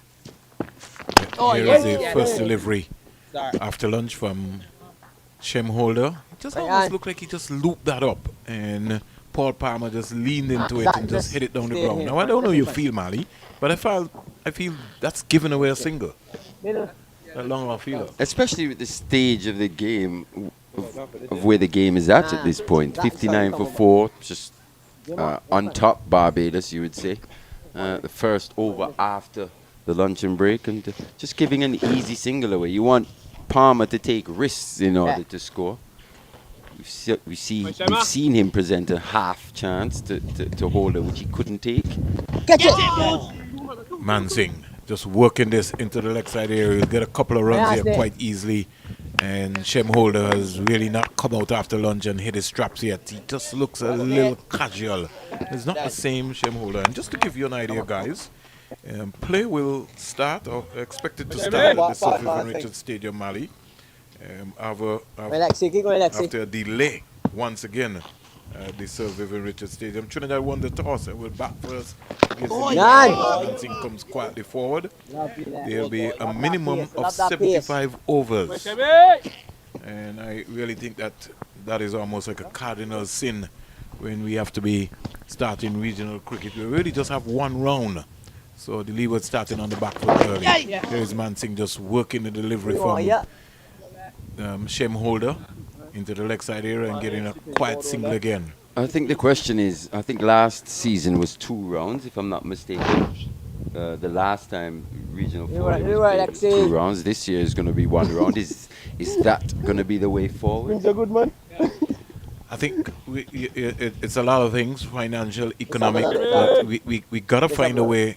If we're complaining and we're talking about our players not playing enough longer version of the game, then we have to invest more, which is in the longer version of the game. Because everybody's playing the shorter form of the game. 10, 20 over, maybe not much 50 over cricket. But it's something that we have to address quickly. And the performance of the senior team sometimes doesn't inspire. Lovely, make anything happen to get some sponsorship. Another dot delivery again here by Shem Holder. Quiet start. Mali 4 runs out of the over. Palmer 15 from 67, and Mansing 5 from 24. Lug North, Gilazine 32 on debut, Mackenzie 1. It's been a tough time, and Alden Thomas all back in the Jamaica Scorpions hut. And the scenario you presented almost highlights the cutthroat nature of professional sport, the ruthless nature. With 7 players, you think coming back, it's imperative upon the players in possession at this point in time to make sure that when these guys come back, your name isn't one of the names that's omitted out of this squad. We saw Mansing take his opportunity. Young Matthew Nandu in his debut match as well, score 100. So, one opportunity a lot of the time is all you need. Mansing gets the delivery down the onside and turns it, but can't beat the back pad fielder, who tries to flick it onto the stump. Sportsmanship between these teams that I've seen so far, Mali, especially at the first round of the Sir Vivian Richards Stadium, has been high. But I want to take that away and really get guys to really focus on their job. I think sometimes the intensity, yes, you're playing in a friendly environment, but at the same time you want to see intent from the players, especially in the running. Here is Mansing back and punching that. Can't beat the backward point fielder. Kamari Boys comes around nicely. Interesting to see him get into the attack. Pretty interesting question that you asked Joel Manning about the spin combination. And, I was asked by Desi how much cricket that I follow in Barbados. But I do, because especially when it's coming up to regional cricket, Super 50, you always want to know who are the players. You pay traction to what is happening wrong. Short delivery again. There's no pace here, Mali. It's almost like a slow tennis bumper. Yes, and every time we've seen McAllister get that carry through and pace through to wicketkeeper Dorridge has been when he's bowled the fuller length. It's just not quite there for him. The pitch not hard enough yet to really whack the ball in halfway down. And it would be pretty interesting if I would love to see him come from the CIU end, because I think that end has a lot more pace. There's a tinge of grass into that area here on the back of us, and it would be nice to see him really bustling up and hitting the turf. But every time he's tried to bang the ball in short, and like I said, he just has to remember, how did Barbados pick up their wickets? Ask yourself the question. Full-length deliveries. That's all he has to remember in his mind. Muscle memory. Mansing. Almost like another Shanda Paul for Jamaica. Another short delivery, back of the length delivery. He's comfortable with that. Bring him onto the front foot. I was looking at Niall Smith up at the stadium against Barbados, and he was almost articulating the same thing that we're seeing here. Trying to bang the ball in short. When he pitched the ball up, he got 5 wickets. Yeah, and bowled his team to a fantastic victory. Guyana probably came into the tournament under a bit of cloud of controversy, but boy, did the players come out and perform. Mansing just turning this, can't beat the bat pad, and over comes to an end. Maiden over to start, 62 for 4, the latest score here at the Coolidge Cricket Ground, the home of Cricket West Indies. And it's all happening here in the Cricket West Indies Regional 4-day competition. They'll break after these 2 rounds of matches, which will be on Saturday, and will resume sometime in March. But before that, the Leeward Islands tournament is off and running in St. Kitts and Nevis. And so we'll be looking to see if any new stars will be emerging from that tournament. Shem Holder, he doesn't look himself today. A little bit more bubble in the game at the Sir Vivian Richards Stadium. Different conditions. You mentioned the Leeward Islands tournament, Springs. It's great to see the Leeward Islands 3-day tournament come back after well over a decade. Like you say, some young stars hopefully can be unearthed. There is another delivery from Shem Holder going across Paul Palmer. I think Shem Holder has to really entice Paul Palmer. There was a drop ball and caught. Just flight the ball into that area. And to be honest, I think a lot of what happens in the Leeward Islands in terms of cricket and cricket development flies under the radar, especially to the wider public, especially in the region. Yes, Shem. Another wide delivery again by Shem Holder.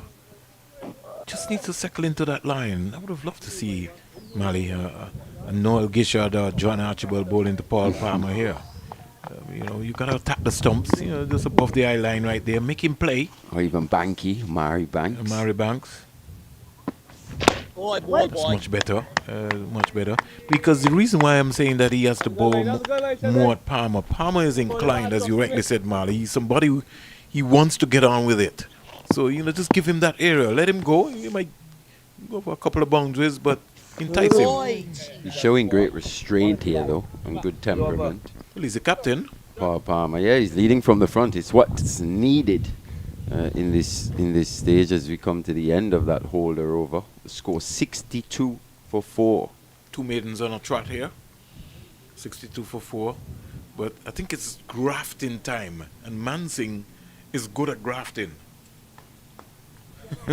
Well, in his little short career that we've seen thus far, we've seen that he's got an aptitude for the fight, and he's faced well over 300 deliveries already in just his one match, this being his second first-class match, scoring 2 half-centuries, picking up, 5 wickets in the match as well? Yes. What a debut, young man.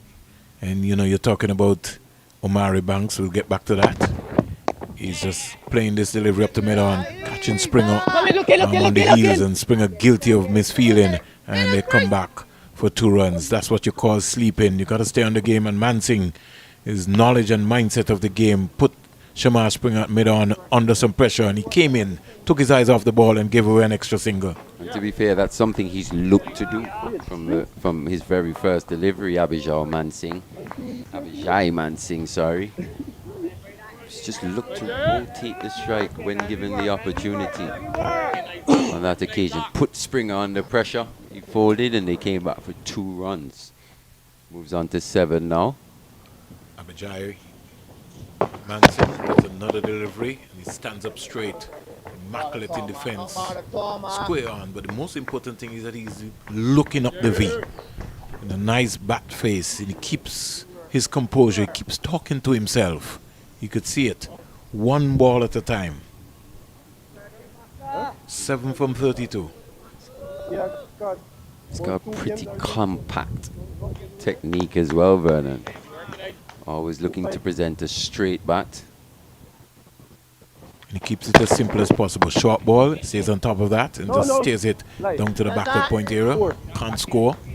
And the good thing about it, Mali, is he uses the depth of the crease, and he lets the ball come right onto him. And on these Caribbean pitches, he will foster, because when he's playing the spinners, he stays low to the ball. Very, very, very, very low in his approach when playing the spinners. And the hallmark of his play in his very young career thus far is just how still he is at the crease. Like you said, that head position. Mansing waits for a McAllister delivery, and he leaves. Dorish coming across. Barbados now down to 2 slips, a gully, a backward point. Cover, mid-on, mid-off. Some tourists on the bank, enjoying the sun here in Antigua and Barbuda. Maybe after they'll even go to the beach. 365 beaches. Joel Manning is 66 in a leap year. Joel has only managed to go to 4 so long, so he's got a long career ahead of him. Down the onside. Every now and again, McAllister loses his line, his radar. I think somebody has to switch on. I see the head coach, Vasbert Jakes, moving around the boundary. I'd love to see him come from the CIUN and maybe just switch Shem Holder from this end. think every now and again when McAllister just strives for that extra pace, that head just tends to fall away. Pretty similar concept to what we saw from Gilzine when he was batting. Down the onside again, worked away into the mid-on area. Wide mid-on, Springer has to come around. He can't stop the single. Good rotation of the strike by Mansing and Palmer. And it's a concept that applies to both batters and bowlers. The head has to be as still as possible upon delivery or upon impact when striking the ball. That aids in having the balance required. So, period of play continues. Some 30 overs bowled here. Holder into his 7th holder now from the CIU end. And I'll have to agree, I'd probably be switching them around here. Bring him up for Shine him. holder. We saw Rakeem Cornwall pick up all 10 wickets from this, the media centre end. That's why I thought that Shane let me Darvish see it missed the first. trick. I see it yet. You know, I'd love to see him here because they'll be going against the grain of the longer part of the boundary See it here. first. And you have to look at that. Give me one, 151 Bucky. dot balls anyhow Mali created here. Paul Palmer 15 from 74. He's looking to back time. None. At the end of the day, I don't want to be overly critical because they've done a fantastic job so far. 65 for 4. But in terms of solidifying this position, you maybe want to see a bit more. Always Mansing. For sure, Mansing is going to be looking for the gaps. And found a single there down to the gully area. Probably want to see a bit more proactivity in terms of captaincy and how he rings his changes and which bowlers are bowling from what end to what batters. It's a lot for a captain to think about, that's for sure.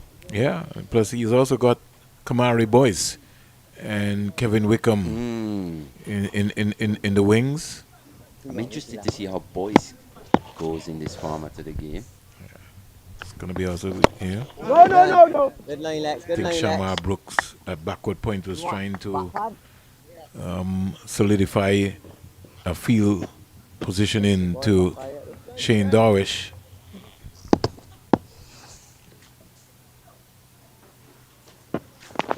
Back and cracking that, can't score. Paul Palmer pulling away.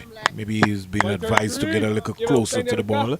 He's now rehearsing that he maybe got a little tighter deep in the crease. He might have been able to find the gap. Kamari Boyce, his fingers, he's been licking his fingers. He can't wait to get onto this track. Flighted, driven, single That's too given away easy. again. Yep.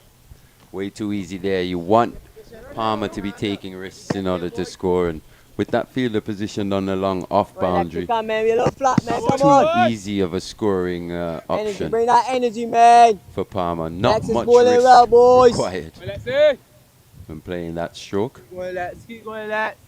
especially when you've got him 16 of 77 deliveries. Wait, Shema. Use that pressure to your advantage. Bowling. Mansing again coming forward. The end of over number 31. Latest score here at the Coolidge Cricket Ground. Jamaica batting first.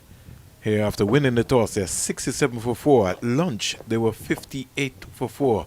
Normally, that's one of the things which following regional cricket, and we've been around since we've been broadcasting. Teams are on top, but just go to sleep. When you're on top, you're on top. You have to seize, you have to be hungry, you got to seize that pressure to figure out, listen, we got 4 wickets at lunch, we come back after lunch, we need 4 more.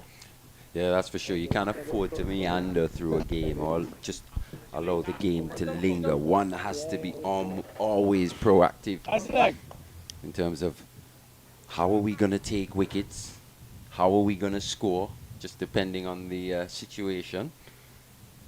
How are we going to preserve our wickets? It's a lot of questions here, a lot to be answered.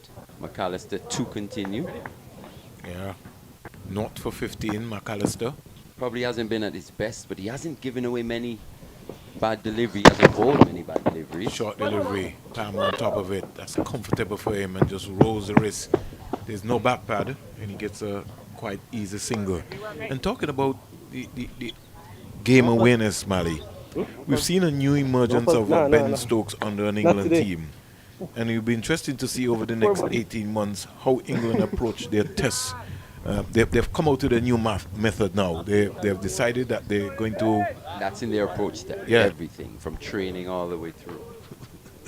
You know, the intensity is just high all the time under new head coach Brendan McCullum. I was just reading, actually, they cancelled. They were meant to play two two-day warm-up matches on their tour of New Zealand. They cancelled one and are just going to play 1 2-day.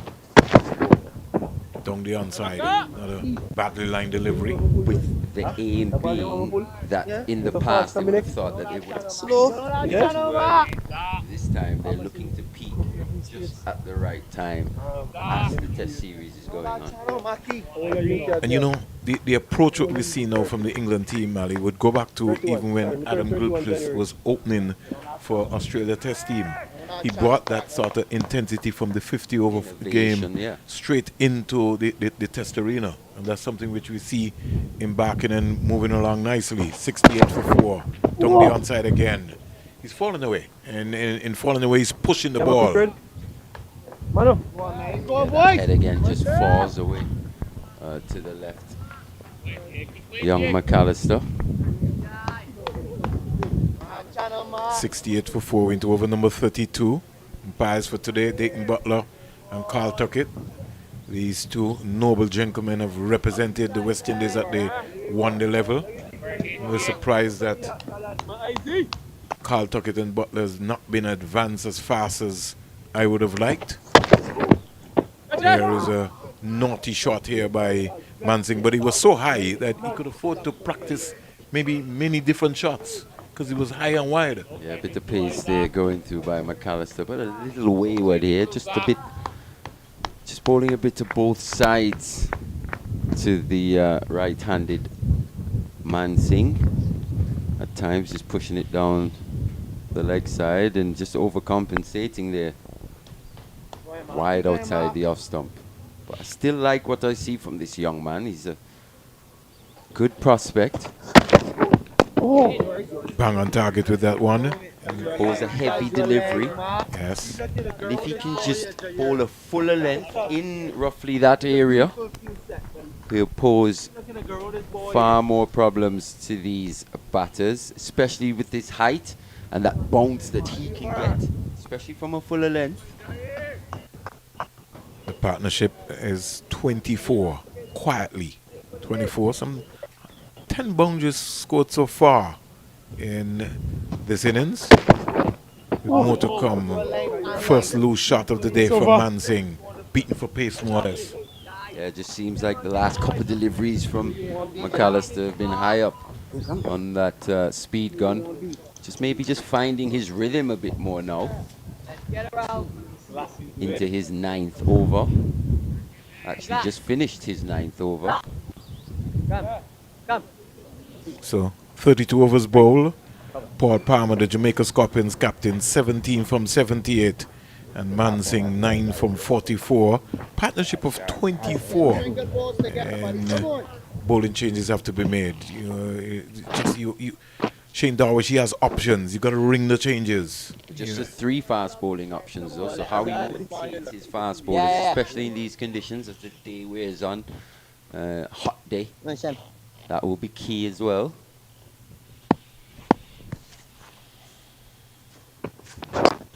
Easy. Just another delivery by Shem Holder. Just worked into the square leg era by Paul Palmer for a very easy single.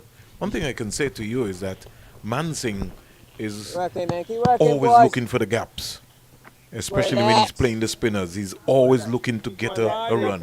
Looks quite wristy at times as well, Mansing. Catch it, bowling, boy. Quietly forward to a nice flighted delivery. Thought the next time he got to the pitch of that, he could be able to stroke that to cover. In Mali's days, he couldn't flight up that so long. He'd be gone.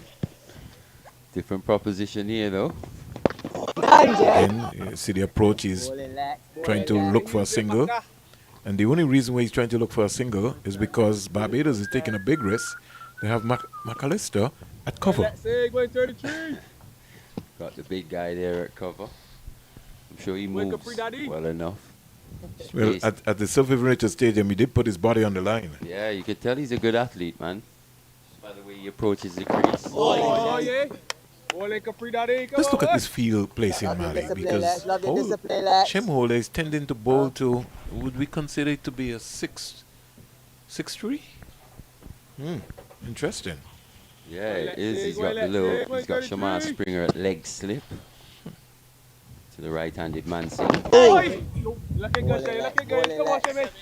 Now, if he's going to go down that road, Mali, then I'm wondering if you maybe can't have a silly point in for Mansing. Well, to be honest, you get the impression that they've got more of a plan to Mansing as opposed to Paul Palmer. Right delivery is back, offline. Use nice depth to the crease, nice touch. Hits the rope now. That's a lovely boundary, a long chase for Hakeem Jordan.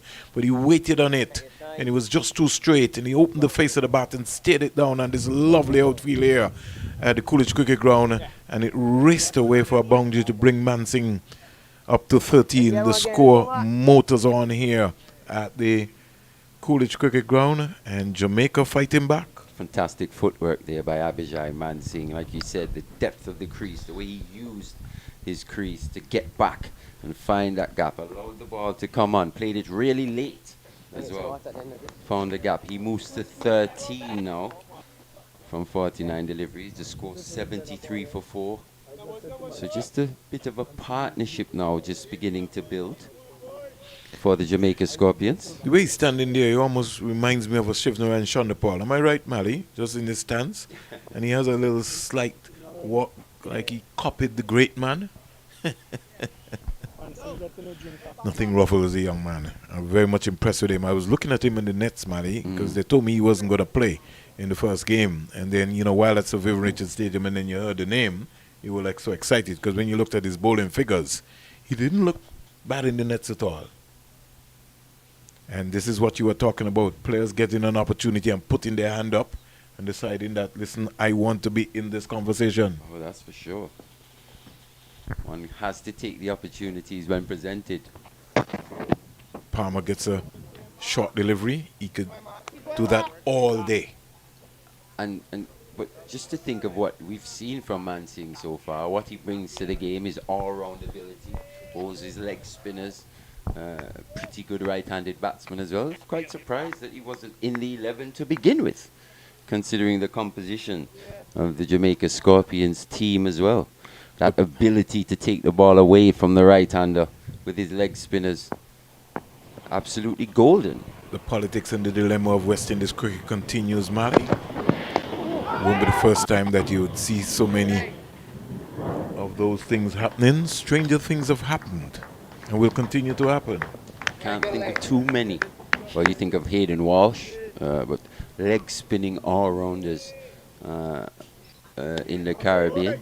My problem is when we find them, how do we mold them? That is the problem, because if we looked at Hayden Walsh's cricket, that has fallen off. You know, when I say fallen off, I'm talking about the consistency.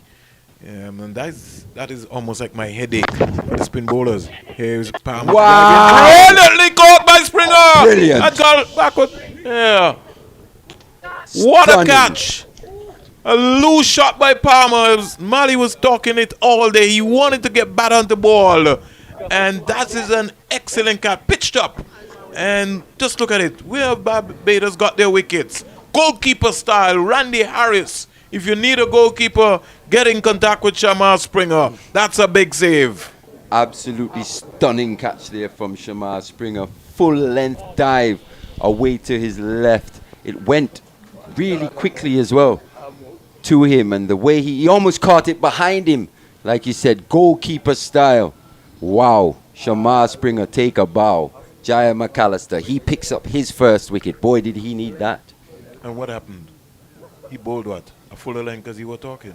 Yes, that length, that fuller length. Every time he bangs the ball in, back of a length, the ball just tends to stand there. But in this last over, leading up to this one, you just got the sense that he was just finding his groove, just hitting his straps. And on that occasion, benefiting from a fantastic bit of a loose stroke, you must say, from Palmer. But wow, what a catch from Shamar Springer. So, after lunch, the Barbados Pride striking early with a stunner. And I think if you're looking at catches for the tournament, this one ranks easily as the best so far. Oh. So we'll have to put that in a category by itself and see if we can find 4 more after. There's going to be some catches. Going to beat that one, Vernon. It's going to take an absolute specky to beat that effort from Shamar Springer. And those are the kind of efforts that can really spark a team. And a particular bowler, McAllister, probably feeling down on his luck, not picking up any wickets, especially in these helpful conditions early. But boy, let's see how he moves on from that one. 73 for 5. Jamie Merchant, somebody who I've got some time for. I like his work ethic, but he'll have to bat today. Short delivery, badly lined delivery. It's gone and almost had a wicket there. I think that's gone for 4 as well. Oh, it's gone for 6. Wow. Plus, that's the Cardinals in. Who missed that? That should have been taken. McAllister goes for the bouncer. Is that Mosley down there? Looks so. It's swung away. He almost misjudged it. Oh my. You have to take that at this level. It burst through the hands, went for 6. Jaya McAllister could have been on a hat-trick there, but Jamie Merchant survived. Seems like he's coming in a bit early for my liking here at number 7. What's your take on that, Vernon? Yeah, I'm still trying to figure, is that Shem Holder? Yes, Shem Holder. Wow. That's a costly miss, Mali. Merchant or not. Couldn't quite take that one that Palmer presented to him as well, so probably put down 1.5 here today.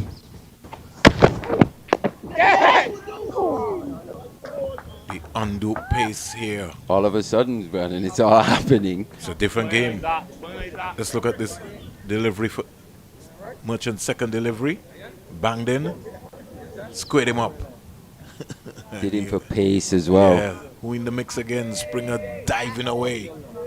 All of a sudden, Barbados, their upper gear, 3 slips, a gully, cover, mid-on, mid-off, back pad.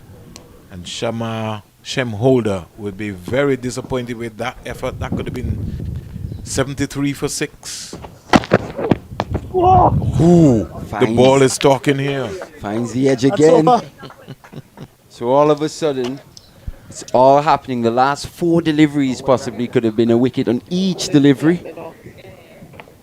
This one just taking the outside edge, not going to that fielder at second slip. But good over by McAllister. Fantastic comeback by him. And now, somebody has woken up Shane Dorish. He's gone for his trump bowler in Hakeem Jordan, who was taking so far 3 for 23. Right move. He has from that CIU end as well. It's been the chief destroyer here today. Hakeem Jordan. Just gone for 23 off his 9. Picked up 3 top order wickets. And that's what you ask for your new ball bowler. Of your new ball bowler, actually, is to pose problems to the top order. And boy, has he done that. He starts with an absolute jaffa. Mansingh didn't know anything about that one. It was caught on the crease, squared him up completely. And this is the thing, he forces you to play at deliveries that normally you probably wouldn't. Just with that angle, a la Ben Stokes, just angling in to the right-hander and just holds this line upon pitching. I want to revisit the Barbados slip cordon again. I just think Shamar Brooks is a little wider at second slip and more square. I would like to see him just go up at least 2 steps. Because the ball is almost like dying. Maybe even the third slip can take a march up. Especially with Hakeem Jordan's pace. 79 for 5 is the latest score here at the Coolidge Cricket Ground. Barbados sensing that they could maybe dismiss Jamaica Scorpions pretty early. All of a sudden, as Mali said, it's a whole different ball game here now. Barbados seem as settling into a role and understanding the areas consistently where they have to bowl on the surface. That delivery didn't quite bounce as well. Almost just shot through. But Mansingh was good enough, presented that full face again. Testing stuff here. Wide delivery. And you could tell he went for the outswinger there. Went for the massive outswinger. He's got a wry smile on his face. Hakeem Jordan. Well, say good afternoon to the folks on the manual scoreboard, Gale and company. Think they need a screen or a tent. The sun is beating down into that area. And they're running for cover in the cool shade. Barbados looking for more wickets. Mansingh punching that outer backward point. And my favorite player on the Barbados team, Kevin Wickham. I can't wait to see him either bat or bowl in this contest. 79 for 5. Well, this partnership between Mansingh and Merchant went a long way in terms of saving that game in round 1 against the Leeward Islands Hurricanes here. They put on 92 for the 6th wicket. They'll be hoping for a bit more of the same here at this stage. We break for a while. Mansingh coming quietly forward, playing this down to backward point again. Can't score. Score remains on 79 for 5. Leeward Islands leaving out today. Michael Louis and Damian Williams again. So concentrating with the same team that would have played against in their last game against Jamaica Scorpions. 79 for 5. But Trinidad and Tobago opting to bat first. Their team is Imran Khan, Django, Darren Bravo captain, Jason Mohammed, Yannick Karaya. So they're almost going about the same team there. Kian Simmons has also been brought in. We'll get back to the scorecard from that game. I'll give you an update in terms of what's happening. Tian Webster as well. He started pretty well. Yeah. He sounds like a man in a hurry. This season. Jamie Merchant is trying to have a heave again over into the square leg area. Missed it completely. And what's good to see, especially in Tian Webster's case, is he's almost known as a white ball player, especially in the T20 format in particular. We've seen him have some very good performances in the CPL over the years. But he's also putting his hand up thus far in the red ball game. And that's what you want to see, multi-format players. Players who can adjust from format to format. Trinidad and Tobago 12 for 2. We'll come back to that. Windward Islands 154 for 4. Merchant is looking for a single that is not on. Kamari Boyce is coming around quickly. He has to scurry back into his crease. Sounds like Atenez and Ambris are putting on a bit of a partnership there. Jeremy Solanza, LBW to Louis for 1, and Keegan Simmons, Scott Hamilton, bowl Louis for 5. So Jeremiah Louis making a strong case to get into the West Indies team. He's picked up the 2. He's gone 2 very early. Trinidad 12 for 2 at the Sir Vivian Richards Stadium. Merchant, model of concentration, walking across nicely and playing this ball. To be fair, I thought Jeremiah was probably a little under par with the ball in the first game against the Leeward, against Jamaica. He was fantastic with the bat. Yeah, he so did. It's good to see he's come back and put in a good performance early with the ball. I think he would have known that to himself. He's been picked in the team originally as a bowler. We know his all-round abilities, but he's picked primarily to do damage with the ball. So it's good to see that he's put his hand up as well, pushing for higher runners. He would have played for the West Indies a few years ago against India here in the Caribbean. Merchant gets a short delivery and he's pulling this one into the mid area. They'll get a couple of runs quite easily. So Merchant goes up to 8 and the score goes up to 81 for 5. Over in Grenada, the Windward Islands are 170 for 4 with Alex Athenes on 80 not out, 101 balls faced, 11 boundaries. And Justin Graves has come to the crease. Sonny Alhambra scored 47. So missing out there. Has the time come for Teddy Bishop to be in the conversation? Ambry's got 2 half centuries in the first match as well. Yeah. Backed it up with a 47. He'd be hoping for 3 figures though. Here is more or less a swing or a swipe from Merchant. So he look like he's tempted that once you bang the ball in, that he's going to have a go. Well, they've pushed that man back at deep square leg. So he's given Jamie Merchant something to think about. Whether he can get the ball up high enough, that's another thing on this pitch. I think he just needs to bowl it full length, Marley. But he's given him something to think about. Maybe hoping to catch him on the crease. I still feel with a fuller length. A fuller length, you could be caught at gully. Take the outside edge as well. Oh, yes. You want to search for that. It's in the boat to Merchant. Merchant is driving. Oh! That's gone. Way. Wow. Over. Wide long on for 6. Wonder if that's why McAllister didn't want to pitch the ball up. I think that's why. And it wasn't necessarily a half volley either. Just got under that one, Jamie Merchant. And we know if he's presented with his length, he's going to look to play his shot. And boy, what a shot to the fast bowler. Back over his head, over mid-on for 6 runs.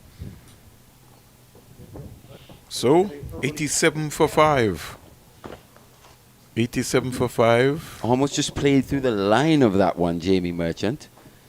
Not something we've seen too much of here today, especially in these conditions on this pitch. Bit too paced in nature. 179 dot balls so far. 8 runs coming out of that over. Merchant 14. Mansing 13 from 55. Akeem Jordan. And Mansing is just last couple of, just after lunch, has just lost his rhythm, lost his concentration, lost his captain also too. And he'll have to refocus again. He walks away to square leg to talk to himself. Just a bit of a nothing shot there by Abajai. I think he knows it by taking that time to just walk away to square leg, gather his thoughts, come back. But these are the problems that Akeem Jordan can pose by just angling the ball in, getting it to hold. There is Mansing squaring up and playing a lovely delivery. But the most important thing is that the back face was still straight. It was. It was the outer half of the bat though. Needed all of that bat in order to negotiate that one, Abajai Mansing. Testing stuff here. Akeem Jordan. 87 for 5. Barbados, they want more wickets. Jordan wants a 5er. Good delivery, good line. Down the 4th stump, the corridor of uncertainty. 3 slips and a gully. Waiting. Left on length there, Abajai Mansing. That one just bouncing. I would love to see the contest with Merchant and and Akeem Jordan. Or in terms of how Jamie Merchant would go about it. Ball probably just doing a bit more from that end. That's why I wanted to see McAllister from that end. He's driving gracefully to cover. Who's after it? Kevin Wickham. Will he pull it back? I think he will. No, hits the rope now. Beautiful shot. And he had to be a triple jumper to get over the covers there. Lovely shot. And that's got to be the shot of the day. Beautiful shot by Abajai Mansing. Maybe didn't time it as well as he would have liked, but well enough to beat Kevin Wickham into that cover boundary. Just using his wrists there to find that gap through the offside. Mansing, he moves on to 17 now. The score goes up to 91 for 5. Jamaica batting first here after winning the toss. Seems like a long time ago. Akeem Jordan, 3 for 27.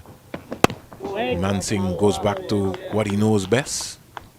Bat and pad close together, on the march, coming forward. Head well over the front knee. At times just sitting quite low on the bat as well. Down near the toe of the bat, especially when Jordan is bowling from that like about Mansing is that he's put a price on his wicket. Most West Indian batters, they don't seem to want to put a price on their wicket. Mansing is. Could leave.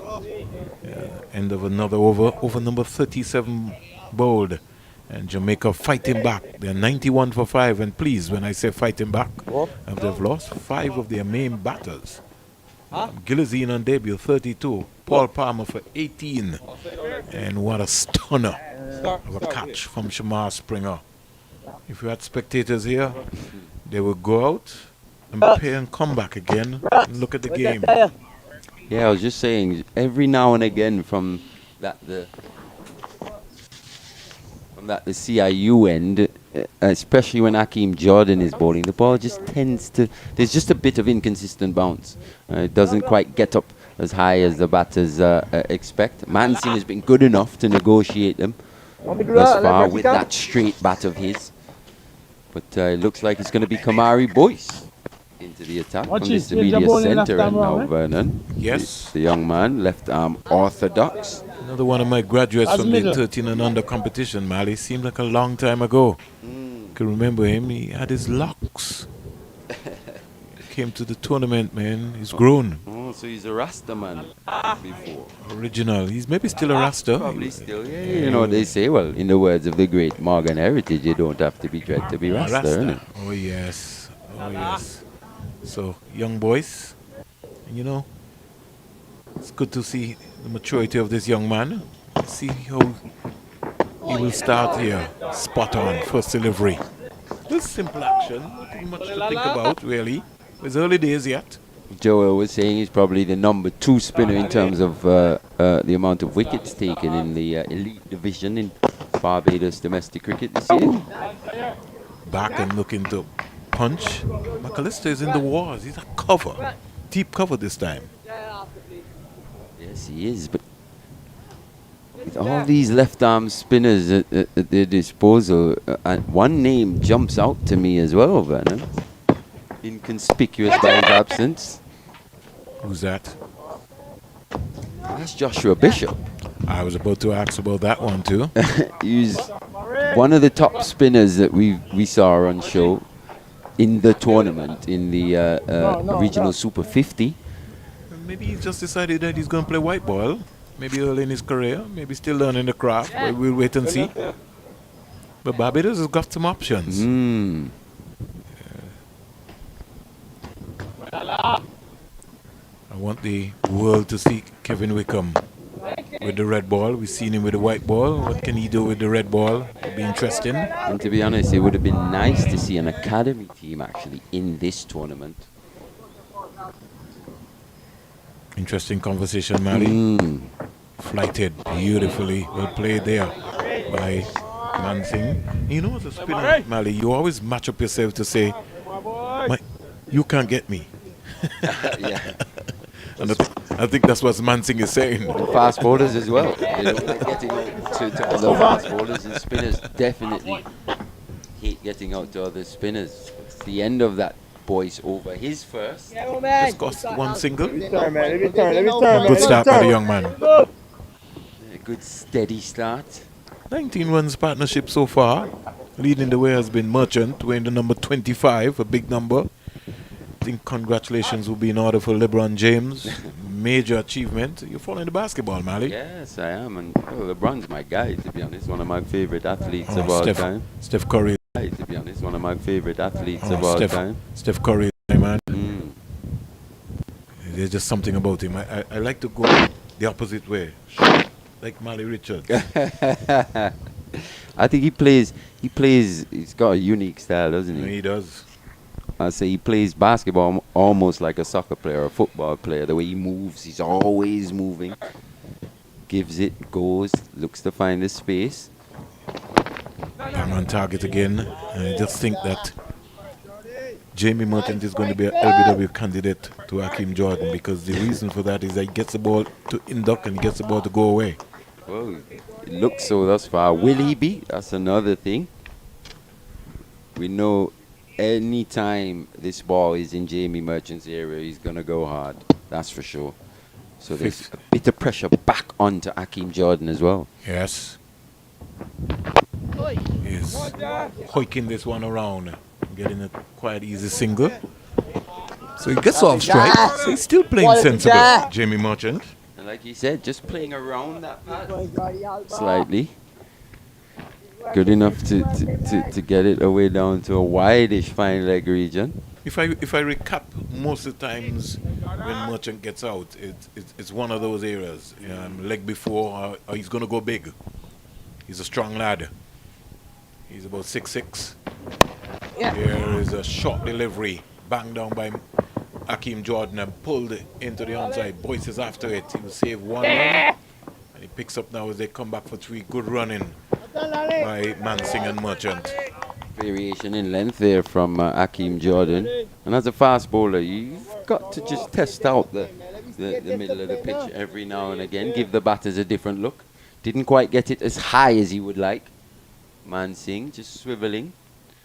But he himself didn't time it as well as he would like. Just picking up the 1 run. It brings the big man himself back into contention. Alex Athens is not out 93 in Grenada. Merchant comes quietly forward, stays it out to backward point. Kevin Wickham fires a return to Shane Dorish. 3 slips a gully. Backward point waiting, a back pad. I don't really want to say back pad is almost like in a very, very, very short mid-wicket position area. Mid on, mid off, up. It's good to see the young man Athens actually backing up his performances from the regional Super 50. 96 for 5 here. Merchant comes forward and good positive cricket, gets a single. So he played the ball right into the gap. So maybe just finding batting a little easier now, the Jamaican Scorpions, especially since Merchant has come to the crease.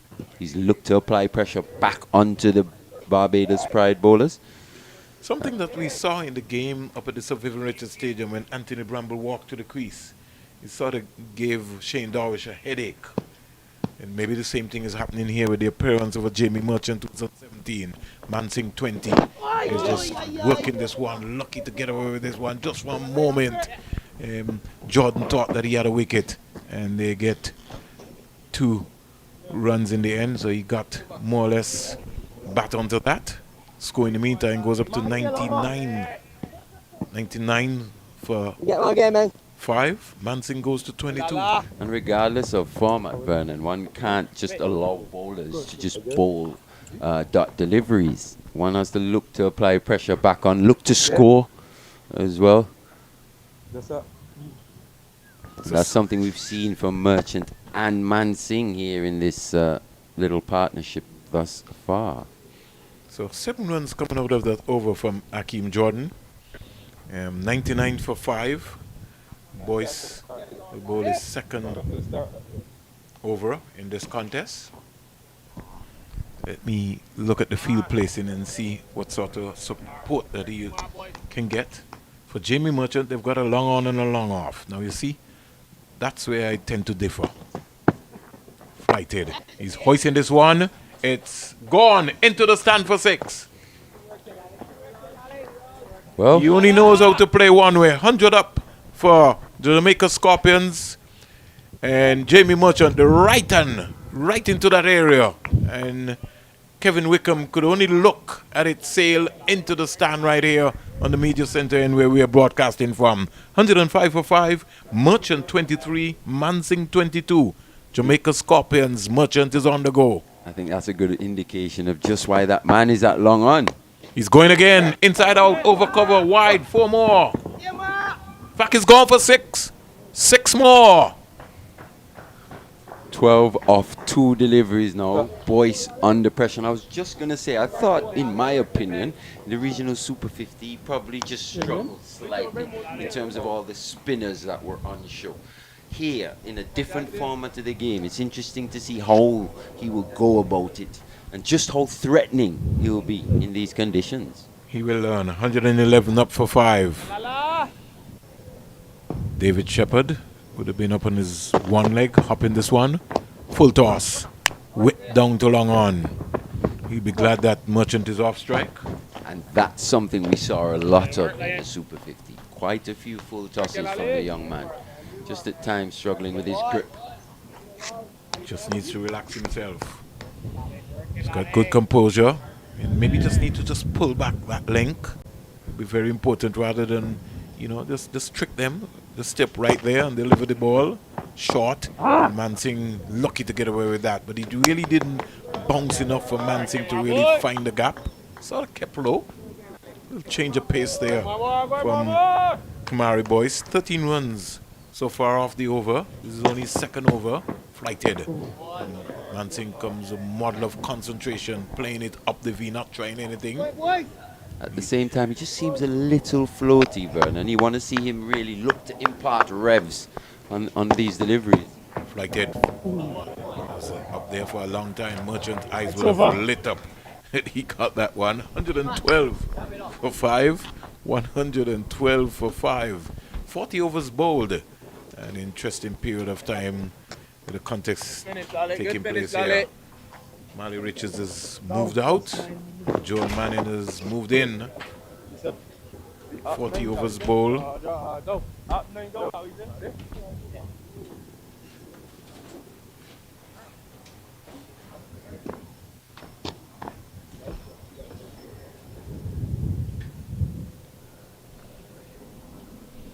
One 12 for 5. Keep going, Afternoon. Michael. Good afternoon, Vernon. Where are you blowing off? You're on top. 112 for 5. You've been a conservative guy. Here is Merchant driving to cover for 4. Work out, Jordy. Half volley by Hakeem Jordan. And one of the slips comes out very early. Pitched up. Wide delivery. And Merchant with long levers. He pounced onto that and smacked that to cover for 4. It was certainly all muscle in that particular shot from Jamie Merchant. He certainly imposed himself here on the Barbados Pride. A counter-attack, you would have to say. Now 34 off of 20.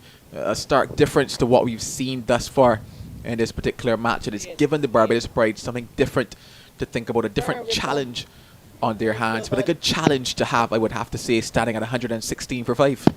Merchant 34 waits for another delivery from Hakeem Jordan. He leaves alone. And I don't know if you would have recognized Joel. To every time Barbados finds themselves in a problem where they have someone who is an attacking batsman, Shane Dorish tends to go under some pressure. We saw what happened on the opening day when Anthony Bramble walked out for the Ghana Happy Eagles. Out comes Merchant. He's 34 from 21. And all of a sudden, looks as if Barbados is not on top. Here is Merchant back and punching that out to the sweeper. He moves to 35. The score goes to 117 for 5. I'd have to say that the thing about moments like these is that I hope that Shane Dorish and the Barbados Pride know that a chance is coming. When they look at those 6s off of Kamari boys, yes, there were 6, take that not away from them, but they were just over the boundary. I'm telling myself, it just takes one miss hit. When we look at a 4-day encounter like this, I don't mind seeing something like that. Here is a inducker there from Hakeem Jordan, and just a little uncertain there for a while. Playing away from his pad there, Mansing, and is really a little bit out of character when it comes to him. He's normally more tighter. He walks away at square leg to talk to himself, to say, listen, Jamie Merchant is batting well. I have to give him some support. 4 6s and 13 boundaries so far.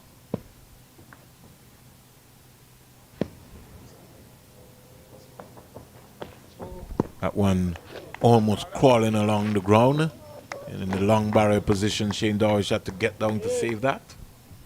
It was quite interesting that we could see something like that. Obviously, there's still movement on offer, but it is that inconsistent bounce and inconsistent pace in this surface. 2 paced, we would have to say, almost 3 or 4 paced, given if we look at all of the ends of this surface. So it will make for a very interesting contest as Hakeem Jordan continues.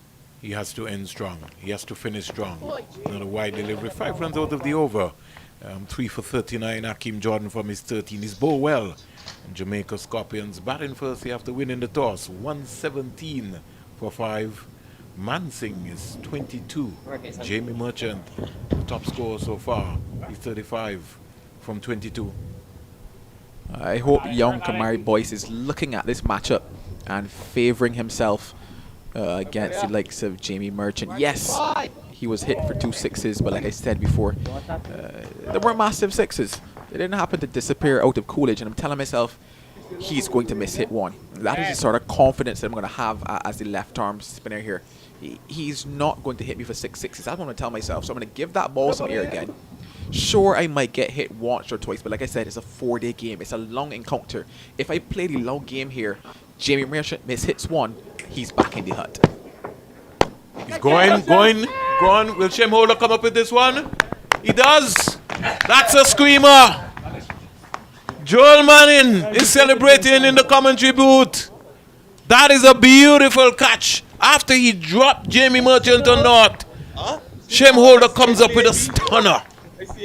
This is exactly what I said. I am going to back myself. I am confident enough to know that Jamie Merchant is going to miss hit one. He is not going to hit me for 6 sixes. Give that ball some air. Invite him to play the shot. And as you can see here on our screens, Jamie Merchant must now walk back. Kamari Boyce on debut picks up his first wicket here at Coolidge. 117 for 6.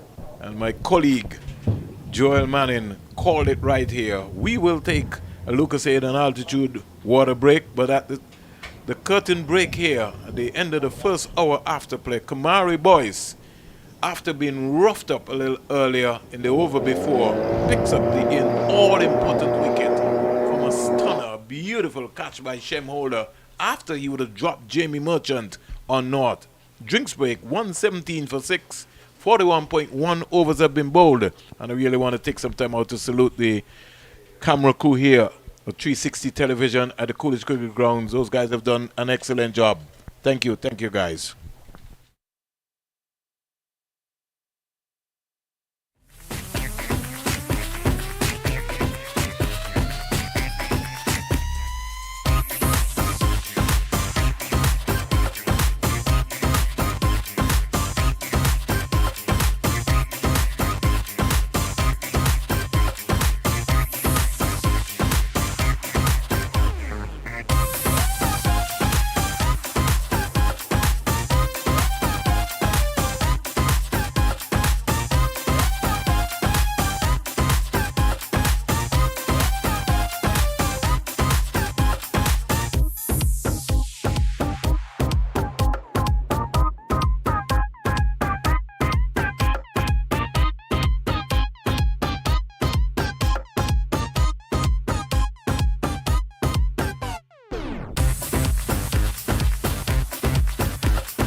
We're back after the drinks break. I was a bit excited there when I said that Kamari Boyce was on debut. It was actually, in fact, his second first-class match.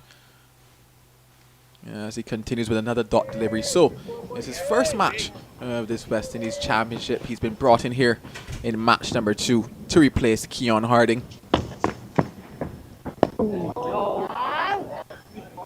But what I can say is that I commend the young man for putting that ball into the air again. A lot of bowlers would have pulled it down, would have gone to a lot flatter and faster in fear of what could have happened.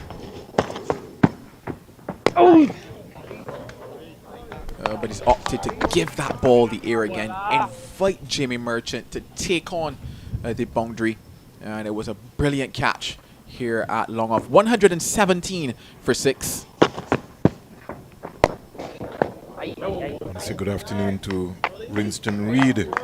We'll be following this coverage, and you know Winston Reed over the years in Barbados, and for Barbados would have picked up so many wickets. It'll be a joy for him looking at young boys.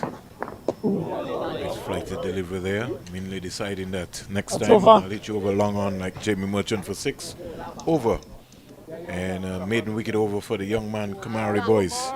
Exciting times. Jamaica Scorpions 117 for 6. Exciting times indeed. This is what you like to see in cricket. Like I said, it was a very interesting contest, but it was a contest that Barbados Pride should have favoured themselves in, and they did just that. Kamari boys, like I said, willing to give that ball some flight time, willing to give it some air, asking Jamie Merchant, how good are you on that particular occasion as well? The length was perfect for him. Just a touch. He pulled it back just a touch in comparison to the 2 6s previously. So I'd have to say great work to the young man, deserving of that wicket. Bang on target again. First up delivery. To Mansing. Middle, please. 117 for 6. Middle. Over in Grenada, Alex Athens is on 98 not out. 98 not out. 195 for 5. The batsman just out happens to be Justin Graves for 21. Tevin Walcott walks out. Jordan into both to Mansing. He's back and punching that. The fielder wide backward point will have a long chase. He won't get there as Wickham, and it goes into the boundary for 4. Just a touch short there from Akeem Jordan, and capitalizing on that one was Mansing. He's been at the crease for some time, and that's another boundary to him and the Jamaica Scorpions. 121 for 6. 121 for 6. Break for a while.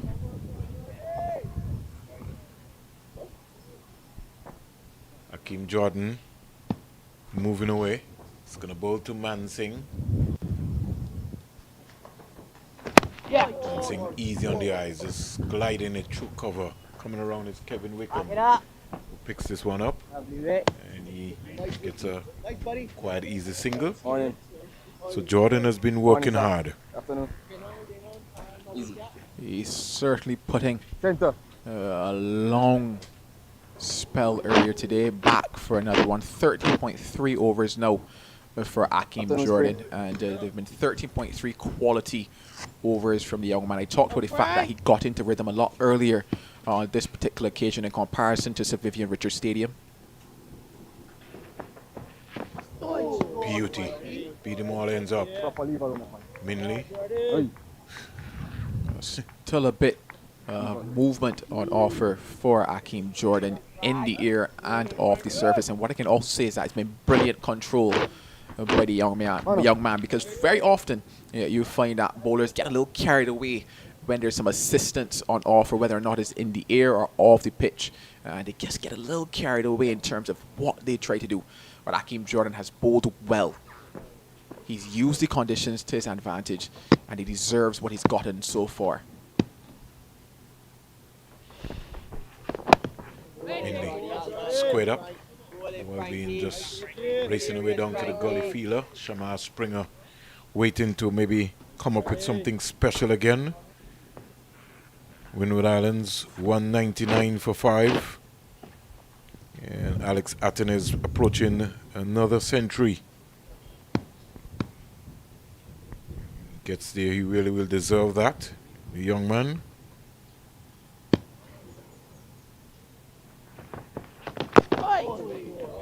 Squared up completely. He's on 98 not out as we speak. End of another over here. 122 for 6.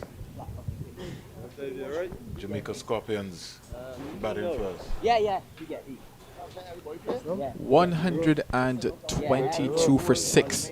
The Jamaica Scorpions after winning the toss and batting first. Well, it's all Barbados pride here on day one. The morning session belonged to them, and right after lunch, that belongs to them as well. Kamari Boyce, he's about to continue. He's now bowled just 3 overs, picked up 1 for 14. Mansing on 27. One slip, a back pad. Boyce to Mansing. He's back and trying to play that late as possible. Can't beat McCaskey with the pads on. McCaskey at backward point. Boyce. Driven. Can't beat Shamar Springer, who is catching a short extra cover area. Another dot ball.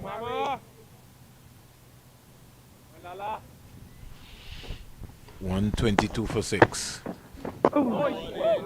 Nice flighty delivery, but Mansing has already made his mind up that he's going to bat for a period of time. This is good pace by Kamari Boyce, and I would have mentioned the fact this is actually his second first-class match. His first was against the Leeward Islands, where he picked up 5 in the first innings there. Flighted. Kenny comes back forward again. Another dot ball. 122 for 6. Then he picked up 2 in the second innings. So thus far, 7 wickets in his first-class match. 1-0 here against the Jamaica Scorpions.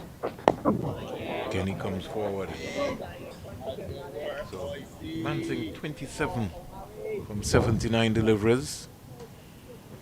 And Minley will be looking to spend some time with Mansing. There is Mansing losing concentration, trying to sweep. He was in 2 minds, got on the edge, and he spooned up for an easy catch for Shane Dorish.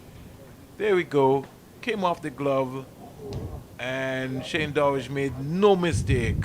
Mansing can't believe it. He goes back for 27, and Kamari Boyce strikes again for Barbados. We talked about the two-pace nature of this service and that particular delivery. You can see that it just held up a bit there from Kamari Boyce. It was a bit slower off the surface onto the hand of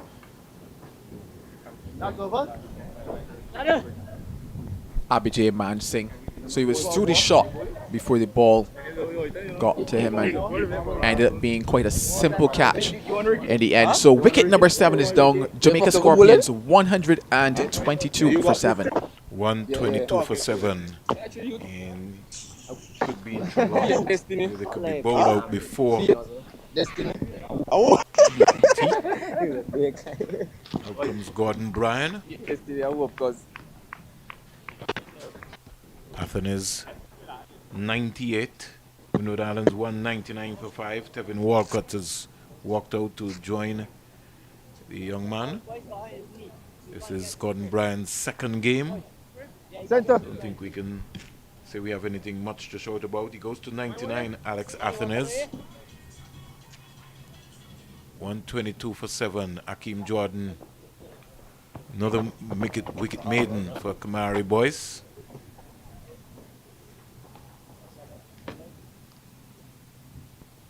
Three slips and a gully. Jordan to Minley. Minley coming forward but driving more or less, and the ball peeling off and going down to the second slip. Here Barbados sensing that they could really put some pressure right back here on the Jamaica Scorpions team. They want to be able to keep that pressure mountain. Umpire Carl Tuckett looks around to make sure that everything is okay. Three slips, a gully, backward point, cover, mid on, mid off, short mid wicket. There's Jordan in to bowl to Minnie. Minnie comes forward. It's not just a matter of just looking for survival. You've got to also look to try to see if you can score. Certainly they will need some runs on the board.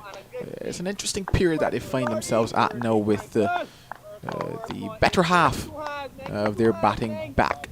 And he had 122 for 7, facing a very daunting task right now, Mindley and Bryan. Backing across and defending nicely. Another wicket is gone down for the Windward Islands, 200 for 6. Sinclair in among the wickets so far. Lunsford beaten, 2 for 35. Niall Smith, 1 for 51. Kevin Sinclair, 2 for 44. And Shamar Joseph, who we saw at the Sir Vivian Richards Stadium, 1 for 29. 200 for 6. Commander Malias is on 99 not out. Hope he does not run out of partners. Minley is steering this one past the gully area down to the third man area, and they get a couple of runs quite easily. So Minley is off the mark with 2. Score in the meantime goes up to 124 for 7. 2 very important runs for the Jamaica Scorpions, cause at this point in time every run will certainly be valuable for them. Having won the toss and elected to bat 124 for 7 on day 1. I can actually see Nicholas Curtin on the field now. I'm not sure who he's come on for. Looks like might be Shamar Brooks. No, it's not Brooksy. So who he be on for? Under pressure here. When I get it. Is it McAllister? No, McAllister is at mid-on, so we're still searching. We've got a quiz competition going on here right now. And Keon Harding is also out there on the field at short cover. So 2 fielders off for the Barbados Pride at this point. Here we go. Jordan searching for his 4th wicket. Ooh. Appeal for a caught behind. But nothing in that one.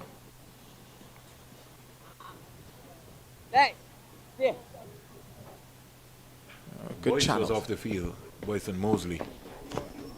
Those were the 2 who were off. 124 for 7. Over in Grenada. Alex Atenez is on 99. Windward Islands 206 for 6. Ryan John has just come out. 124 for 7. My boys excited. 2 for 14 so far after being roughed up by Jamie Merchant. He missed time 1. An excellent catch by Shem Holder. He would have missed up for dropping Merchant not. Comes Gordon Bryan.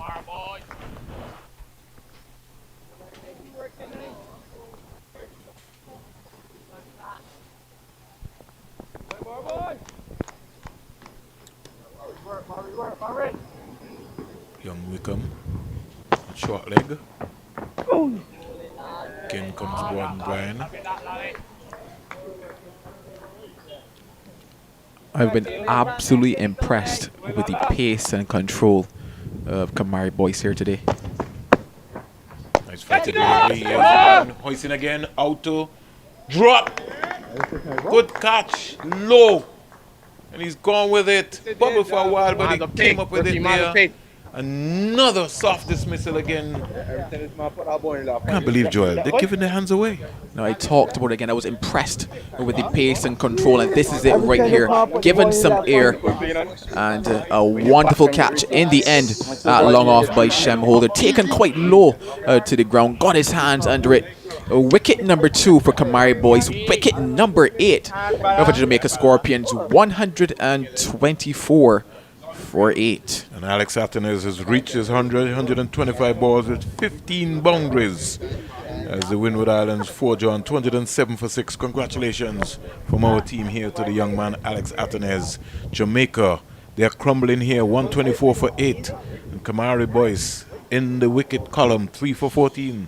Yeah, I know took away one of those wickets from him. I said 2 to Kamari Boyce, I believe, but yes, indeed 3. 3 for 14 from his 4 0.3 overs. It's been brilliant stuff for the young man. It's actually quite interesting that this is the end from which Raheem Cornell would have picked up his 10 wickets in that first round encounter against Jamaica Scorpions. So almost a bit of a nightmare end when it comes to spin for Jamaica Scorpions. But Barbados Pride are certainly large and in charge here at Coolidge. Haven't lost the toss.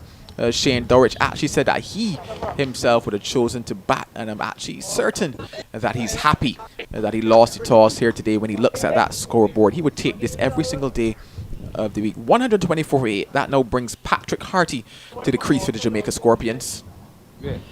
Boys, we're in the number 16. Looks like a 16-year-old. Harty comes quietly forward. I'd have maybe put a silly point right in front of Patrick Harty. Joel, Barbados have to show they're on top. They have to really seize the kill.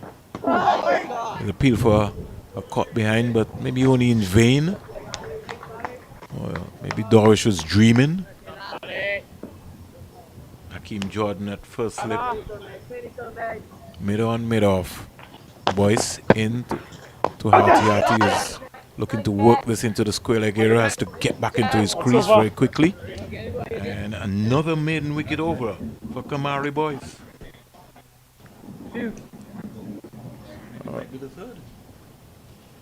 Oh, well, it's interesting times here for Kamari Boyce. 3 maiden wicket overs. I'm not too sure if the statistician could ever tell me if that has ever happened before at this level. What is important, he needs 5 wickets. And that's the thing, the race is on. I was actually about to get to that now. The race is actually on to see who could pick up 5 between himself and Hakeem Jordan. That's what he would need right now. My question is, does Hakeem Jordan look at Kamari and say, just take it easy, let me take these other 2? Or does Kamari say, you know what, Hakeem, you know what, you've done a lot of the hard work. Just let me take 5 here today. Minley would have other ideas. He's on 2. And Hakeem Jordan, 3 for 46 from the CIUN. Pitched up, and he's just undriving. Boyce threatens to throw down the stumps at the non-strikers in.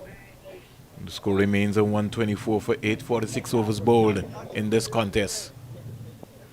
So good afternoon to George, Lance Whitaker, all of the folks in Jamaica. It's track and field time throughout the entire Caribbean. So everywhere is buzzing with preschool sports, you name it. But here, we're talking cricket. Lovely outswinger, squared him up. Minley didn't know anything about that. I ain't giving 5. Jordan working for Barbados, 124 for 8. So interesting, I can hear the voice of Shamar Brooks there saying, if you're tired, Hakeem Jordan, put down the ball. Hakeem Jordan says, no, I'm not tired. He wants the ball in his hand. He wants to pick up 5 here for himself and the Barbados Pride. Minley 2. Jordan to Minley. Beating Orleans up again. Minley made his test debut against Australia last year.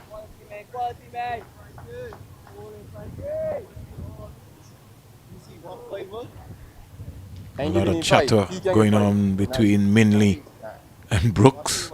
They both were in Australia, so there'll be a lot of chatter. The teammates, Brooks is having a big laugh. 124 for 8. Jordan.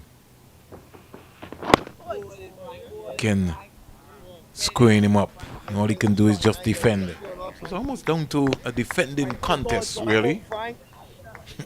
It's pretty much at that stage of Jamaica Scorpions, just trying to see how much more they could add to this total. Obviously, Markino Midley and Patrick Harty will be hoping that against the odds they could string together maybe Jamaica Scorpions' best partnership.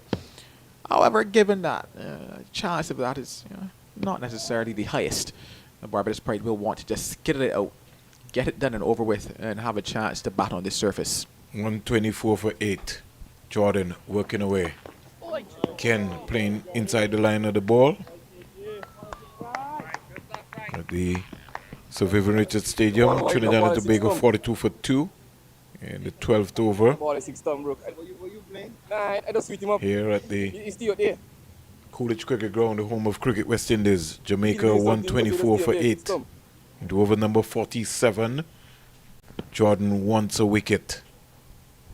5 good deliveries so far. It would be nice to get into that wicket column. 3 for 46 from 15.5 overs. He starts, he stops. 4 slips waiting patiently. Again, fishing at this one outside the line of the off stump. Over comes to an end and maiden over. And at the end of it, the latest score here, Jamaica 124 for 8. I guess the interesting question being posed out there to Shane Dowart is how long does he let Akeem Jordan keep going? Yes, he's in a wonderful rhythm. Yes, he's bowling well, but there's also the question and consideration of workload management. Obviously, Akeem Jordan will have a lot of overs left to bowl in this match. It's still day one. There's still a second innings to go. When does he say, okay, Akeem, I know you want to keep going, but I'm going to have to just pull you back here. I don't want to risk injuring you at any point. You're extremely valuable to us for this match. You're extremely valuable for us going through the remainder of the season. Boys. No. To Harty. Harty is opening the face of the bat, steering it down to the backward point area. The score once again just lingers on. They need 124 for 8. It's almost like a survival for the Jamaican team. They're more like they're playing for a draw. I wouldn't say playing for a draw, but they're certainly just looking to pick up ones and twos, and I think you're better served with that. Forward again. It's a long time the score's been 124 for 8. I think that probably speaks a little bit more to the quality of bowling that's been on display today here. There's a lot of pressure out there. Kamari Boyce has been stringing together now a wonderful spell. 3 wickets in it. Highest partnership of the day, Merchant and Manson. They play for leg before. It's going down the onside. Highest partnership of the day. Mansing and Merchant 44. The next best would have been, we'll come back to that, Mansing and Palmer 29. But Barbados, they found one thing, comes quietly forward again. Another maiden over here again by Boyce. So Kamari Boyce has bowled some 5 overs, 3 maidens, 14 runs, 3 wickets. Shem Holder, 9 overs, 3 maidens, 23 runs, 1 wicket. Shamar Springer, 7 overs, 5 maidens, 10 runs, 1 wicket.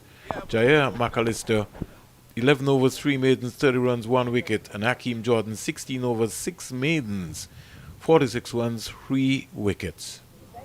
All right, so I just want to take a quick look back at that LBW show. We had some close calls.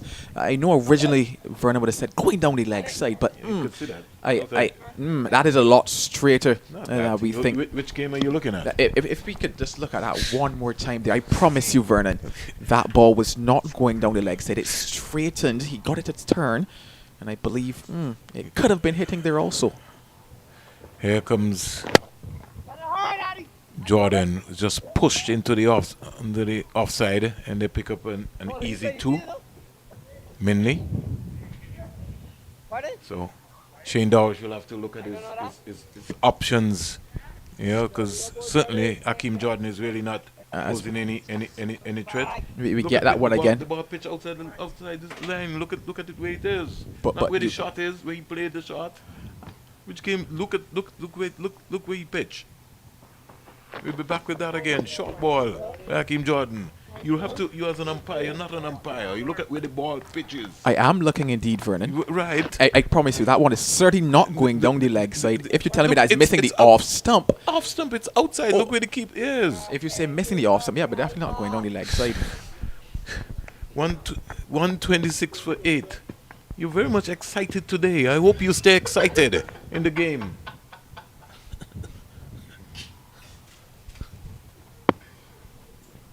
Minley 4. Jordan to Minley. Ooh. Pete Noll ends up. Ball dying. Going to Sharon Dowrish. 126 for 8. There's a little more chatter going on with Minley and the slip cordon. Leading that chatter is Shamar Brooks.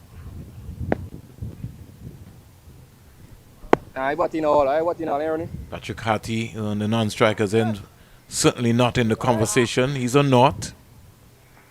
Umpire Carl Tuckett begins to focus as Jordan. Minley is squeezing this one out the backward point. Kevin Wickham fires a return back to Shane Dorish. I think Barbados is just in a comfort zone. They picked up 8 wickets. They're not worrying about anything else.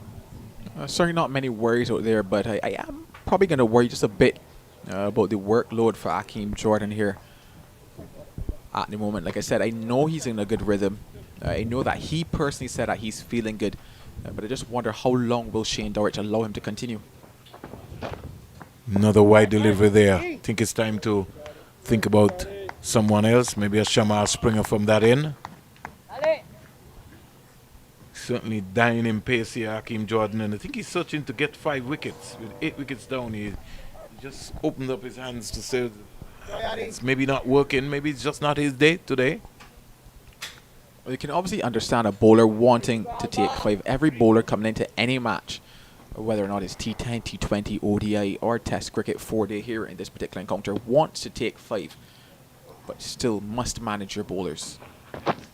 Down the onside, pushed off, so I think that 2 runs coming off Akeem Jordan, 3 for 48. Might just be his last over of the day. Maybe Shane Dorish should say to him, good spell, good effort from you, young man. Let's see if we can turn to somebody else. Give Shamar Springer an opportunity, or maybe even a Kevin Sinclair. To maybe take a bite. 126 for 8, 49 overs bowled. Still want to see Barbados with the high intensity to complete this innings and finish this innings. Certainly every run is important, especially when you think about Down the onside again by Kamari boys. Yeah, but when you think about the fact that there's still several questions to be answered by this Barbados Pride batting lineup, they're going to want to dismiss Jamaica Scorpions. Mosley caught napping. Mosley is certainly not in the game. You can't get a single there, Joel. No, agreed. That was just a small lapse. And I guess that is what happens when you're on top, when you're relaxed and telling yourself that 8 wickets down, 127, no real pressure on you. But it's small moments like these, singles here, 2s there, that will matter in the back end of this game, I guarantee you. Full toss. Almost yucked himself there. Coming down. If I was Dorish, I would maybe bring Mosley in at short leg, a bat pad. I'll put some pressure here on Minley and Harty with boys bowling. Give them something to think about. Minley playing forward. Then rehearses to say I maybe should have just hit this one inside out over Shamar Springer for some runs. Boys, delivery again. Another lapse and another single. Shane Dorish giving away a bye there. This is going to be an interesting game, Joel, and I think Barbados are playing as if, well, you know, they got 127, and so we don't need to worry about anything. It's only a matter of time before they get out. Patrick Harty, now more pressure being added. You have to give support to boys. 3 for 15. Big man diving away there. But they get another single. Just thought that he over-tossed that one there, Kamari boys. Yeah. The one thing that I've not been able to pick up so far in this innings, I've not seen him bowl the arm ball. Well, I've been looking at it. Don't want to say yes or no because I haven't seen every single delivery bowled from him. But what I can say though is that still it's been wonderful on the part of the young man brought into this game as a replacement for Keon Harding, his second first-class match, and he's been going well. As I mentioned, he picked up 7 across that first match, 5 in the first innings. on his debut. Now 3 here today as we see a change now from that the northern end in the form of Shamar Springer being reintroduced to the attack. He had a wonderful go of things a little earlier. 7 overs, 1 for 10 so far. He's going to want to pick up just where he left off. He was in a sweet spot, hitting on a very good length. So we're about to see now. Shamar Springer bongs away from the CIUN. He's caught a gully. Patrick Harty goes. Caught McCaskey. 2 feet together, caught on the crease, just the hands went. And Jamaica lose their 9th wicket, another wicket, 129 for 9. I mentioned that he was in a very good rhythm before lunch here today. Comes back once again, puts it on a very good length. Invites Patrick Harty to just push at it a bit. It was full, it was wide, takes the edge. And that's wicket number 9 now down for the Jamaica Scorpions. 129 for 9. Shamar Springer picks up his 2nd wicket of the innings. Yeah, so the woes continue for the Jamaica Scorpions. They're batting. But as my colleague Joel Manning says, he's also very much concerned about the Barbados Pride batting. And it'll be interesting to see Mansing and Merchant and company, how well they bowl on this track. Yeah, it certainly will be an interesting contest. As we know, on a by far flatter surface, Barbados Pride batters made a lot of errors there in that last encounter. They're certainly going to be hoping to rebound. Obviously, we know they're a lot better than some of the shots that they played. But obviously, it's going to be an interesting contest here. So at 129 for 9, you have to tell yourselves that it's a wonderful chance for the Barbados Pride batters to come out whenever they wrap up this innings and certainly mark or state their dominance on this particular encounter. However, like I said, there's some guys who, a bit of nerves about them, so we'll see. Shields faces his first delivery from Springer, and he comes forward, overcompensating himself, but it wasn't on the stumps. So we'll wait to see what happens. Exciting times here, because everyone in the Caribbean will be looking forward to see O.J. Shields. There's been much talked about throughout the entire region about him. His head coach Andrew Richardson talked about the young man. Saw him in the nets, but you don't get fooled with the nets as compared to a match. Springer pitching up a delivery. He's coming down and just looking to undrive it. Can't score, can't beat the bowler. The score remains 129 for 9. Minley, 4 from 29.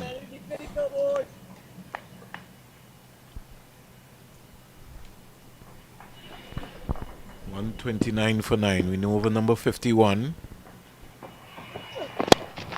Here's Shields driving. Kamari Boys diving away at short mid-wicket and just parrying it. Score still remains 129 for 9. A slight adjustment being made to the field now as Kamari Boyce is being asked to just drop back now to what looks like the square leg boundary. That's a wasted man, Joel. Wasted. It's giving away a single. What I'm also noticing is that as he went back there, He's just been limping. Limping a little bit, a bit of a hobble there for Kamari Boyce, so hopefully nothing major on his end.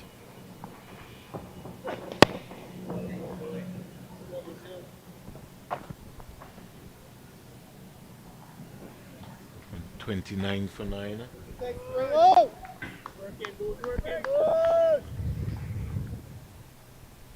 This is O.J. Shields batting here, and you just allow O.J. Shields to just get a single.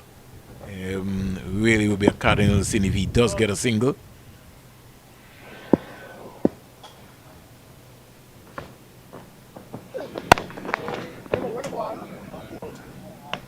Maiden over by Shamar Springer, maiden wicket over.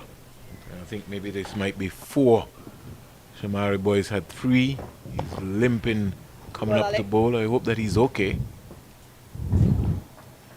Looks like his right knee. Don't know if he got a niggle or something. It could have been from that diving stop just a couple balls ago. Like we said, hopefully no damage done to the young man. The thing about cricket, right, is that you don't maybe even sometimes want to let anybody know that you're injured. He's got a ball in his hand and there's opportunity for him to pick up 4 wickets. He'll have his prize on that. 129 for 9, start of over number 52. Minley stands up straight and punches it to Shamar Springer. 129 for 9.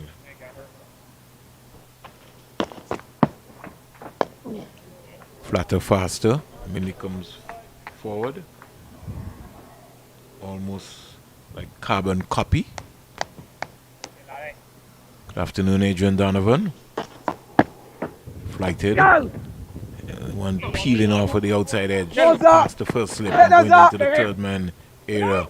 And they get 2 runs quite easily. Is that Akeem Jordan at first slip? Yes, indeed it is. The ball fading his right hand on that particular occasion. He took a long time. He looked like an old man going after that, diving at that delivery. When you bowl that amount of overs, and Then he just shouldn't- a then he- section and some. Then he shouldn't be at first slip. If you bowl that amount of overs and you stand at first slip, you're doing great. That means your fitness level has to be up. To be fair, that's the only place you want to be after bowling that amount of overs. Kenny comes quietly forward. I'd prefer to be out on the boundary. Humming around. 131 for 9. Shields is not. Here is a big heave by Minley, who has decided that he had enough. Missed it completely. And umpire Dayton Butler calls over. I have a question for you, Vernon. So you've just bowled 17 overs in a session and some. Where would you like to field? If you're standing on first, it means that there's more concentration level for you because you're going to be watching almost every ball that you keep and you're bending over. There's less chance of you having to run, though. More likely that you're given a chance also at first slip, dropping a sitter.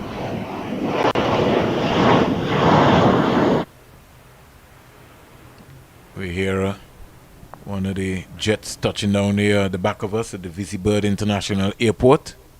Antigua and Barbuda busy with action. Springer to Shields. Shields comes quietly forward. 131 for 9. Jamaica Scorpions winning the toss like a long time ago.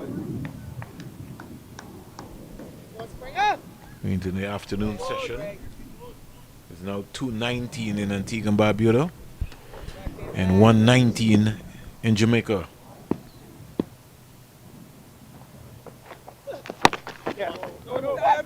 Thinking about a single. This time Shane Mosley more alert to the process.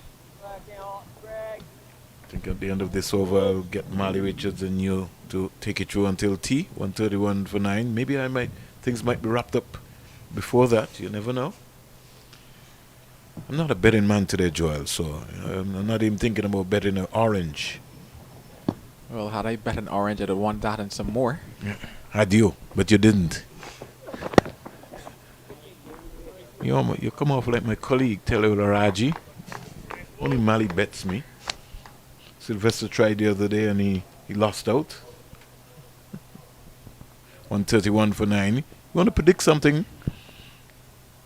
We think we'll get the last wicket for Barbados. Because you're a little bit quiet. The only prediction I'll make is that the sun will set today.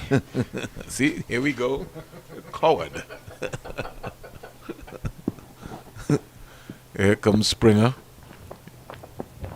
Short delivery. And every time the ball has been banged in, it sort of take a long time. So you just never know. Shields maybe might have the best options of this track, along with Minley. honestly, if I were the Jamaica Scorpions, even though at 131 for 9, yes, miles off from where I would have wanted to have been at this particular stage on day one, I'm still looking at how this surface is playing and telling myself that I could still be in the money picking up some early wickets for the Barbados Pride, putting them under pressure, especially on the back of 2 batting collapses in the first round, and we are still in for a contest. You sound very concerned, but that's a good, as a good broadcaster, you should indeed. 131 for 9. Shamar Springer into a good groove here over in Grenada. Windward Islands are 207 for 6. And at the Sir Vivian Richards Stadium, Trinidad and Tobago in a rebound effort, 60 for 2. And here at the Coolidge Cricket Ground, in this Cricket West Indies 4-day championship, match is being played in the Spice Isle. Grenada celebrating 49 years of independence on Tuesday. 131 for 9. Shields forward, keeps that one out. So 53 overs bowled, and Jamaica Scorpions are 131 for 9. Trying to get my colleague Joel into some sort of comfort zone to bet something, but he doesn't want to bet. Now, if I was betting, I would have been on that particular occasion for Jamie Merchant and Kamari Boyce. You just saw it coming. Oh, you would have? Yeah, certainly. You Wow. saw it coming. Okay. As you know, you just give that ball. No, I some know air. what entices you. It was an No, I interesting know. prospect on hand. That is why you're supposed to occasion. take the bet. Look who's batting, Minley and Shields. Funny enough, it's moments like these guys could easily trickle on another 11, 15 runs. All of a sudden, we're past. I think the crystal ball not working with you, Joel. That's why you don't want to take a shot. Forward comes Minley. The score remains on 131 for 9. Long on, long off. That's what we have. We look on the eastern side, we see some clouds coming around the mountain. We hope there are no rain. Flighted. Playing at a nice flighted delivery there, Minley. Just for a moment. Peel went up, but not convincing. Dayton Butler is not interested. Flighted again, driving to the left of Springer to get an easy single. So let's see how Shields will keep out these 3 deliveries. Shamar Brooks just underarms the ball to Kamari Boyce. 3 for 18, boys. 132 for 9. So good afternoon to Milton Small, Henderson Springer, Adrian Donovan, Erskine King, Harold Eastman. All the folks in Barbados were listening to the cricket, Andrew Mason and company. Keith Holder, like the delivery, Shields goes for a big one. And when he goes, it goes all the way for 6. So he makes proper contact. In the meantime, it's brought my colleague Joel on his feet. And so maybe he might want to get motivated again to back Kamari Boyce. Another 6 here. It's not just that. It was just so interesting that Shane Dortch would have asked John Hendricks to come up into the circle to mid-on. Obviously, it made that shot, I guess, an interesting prospect for OJ Shields. No, John Hendricks has been asked to just somewhat going to... Flatter, faster. He has been able to punch out. I would have flighted him again. Oh, certainly. I would have given that ball some air again. Tell him, take me on. 138 for 9. Shields is 6. He goes again. Hoists this one. Graves diving away at mid-on. Big save. And Shields has decided that he wants to open up his arms. So both batsmen on 7. 139 at the end of the over.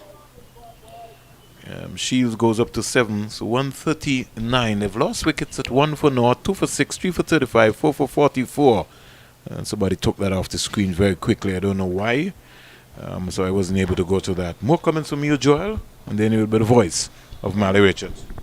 You know, it's always interesting times like these, last pair partnership, and the little niggling, nagging runs that they can put on that become all important when you get down into day 3 and get down into day 4. They always tell you, wrap it up. You have the chance to close out your innings, close it out, wrap it up, and Barbados Pride need to do just that.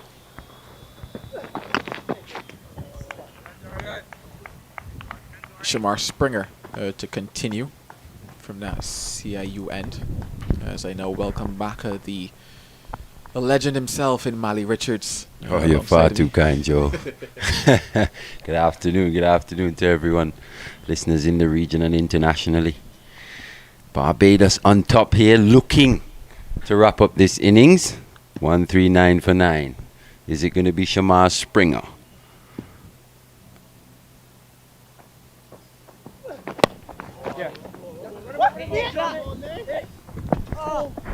A chance for the run out. But a chance not taken on that particular occasion. Another single being added to that Jamaican Scorpions total.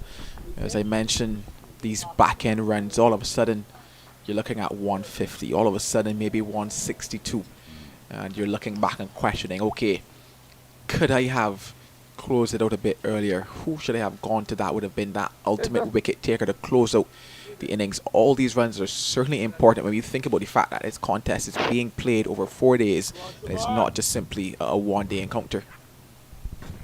Definitely. Ebbs and flows to this game. This great game that we know and love so much.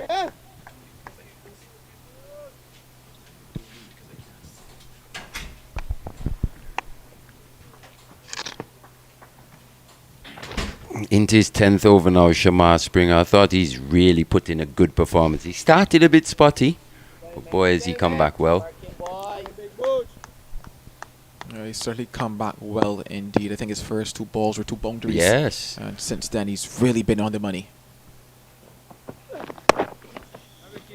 Young Boyce as well. He's going for 2 sixes off 2 deliveries and into his, he's bowled 7 overs now. He's only conceded 16. So that tells you just how well he's come back, and he's picked up those 3 wickets. So when he was under pressure, Kamari Boyce definitely put his hand up, and he has delivered thus far.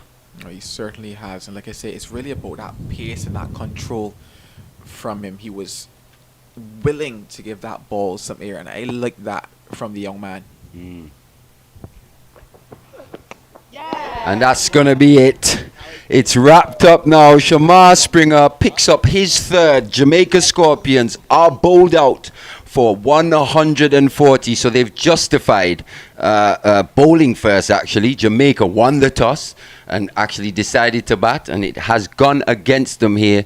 The Barbados Pride have made use of that new ball and have bowled out Jamaica within a couple, within the first day, actually, long before the third session here today. So they've done a fantastic job.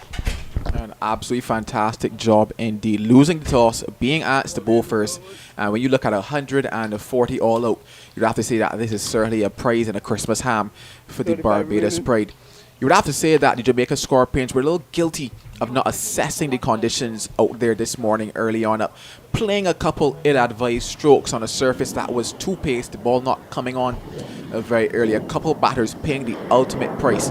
But having won the toss at 140 all out, Jamaica Scorpions will know that this was not what they had in mind on day one. However, there's still a lot of cricket left in this encounter. Barbados Pride, aside who had 2 batting collapses, it is now their turn to come here and bat on this surface. So we're going to see how they go. But it is interesting times here at Coolidge.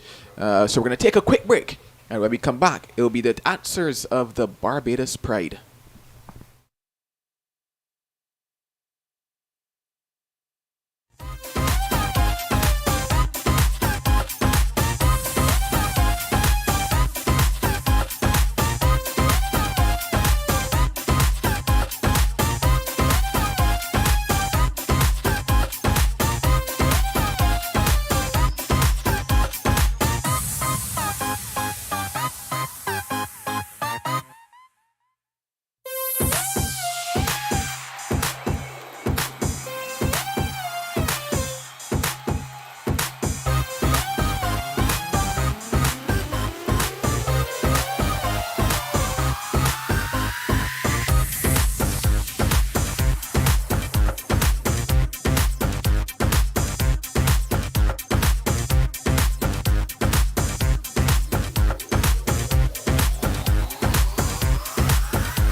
welcome back to the CCG Cricket Ground here in Antigua.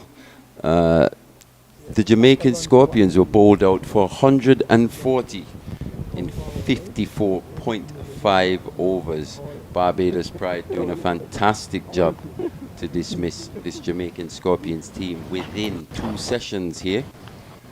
Now we're going to see the reply by the Barbados Pride as the Jamaica Scorpions take the field. Surely they won't be happy. They wouldn't be happy with that performance with the bat to be bowled out within 2 sessions. You know, conditions were slightly tricky, that's for sure, but they probably didn't put their best foot forward in terms of negotiating these conditions.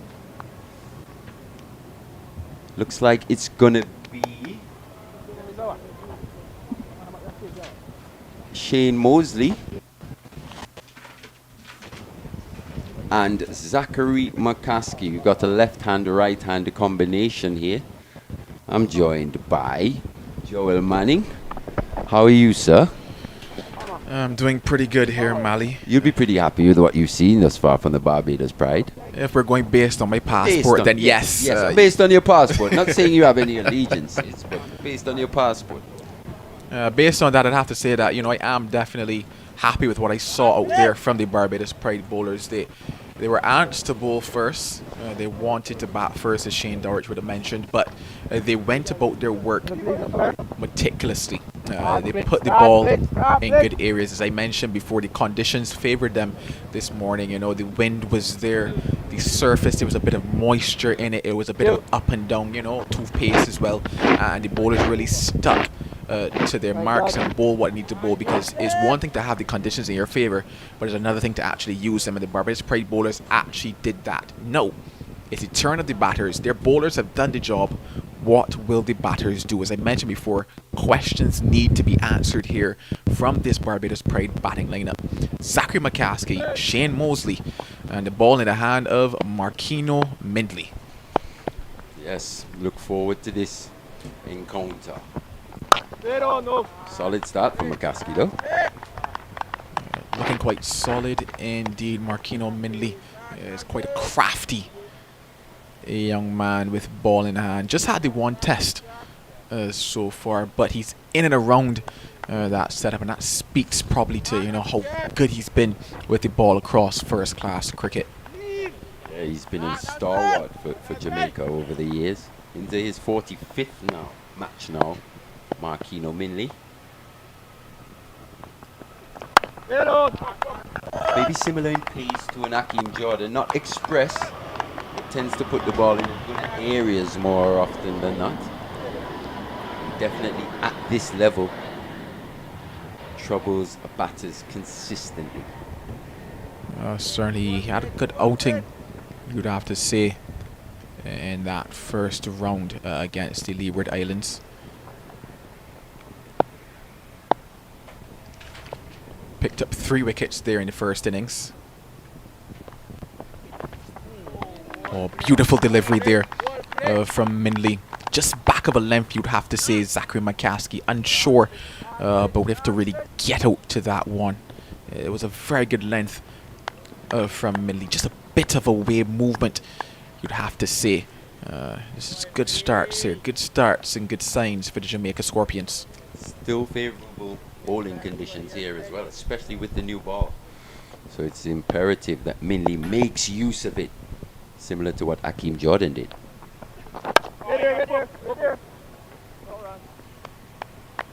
4 dots now in the over.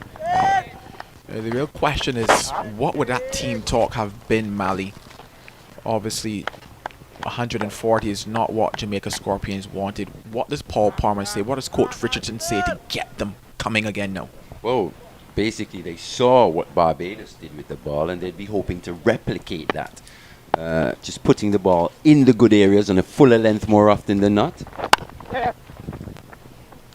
And that one's clipped away for the first runs for Zachary McCaskey and the Barbados Pride. So they get their account opened up here, chasing 140 set by the Jamaica Scorpions in that first inning. So not a mammoth total, not anything daunting in terms of numbers, but it's still a task that needs to be accomplished. And like you mentioned, it's this Barbados Pride batting lineup, probably not the most confident at this stage after round one, picking up that loss to Guyana, being bowled out for under 100, 94 in pretty favourable batting conditions. So they want to definitely rectify that performance here with a good one in what I consider maybe more helpful bowling conditions, but it's what's asked of them, and with the players, some very experienced players as well in this batting lineup, they'll be hoping for better. And just quickly, if you think of how they bounce back with the ball after conceding 86 extras in that first game, how they bounce back here in this first innings, they've done a fantastic job in terms of the bowlers rectifying the issues that they would have had in that first match. A fantastic job indeed. So the first over comes to an end, 1 without loss. If we take a quick look back at how things went for the Barbados Pride in that first round encounter, Zachary McCaskey on debut, he got 26, Shane Mosley 65, and that represented an opening partnership of 69 for the first wicket. So you would have to say that things went pretty well for them in that first match as an opening pair. Right arm over. They'll be hoping that they can put up a similar performance. Looks like O.J. Shields is going to come into the attack now from the media center end. Yes, indeed. So the first time we're going to have a chance to see him Have here. a look at him, yes.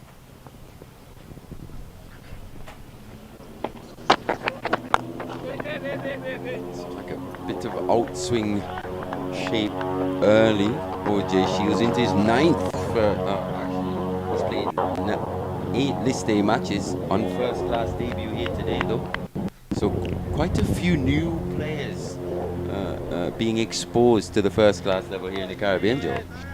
Definitely, and what I can say though is that a lot of debutants have really gone well, which I have to say so far in this tournament. I cast my mind very quickly back to the likes of Matthew Nandu, who got that 100, even right here in Abijay Man Singh. So Jamaica Scorpions will be hoping that this debut with a chance for Shields to shine. That's a sharp one there. Not getting up though, and it goes back to the talk about this surface, the fact that it is too paced. The bounce is a bit inconsistent.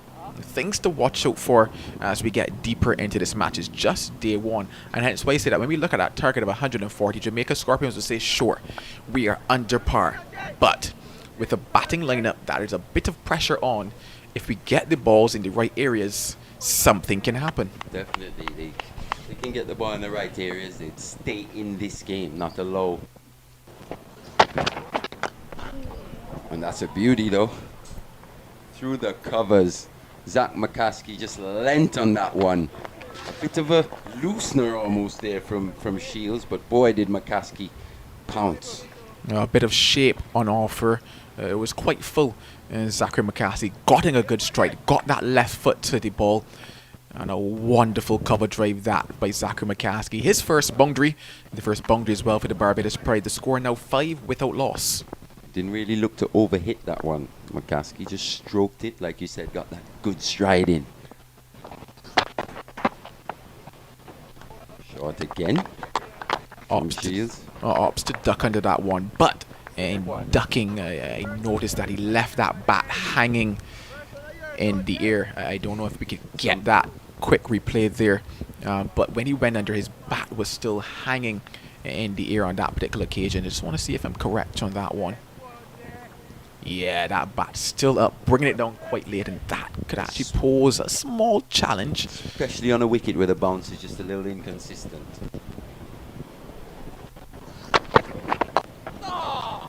Squaring up there. Comes off the outer edge of the bat and runs away now towards that third man boundary. So 2 fours in the over for Zachary McCaskey. Bit of outswing shape there again. Maybe just hinting towards that leg stump, but just swung away, took the outside edge. But McCaskey, playing with soft hands, went down. 4 runs. I like what I'm seeing from Shields, though. He's got a good approach to the crease. Looks like a nice, big, strong guy. Big and strong indeed. Jamaica Scorpions really eating that ground food, you would have to say. They have quite a couple big lads out there. The ground food, the provisions.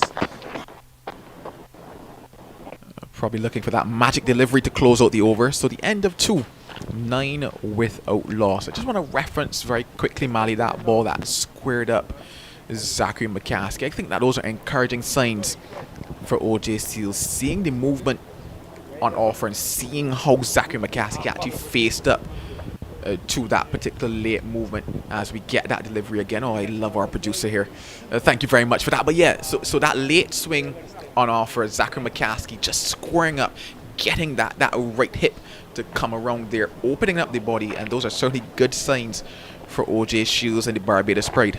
Definitely squared him up there, but still well played. It was well negotiated by Zach McCaskey. At times, you're going to get squared up. You know, bowlers are going to bowl good deliveries. It's all about negotiating them. And on that occasion, it went straight down, played with soft hands. Didn't push too hard at it. So at the same time, well batted. Agreed. So it's going to be Marquino Minley to continue from that CIU end. Seems to just want to get a bit of dirt on those hands, a bit of roughage to make sure he can hold the ball, properly, ensure that he puts it in the areas that he wants to. He would have seen that last over from OJ Shields, saw that there's some movement. He would want a bit of that here as well as he comes in now to Shane Mosley. Back of a length delivery. Mosley negotiating it quite easily, getting up high and killing that ball. Quite interesting to note the quickest bowlers that we've seen on the show thus far, both have bowled from the media centre end. The medium fast in Minley and Akeem Jordan have been preferring that CIU end. Probably the end where you get the most movement as well.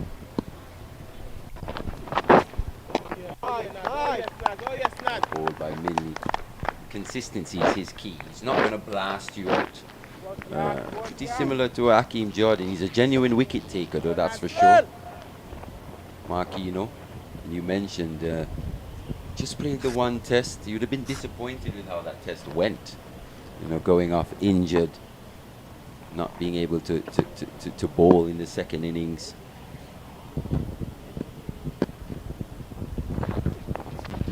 But like you said, a steady performer at this level and knocking there or thereabouts for higher honours. Certainly a steady performer, and I mentioned the fact that he picked up those 3 wickets in the first innings against the Leeward Islands, and what he did well is that he hung the ball just outside that off stump. But not only that, he was patient. He was patient and just keeping it there, waiting for those mistakes. And when those mistakes came, the edge was found, and that is something that he could probably benefit from here again today.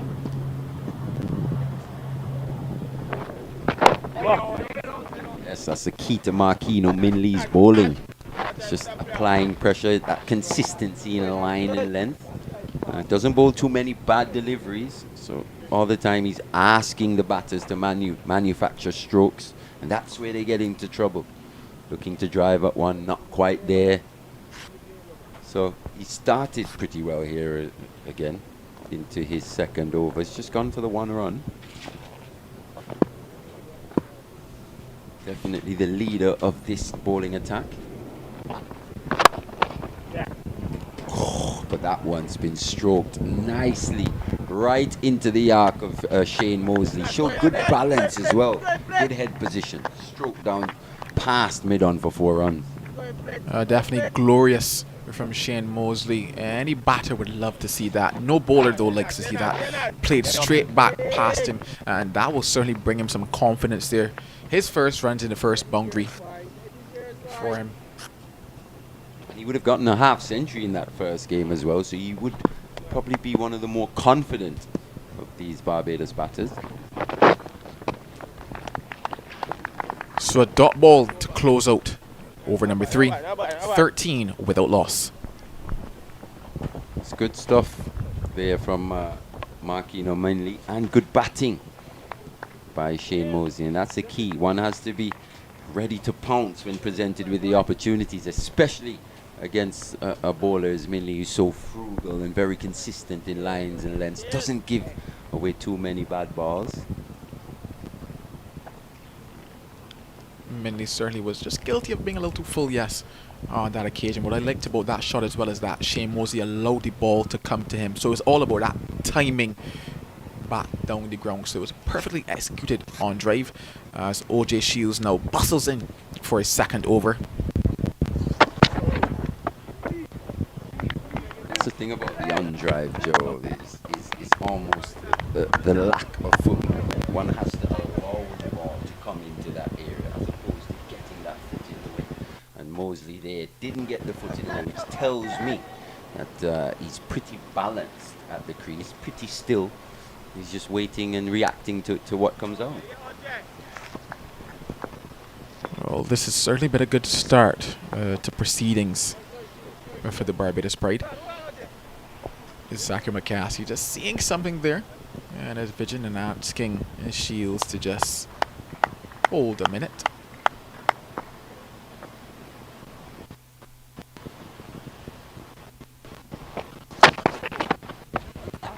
Straying down the leg side there is Shields, so he has to line it up. He strung together a couple good deliveries in that first over. Just guilty now of straying down that leg side. Obviously, like I would have mentioned, the very last ball of his previous delivery, he was searching for that magic delivery. That was the one that was down the leg side. I'd have to tell myself that he's kind of going for that. Again, obviously being encouraged by the late away movement. He wants to maybe try around that middle and leg stump kind of area, get the ball shaping away maybe, but he's going to have to just bring it. It's a lot better there in terms of the line. What he's trying to do, and what we saw when he squared up Zach McCaskey, that ball was pitched on the stumps and just went away. But more often than not, those are magic deliveries. It's very hard to replicate those deliveries. He's got to find a stock delivery just on or about that off stump and shaping away from the right-handers, and that's where he's got to settle in, especially early into his spell, not try too much. Well, it seems as if he's maybe heard Dumali. He's going to change things up a bit because there's a change in the field. Now everybody's running in different directions. So now 3 slips and a gully, a man at backward point, a cover, a mid-off, and a man at a whitish mid-on. But then he goes straight, Joel. And with that field change, probably telegraphed the line in which he's looking to bowl, just outside that off stump. Just straying a bit too straight to McCaskey there. Picks up one.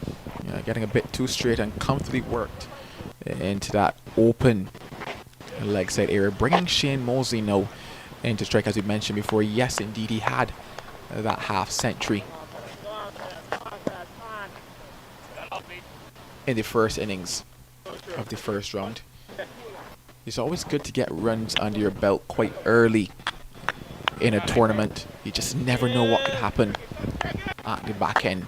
A big 100 in round number 1 or round number 2 could put your name up there, especially if you just don't have the best of seasons in the back end.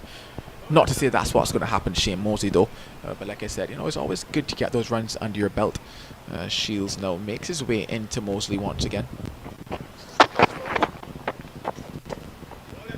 This time just a bit wide and a bit full, and Shane Mosley doesn't have to play at that one, so not necessarily the best of second to say from Shields, just a tad here. Maybe just struggling for rhythm a little bit, just running up the hill. Maybe something we saw similarly from J.M. McAllister early in his spell. It's probably just going to take him a bit of time to really acclimatize to these conditions out here. It's not just batters that have to acclimatize, bowlers as well.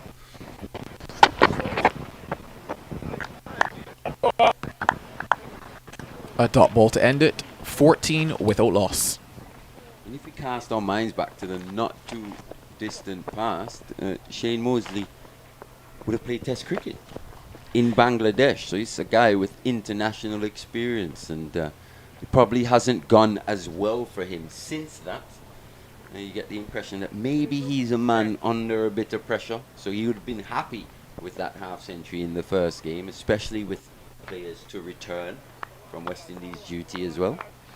You mentioned the fact that he definitely did play at the highest level, so obviously he's been around setups that should, advance him a lot. Obviously at the test level he didn't get the longest of runs, he didn't get the most runs either, 28 runs from his 2 matches as the Midley gets ready again to come into Zachary McCaskey. Well, if we think about it as well, that's 2 matches more than a lot of people have actually played.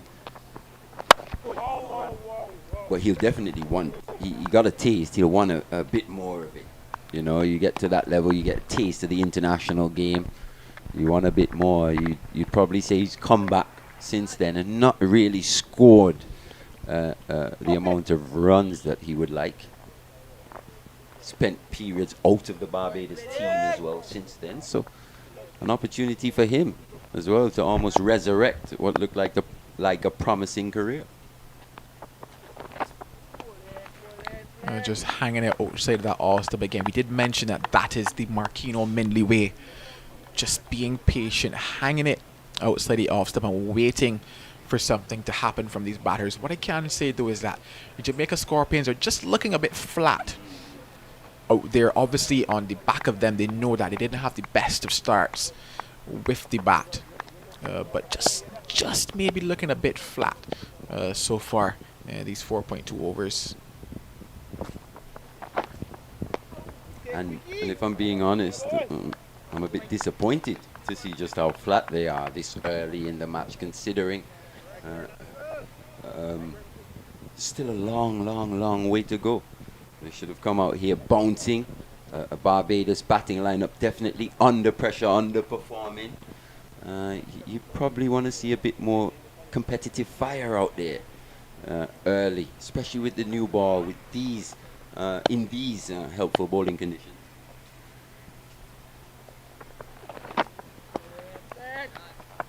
Not too much chatter, not too much support going on out there just now. Maybe just biding their time, the Jamaica Scorpions. But you're right, seem to be a bit flat, Joel. Yeah, as you mentioned, just expecting probably to compounding, with that energy. Obviously, we also know that 1 wicket was certainly, add some pepper to the pot and spice things up. But it's all about that approach before.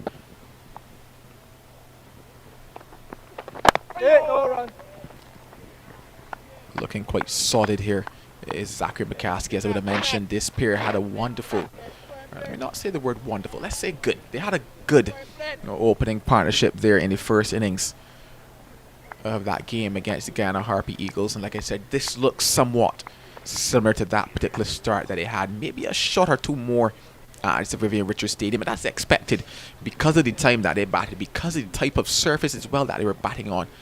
But it was still a good start, and this here as well, I'd have to say is a relatively good start for the Pride batters.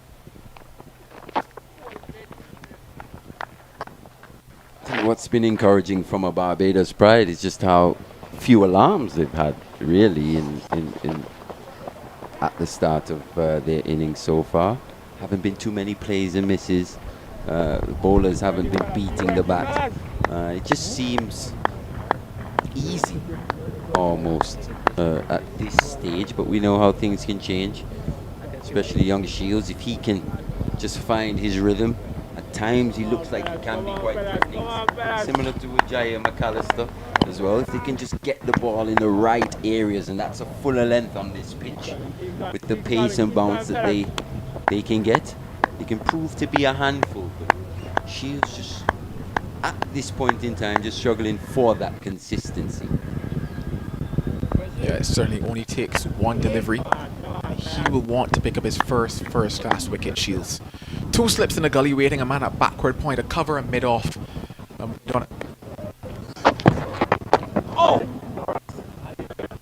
Mosey looking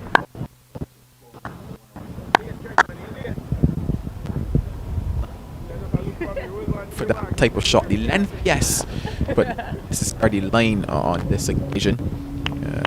No harm, no foul done though. Maybe an element of that two-pace nature that you were talking about. That one just seemed to rush him slightly. The other short deliveries we've seen bowled today tend to just stop in the air, just sink into the pitch. On that occasion, that one rushed Mosley.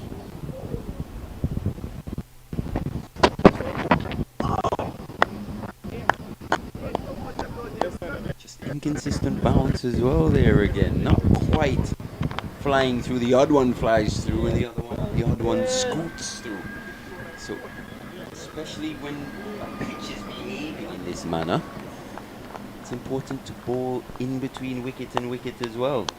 No, agreed. And once again, that's something that plays in the mind of the batters out there. So if you can more often than not bowl 4 and 5 deliveries in that good area, you're certainly in business. Catches the cry, but just off the hip of Mosley on that occasion. But once again, that ball not getting up. So the first one sprung out the wicket. It got good bounce. And like I said, funny enough, the length was there for the pull, but not the line. The following 2 deliveries just dying a bit as they went through to the keeper. So interesting things that we need to keep an eye on. Inconsistencies in bounce and pace as well here. So probably not the easiest for batting. And also bowlers at times struggle with that as well. This one outside the off stump now. So she is just struggling with his line a little bit. It's just a bit inconsistent, bowling 2 sides of the wicket. Got to bring the slips into play with this hard new ball here at the CCG on this pitch. A lot of live grass, full grass covering really. A lot in the bowler's favour. Shields has to exploit it.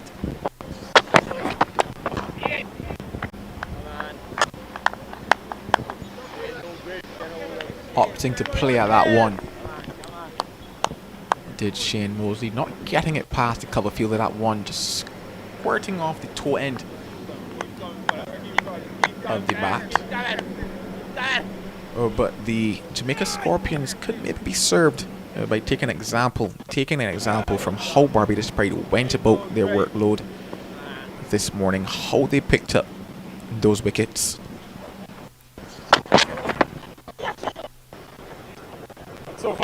Goes for the pull, doesn't connect, so the score stays at 14 without loss. You can tell Mosley, you get the impression Mosley's a guy who likes the ball, likes pace on, and likes short bowling. You know, almost a typical Barbadian player growing up on those faster, bouncy pitches. But here it's just slightly different proposition here on this pitch. Probably just have to wait that split second longer. I think it's not only just a case of waiting that split second longer, but shot selection as well. I would have talked about the fact that certain shots, maybe you just put in your back pocket for a little bit. Shane Mosley, I know, likes to feel bat on ball. I think one always has more time than you think, especially out in the middle. And like you say, that shot selection is so key. It's important, especially in this format of the game, not to premeditate and to react to deliveries. Means you're staying as still as possible up until that ball leaves the bowler's hand, whether you have a trigger or not. But one has to be still when that ball is being delivered.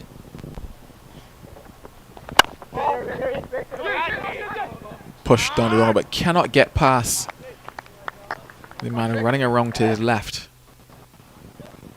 at mid-on. Score stays at 14. And it's this is an aspect of Zach McCaskey's game. I haven't watched that much of him. I saw him in the regional Super 50s, but he tends to play with hard hands at times, and especially with this field set and gaps everywhere. Could just play with softer hands, rotate that strike a bit more, pose a few more problems for the Jamaica bowlers with this right hand, left hand combination. I know a little earlier in the commentary we were talking about this is a perfect opportunity for Shane Mosley to almost resurrect what would have been, the start that he would have hoped for at this level. He certainly had a fairly decent outing at the elite level back home in Barbados. Zachary McCaskey opts to leave that one outside to the off stump once again. So Shane Mosley picked up 360 runs at an average of 72. Playing just 4 matches in the elite competition, and Zachary McCaskey picked up 311 runs at an average of 34.55 elite competition. So if both batters above 300 runs, it tells you that they've spent some time at the crease. Both of them had a chance at the trials, showed good signs as well, and I was always interested in how they would go. Yes, Zachary McCaskey is young in first class cricket, but he's a talent. He's got to take these opportunities. Like you said, he's probably one of the best young batters coming out of Barbados. We've seen a few good performances from him, especially in the white ball game, and now here with time to bat and to build an innings and really to show the art of batsmanship. That's what you want to see from a lot of these young players, how they go about building an innings. It's just a fantastic opportunity for him. He seems to have all the shots, plays off both front and back foot pretty competently.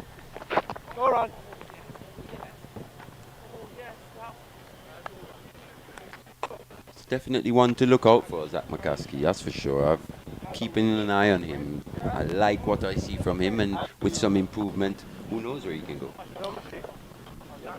Maiden over, 14 without loss. You mentioned a very good word there, opportunity. Obviously, with certain players overseas on West Indies duty, you have a chance like this. This chance does not come very often, especially at the top of the order when you have someone in the likes of Craig Brathwaite, who is just a solid platform when it comes to opening the batting. Made the ICC Test Team of the Year this year, so these are the kind of players you're going up against in your own country.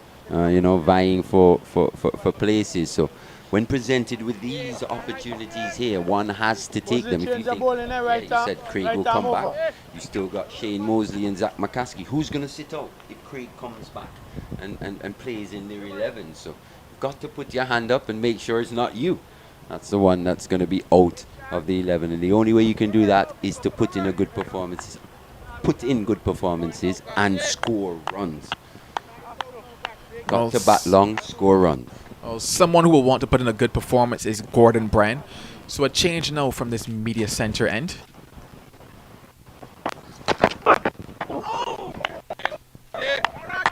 And quite instantly, there's something a little different about it here. That one a bit sharp there from Gordon Bryan. I'd have to say a bit of an effort delivery on that particular occasion. Also a bit of movement on offer after it passed the bat.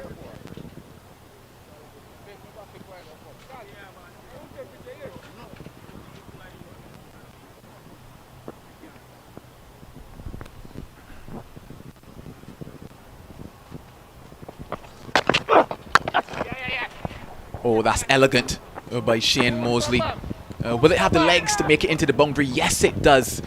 So a wonderful drive there by Shane Mosley, and another boundary being added to his account. Yeah, he'll be happy with that. He was presented with the length that he would like from Gordon Bryan. Got the opportunity to free the arms, that width that left-handers tend to relish.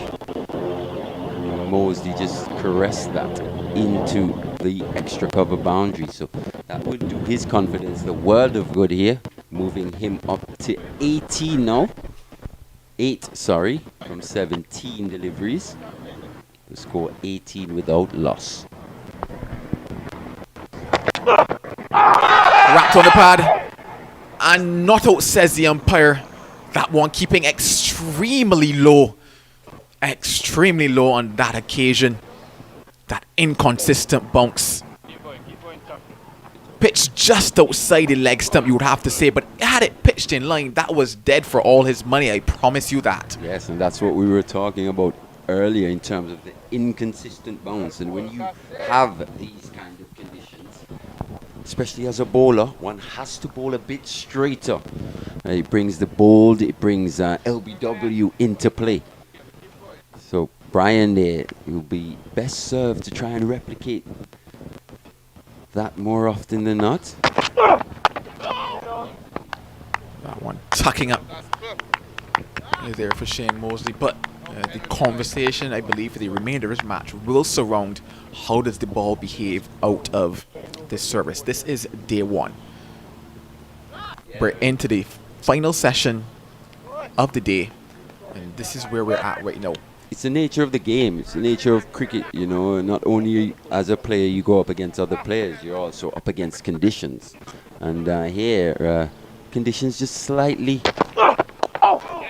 favouring the bowlers, the fast bowlers in particular. That one worked out into the leg side. A comfortable 2 for Shane Mosley. And I have a question for you, Mally.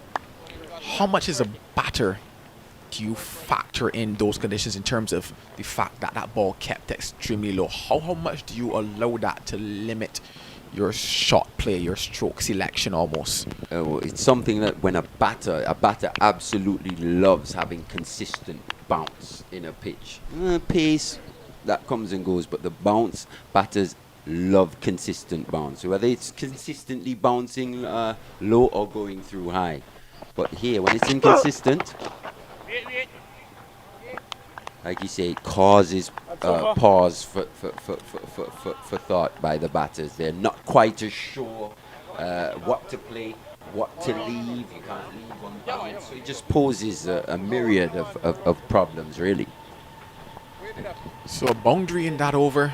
Barbados Pride 20 without loss.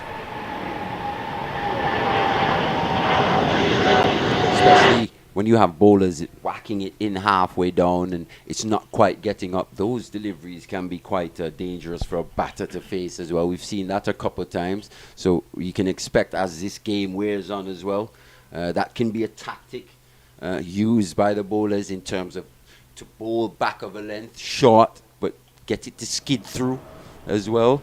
So you've just got to use whatever the pitch presents, really. And thus far, we've seen the fast bowlers putting their hands up and doing so. It hasn't reaped the wickets yet for Jamaica, but they're coming, they're finding their way into the game.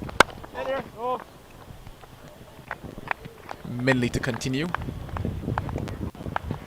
Zachary McCasey just allowing that one to come to him again. So good signs if you're a Barbados Pride fan. It's a good opportunity to see the true depth of cricket in Barbados. Almost a second 11 out here with 7 players representing the West Indies away. So it's a fantastic opportunity if you're a cricket fan to get a good look at the next generation. Oh, that bonks there. Again, just keeping a lot lower than Zachary McCaskey expected. Opened his eyes, opened his mouth. But thankfully for him, he survives to face another delivery. That goes back now to your point, Mally Richards, about getting it wicket to wicket. If you're in that channel, when something like that happens, you're in business. Minley just on that occasion, wide of the off stump, but good signs if you are a Scorpions bowler. This is where a bowler has to show that game awareness, recognizing the situation and maybe diverting from a plan you would have had prior. We know Minley's a stop bowler. He likes to bowl that ball pretty much outside the off stump, 4th, 5th stump line. But here, on this pitch, with the inconsistent bounce, he's probably best served to just shift that line of attack a little straighter and increase his options in terms of wicket taking. Well, certainly interesting times ahead as this is just day 1 of round 2 of the West Indies Championship. When you hang it out there, you're pretty much only looking at one mode of dismissal, either caught at slips or caught behind. But with a straighter line of attack, you're bringing the LBW into play, and you're also bringing home into the equation. So just probably if he mixes it up a bit more, Marquinhos, he could pose even more problems for the Barbados batters. I definitely agree. And at the end of this over, I guess we can talk just a bit more at length at how the Barbados Pride bowlers went about it, because they were full, they were straight.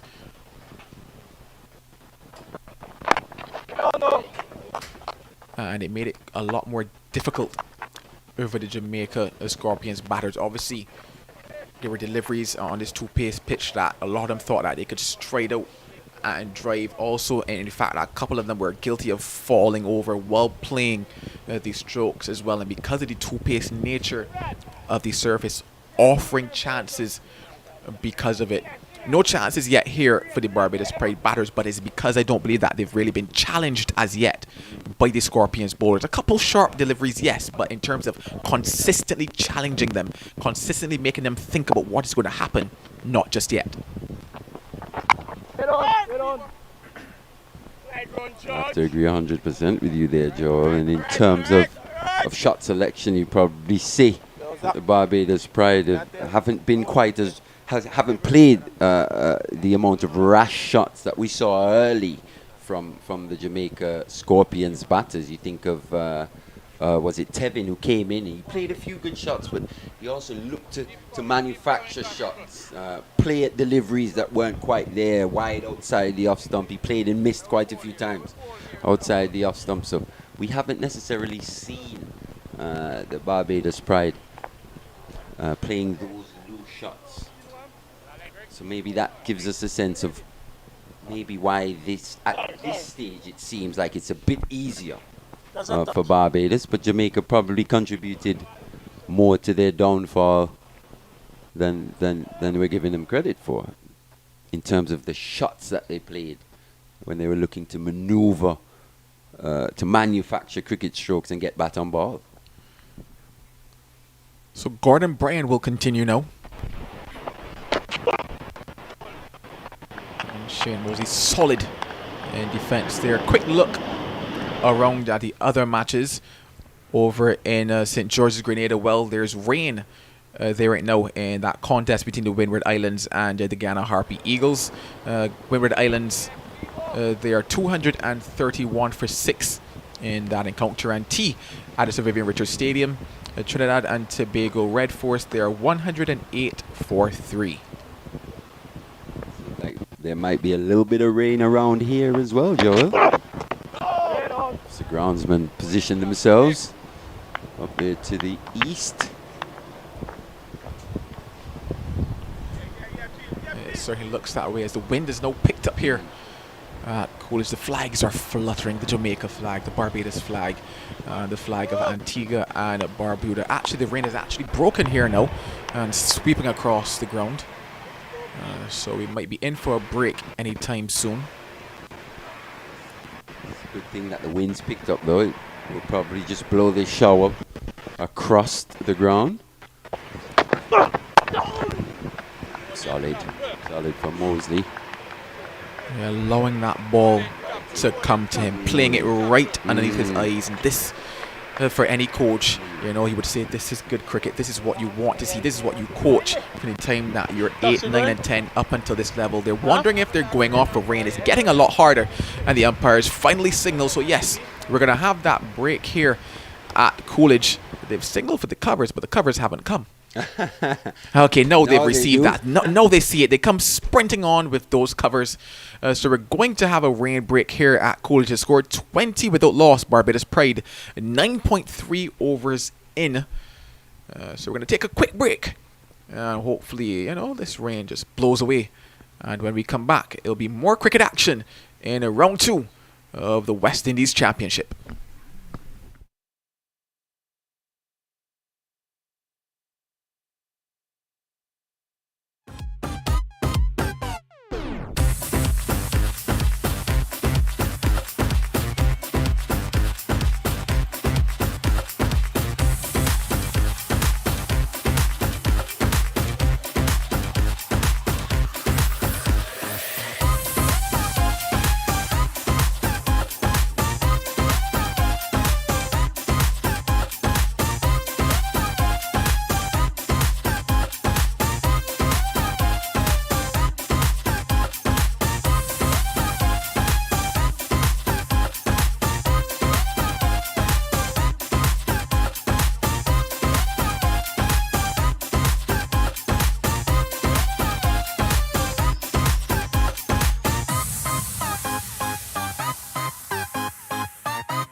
Welcome back to the Coolidge Cricket Ground. And after the little small rain delay, umpires Dayton Butler and Carl Tuckett moving out, the groundsmen have done an excellent job here at the Coolidge Cricket Ground, the home of Cricket West Indies. Decked out, they've been able to get everything up and running. Umpire Azim Basarat, who's a standby umpire, is satisfied that everything is in place. Jamaica Scorpions have not bowled well at all to the Barbados Pride, and that's just my observation just moving around. I say good afternoon to Molly Richards. Good afternoon, Vernon. Yeah, I'd have to agree. Maybe not fully in terms of how badly they've bowled. I think maybe they just haven't assessed the conditions as quickly as maybe you would like. In terms of, we've seen some inconsistent bounce, and the line has just been consistently outside that off stump. Not really too much threatening stuff being delivered, being dished out by the Jamaican Scorpions so far. And there's a different situation where sometimes coaches want you to bowl a fourth stump line, and you maybe want to attack the stumps, and it's almost down to the coaches or the coaching staff reminding you, remember the game plan.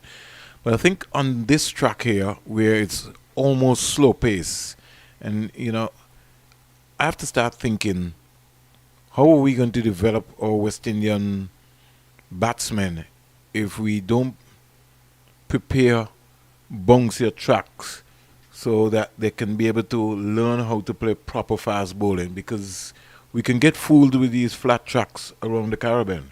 And, outside of St. Lucia, I want to see more tracks where our players are tested. To be honest, when I turned up here this morning, I liked what I saw out of this CCG wicket. There was a good covering of grass, some live grass as well, green grass. It looked fresh. But I think what's happened is we've had quite a bit of rain here in Antigua in the last couple of months or so, and there's just a lot of moisture around. So this pitch isn't as hard as I've seen it, or it can be. Interesting point, Mali, and that brings me to the way forward now for us in terms of who is in control, because this is the home of Cricket West Indies. And if this is the home of Cricket West Indies, then we need to be able to start to prepare more green tops, because what will automatically happen is that we're playing in Grenada and we're playing at Sir Vivian Richards Stadium. Guys can feel that, hey, I can bat. And when faced with maybe slightly trickier conditions, not so much. Gordon Bryan, big guy, athletic, bungling away. He's banging this one in short. And the thing about it here is that Mosley is comfortable because the wicket is almost like two pace. It's almost like a sponge ball. So it's really not coming on. Maybe tomorrow, let's hope that when this bakes out a little bit more, we can see the ball maybe zipping through, and Gordon Bryan can get up to the badge of a Shane Mosley. I mean, I probably anticipate tomorrow being the best day for batting in terms of this pitch really hardening out and maybe flattening out a little bit. But thus far, still something in it for the bowlers, fast bowlers in particular, Vern. Mosley waits, Gordon Bryan, short delivery, and he was in two minds. He was thinking about hoiking that, but it didn't come on as into his era. And I thought he squared up, really. And you get into that position, you got to look to whip it away. At the Sir Vivian Richards Stadium, he got a good start against the Ghana Harpy Eagles in the first innings. In fact, he was dropped on North. Shane Mosley went on to get 65 during that process. And in the second innings, Niall Smith nicked him off pretty early. He's 10 from 26. McCaskey 10 from 33. Bryan working this one into the leg side area. Can't score against Mosley. And so the over finally comes to an end, over number 10. And Barbados Pride, they're 20 without loss. And Bryan would have opened the bowling against the Leeward Islands in that first innings in round one, picking up 2 wickets. But here coming in first change with the addition of Shields, O.J. Shields, to the Jamaica Scorpions lineup. But I like what I see from Bryan though. Even Shields, he looks like he's got all the raw materials to be a a pretty effective bowler. Big, strong guy, good approach to the crease. Same as Jaya McAllister. I think there are a few guys just bubbling below the surface with all the raw materials necessary to be pretty exciting prospects at the next level, Vern. I don't know how you think about that. And that's why I want to see them at the Downing Sami Cricket Stadium on those tracks there. So, and put the best of our batsmen to match up against them, and let's see how good they are. You saw what happened, Mali, when we went to Australia. We were exposed. It was almost like chalk to cheese. O.J. Shields is now shifted from the media center end and is now going to bowl from the CIU end, which is the Citizen by Investment Unit end. And McCaskey, let's see how he will handle the big man from that end, down the onside. To be perfectly honest, we saw South Africa then tour Australia directly after us and almost put in a worst performance than the West Indies, especially with the bat. I think it's fair to say the West Indies were pretty dismal in that second test. But in the first test, I thought there were a few positives to take away from it.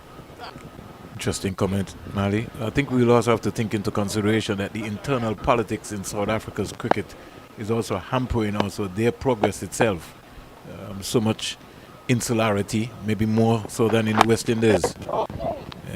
I think what we saw back in that first test, West Indies would have scored, if my memory serves me correctly, would have scored over 600 runs in that test match. I think it was a long time before that West Indies would have scored 600 in a test match in Australia. So that in itself was a bit of an improvement. And also on the final day, with just how hard the Australians had to work to really pull out that win. All went for naught in the second test, but definitely I saw some good performances in that first. Short ball helped around, and one bounce down to the boundary for 4. Bit of a top edge though. Yeah, but that one climbed, but balloon climbed more or less. He banged that one in and he stood up, and it's like he had to wait for it. And I would advise Shields to more bowl of a fuller length. Get McCaskey to come onto the front foot. Tell me what you think about this, Brian. In his gather, O.J. Shields, just when he's ready to deliver, reminds me slightly of Shannon Gabriel, the way he loads up. Have a look. Tell me what you think. Let's try and look at him again. Straight on. He's moving on nicely. Oh. Yeah. He hammers it down. He's a big, strong lad. And maybe the pace of it tends to come more from his shoulder. The sort of power. And, fast bowling is power. But when I saw him in the nets, he was gradually just moving in nicely, but you could see the ball kicking. I like this move, though, to bring him from the CIU and give your fast bowlers an opportunity to almost just run down the hill. Ball and sat up, and he clobbered that one, McCaskey, over mid-on. And because he was so slow, it took a long time to go to him. Hit the toe of the bat. He was only able to get 2 runs. I guess in Barbados, he's accustomed to the ball rushing on quicker. Here, he's had to readjust. Almost seems a bit compulsive, the way he's going after these short deliveries. You can tell he's grown up on those fast, bouncy pitches in Barbados, but here, just a slightly different proposition. I want to ask Joel a question when he comes back. No, I should ask Desi. If the pitches are still, some of them are still fast in Barbados, True. Cause for concern. Oh, that's a good carry there with that one. Yeah, good carry from. But he landed in a different area, just around into the 4-meter area. So again, the Jamaican fast bowlers now have to understand the areas consistently where they're going to bowl, and they also have to be patient. And you just mentioning that 4-meter area there just reminds me of something I saw a couple of nights ago in terms of how the pitches in India are being prepared for this series with Australia. Did you see that? Yeah, I saw that, but they've only been watering the good areas of the pitch. Well, what they consider the good areas. Up until the 4-meter mark, the bowler gets up there and stops. He doesn't go any further than that.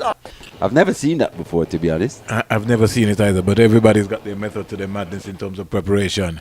I find it very strange, Malachi, because they're making a big thing out of it, as if India is trying to doctor the pitch. Both teams are going to play on the pitch. Yeah, for sure. I mean, they definitely want pitches in their favor. In India, it's just a slightly different technique there. I think that's taken everyone by surprise more than anything. The Australians are playing mind games. Shields around the wicket to Mosley. He tucks this one into the square leg area. I think it's fair to say the Indians are playing mind games as well. Everyone's playing mind games, isn't it? Well, trying to get the upper hand.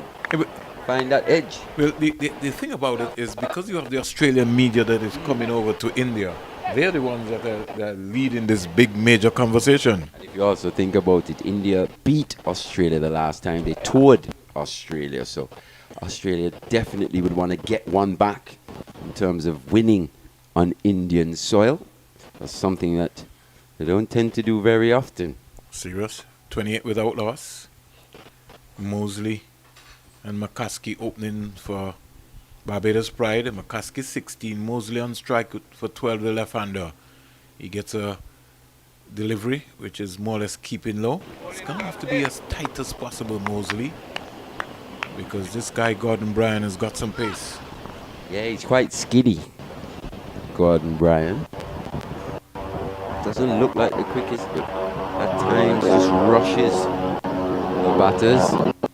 Especially with the length that he bowls, tends to be of a fuller length. Doesn't have a massive run-up either. His athletic ability maybe come from the sprinting capital of the world, Jamaica. Down the onside, pushing that one away there. Non-bowling arm really didn't do anything there.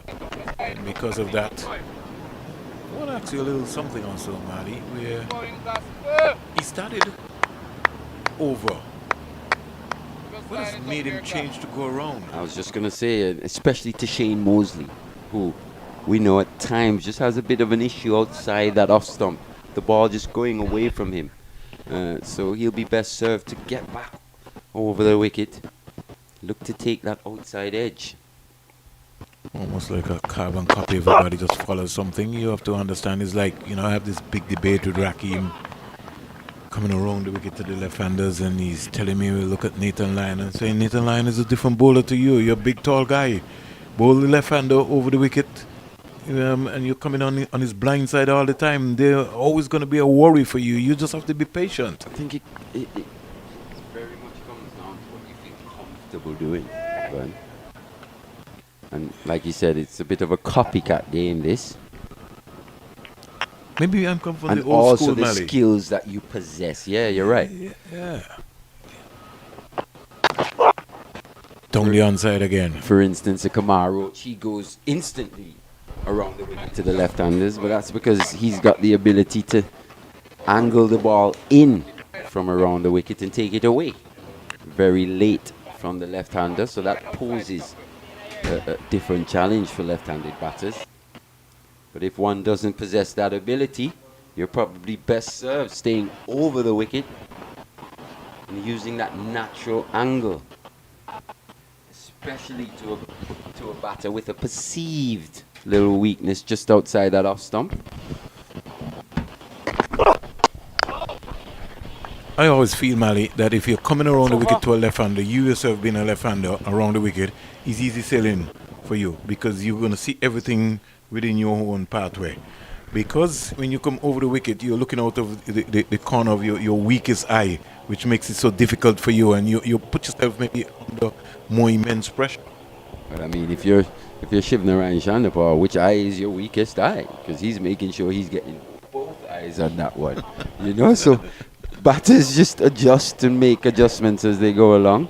But you're right, especially with the skills that Gordon Bryant possesses. He doesn't strike me as one who's got that skill just yet to angle in and take it away from the left-hander. So best served staying over the wicket and looking to get that outside edge, especially against Shane Mosley. You would have done your homework, done your research, his modes of dismissal. High percentage of those caught behind or caught at slip. Hands go. Doesn't really come out to the pitch of the ball. McCaskey getting a good start here. This is his second game. Gets a wide ball. Shields also guilty of falling in line here. You got a new ball in your hand. You have to attack the stumps. Dr. Sir Andy Roberts told me, he says, Mr. Springer, get the youngsters to understand that. Look at the stumps and attack the stumps, especially when the ball is new. And you're rightly saying, Mali, you have to have a plan. You have to have a plan for everything. So what happens if, let's say, Barbados ends up with their 89 for 8? Are you still going to be bowling fourth stump line? Nah, you can't. Got to be more hungry. Shields, good carry, good pacing. Big effort here from him. Even that one there is a dangerous leave. Probably with Shields possessing a bit more pace and bounce, it's more comfortable to leave on bounce. But there, Zach McCaskey just leaving that one on bounce. The inconsistent bounce that we've seen. One could just scoot through. Who knows? Hit those stumps, hit the pads, you're in business. First time we saw McCaskey was in the Super 50. Let's look at him again now into the 4-day. He's just working this one down to the fine leg boundary for 4. Badly lined delivery there. Wouldn't say really badly lined delivery, but he was drifting down and he just used the pace. Just got inside and just worked it. It's a bit too straight on that occasion from Shields. Just a little inconsistent in his lines and lengths. Line in particular. They're just failing him. Just angled into the right-handed McCaskey. Seems to like the ball on his pads as well. 32 from 75 the partnership is. They're 32 without loss. They're trailed by 108 runs. It's a short delivery. Get on it very quickly. Umpire Carl Tuckett comes up now and says 1 per over. Now you see how we change the rules, Mali. Yeah, the West Indies. Because McCaskey doesn't have to worry about anything else because Shield is not going to bowl anymore. I mean, he can if he wants to. He can if he wants to, but you know what's going to be happening, right? Has to be on the money. 32 without loss. It's a bit of a deterrent, if you ask me, isn't it? It is. Driven through the offside. Merchant will have a long run. Don't think he will get there. He's not a 100-meter sprinter. He's sprinting for all his worth. Hits the rope now. Lovely shot by McCaskey. And when McCaskey comes forward, he looks a good player. Really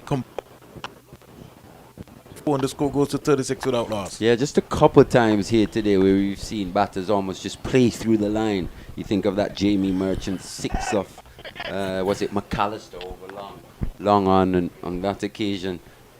Zach McCaskey just finding that gap, playing through the line, showing good hands and a good positive stride into the ball as well. Shields. McCaskey coming right around the line of the ball in defense and playing it up the middle. Can't score. Jamaica. Miller here today. 36 without loss. He's here, but he's in the dugout. That's for sure. The stalwart Nikita Miller. And Tamar Lambert as well comes to mind. I was looking to the records, Mali, for bowling, and every section you looked in, it was Nikita Miller's name. Oh, Killer Miller. That's for sure. He was a standout performer for Jamaica. But he was consistent in what he did. Very consistent, especially. I remember I played against the Jamaica a few years ago in St. Kitts, and Nikita Miller was accustomed to picking up like 14, 15 wickets every time he saw the leewards. And I was batting for a bit of time, and he actually came to me and said, "Yo, you know, by now I would already had 5 for." So that gave me a bit of confidence. Leave here by Shane Mosley. Yes, he was a tormentor against the leewards. Also, another name which comes to mind is Damian Jacobs, who also ended up playing for the Leeward Islands Hurricanes. What's happened to him? Where is he? He lives in the States now. Okay. Has been playing some T20 cricket. Damian, I know if you're listening. Good afternoon to you, my brother. Damian Jacobs, yeah, I would have played against him as well. Yeah. Leg spinner. Yeah. Very, very, very tricky guy. Real team man. Real team guy. Played Leeward Islands tournament. The last time he was here, 2019, played for Montserrat. He's flashing. He's dropped. Oh, you have to take those. Down to the boundary for 4. Just what Mally Richards was talking about. How can you drop that? Oh, you've got to take those chances. It's gone to the wicket keeper as well. It's gone high, but he hasn't managed to poach that one. And Gordon Bryant will be ruining his luck on that occasion. Shane Mosley survives. He gets 4 as well to add injury to insult. You have to take those. We saw Shamar Springer, what that catch did for the Barbados team and how it almost buoyed Jaya McAllister, gave him that extra energy. Almost like he took a 5-hour energy after that catch was taken. The ball was coming out at extra pace. He found a yard and started creating wicket-taking opportunities. 40 without loss. Mosley goes to 16. Barbados trail by 100 runs. When you score under 200 runs, you have to take all of your catches. Every single one. That one keeping low. Inconsistent bounce, as we've been talking about. That's why one has to bowl straight on this pitch. I'm going to say something to you, Mali. And I want you to look at Alden Thomas's position. It's the right foot is over the line of the middle stump, and I think that is one of the reasons why he would have missed that catch. He's starting here, but then for some particular reason he goes over. And these are like a technical things that you have to look at. The positioning of the wicketkeeper is also very key, and he was late. Couldn't push up again to go to the left. Yes. Look, we look at the movement and you see what I'm talking about. You see where he ends up? It's almost unsighted where he's there. Because the left-hander, you have to also understand that most of the times the ball is going to go to your left. Your strong point, and I assume that the strong point for him would be his right hand. As he's indicating to me, it looks like he's trying to tell me that his strong point is his left hand. At times it almost looks like he's looking to get down the leg side. Almost. Yeah, there we go. It's something that I feel that the technical staff, Andrew Richardson and Nikita Miller, will seriously have to look at. 40 without loss. Gordon Bryan has worked hard, but he's not been able to get anything into that wicket column. And Mosley stands in a way sort of fools you. So that's why I think that you have to be wider, meaning that your right foot just needs to be outside the line of Mosley's off stump. Just anywhere there so you can see that ball coming down into that area. Ryan into his 4th, just one delivery remaining yet to pick up a wicket. Saw that chance go down. Barbados trail by 100 runs. Working. That's going to be before. Hit him outside the line. That's over. Stump there, and again Mosley not getting out to the pitch of the ball, and look, you see where his head is. His head is looking into the middle wicket area rather than looking to hit the ball down the ground. Look where his head goes.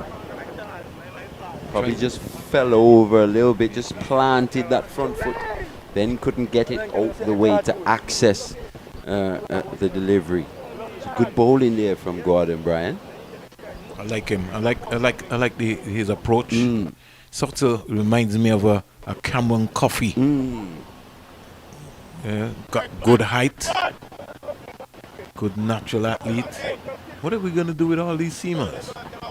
There's a few that haven't even made their regional squads. I keep harping on about Tyron Charles. I saw that young man in the Rising Stars camp, a year and a bit ago. And boy, he looked a prospect. Short, small guy, but both good pace. Another short ball here from Shields. And because it is so slow, McCaskey can afford to go forward, look at it, and then still come back.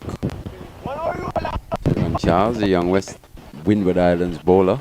Keep saying every time I get on commentary or on a broadcast, if you're listening, brothers, stay working, keep working hard, your opportunity will come. There's a little boy that you haven't seen yet. His name is Glenn Williams. He's in the Antigua Final 13, and we'll talk about it a little more. Just hold for a while. I got to tell you about him. Who, the left arm spinner? No. The right-hand fast bowler, McCaskey, plays a nothing shot. Marley Richards. There was no feet movement, an uppercut there. It took so long to get to him on the edge. And finally, an easy catch. Jamaica strike, 40 for 1. McCaskey goes. Yeah, as we see this again. Well, it was a bit of an under edge through to the wicketkeeper. Lack of pace on that delivery.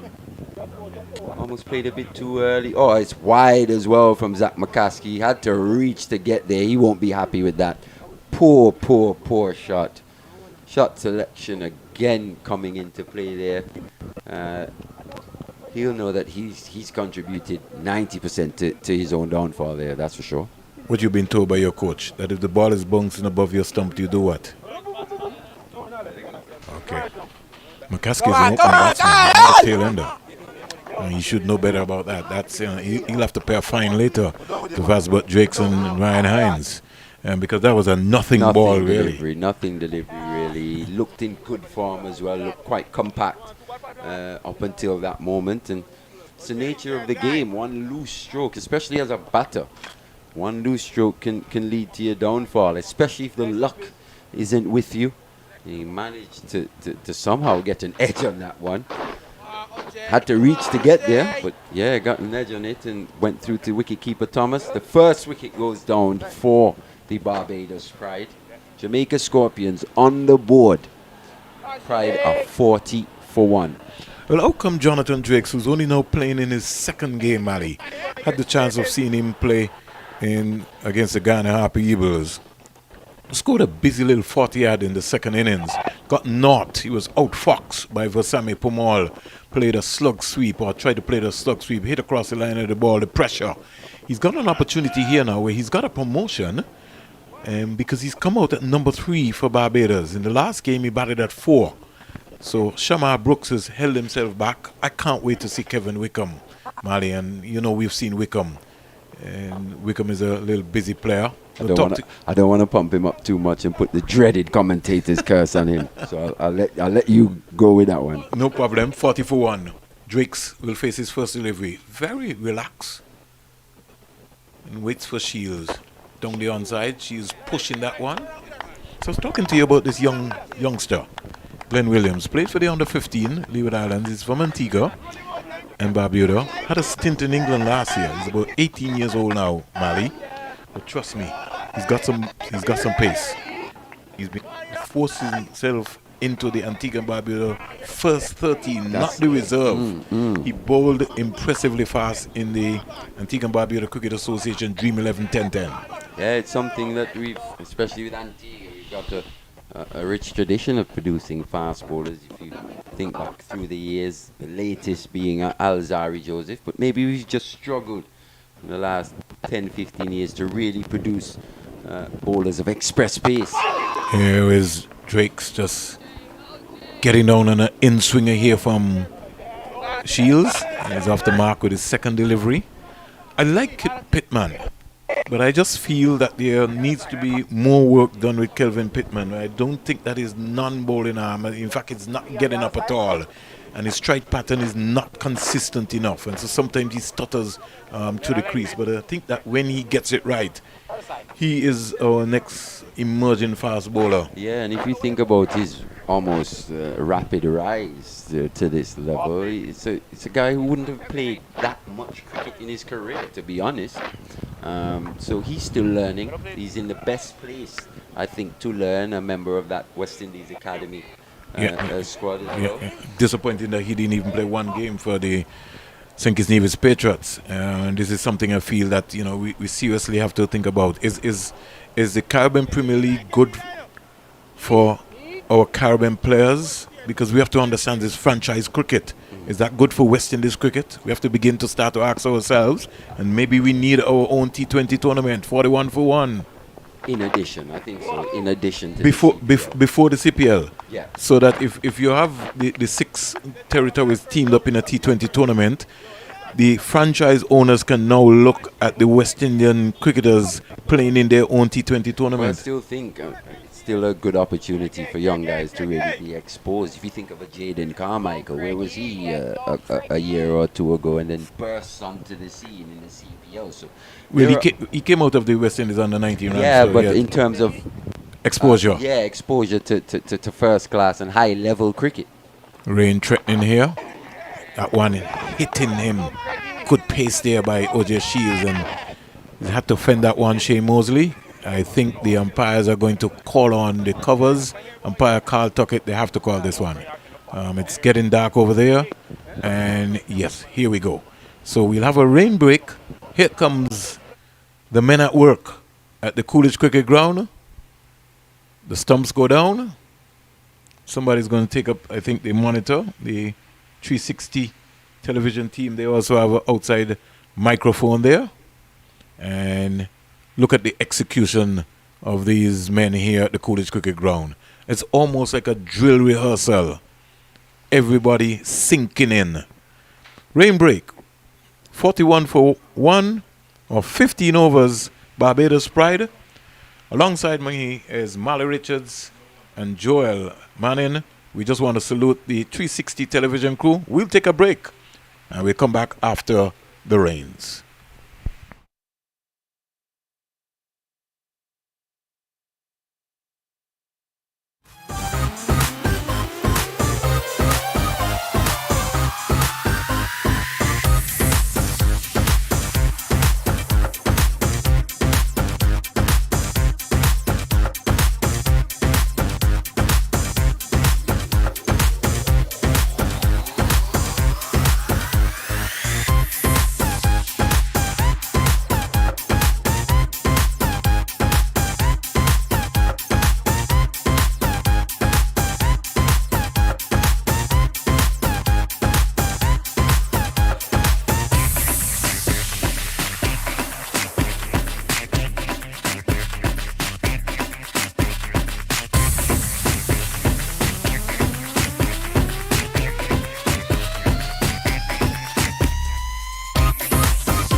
Welcome back to action here at lovely Coolidge in Antigua and Barbuda. The good news is the clouds are gone, the sunshine is here, and lovely cricket action is back.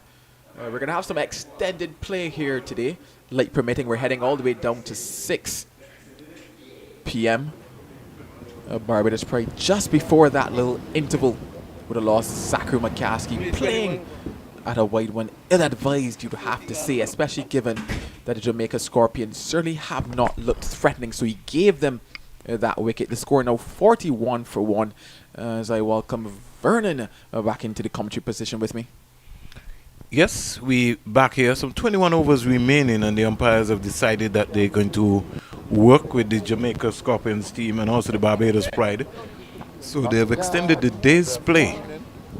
And if everything stays this way, we should get in the 21 overs based on what is going to be happening. So 21 overs remaining. Barbados look as if they're large and in control. 41 for 1. They're trailed by 99 runs.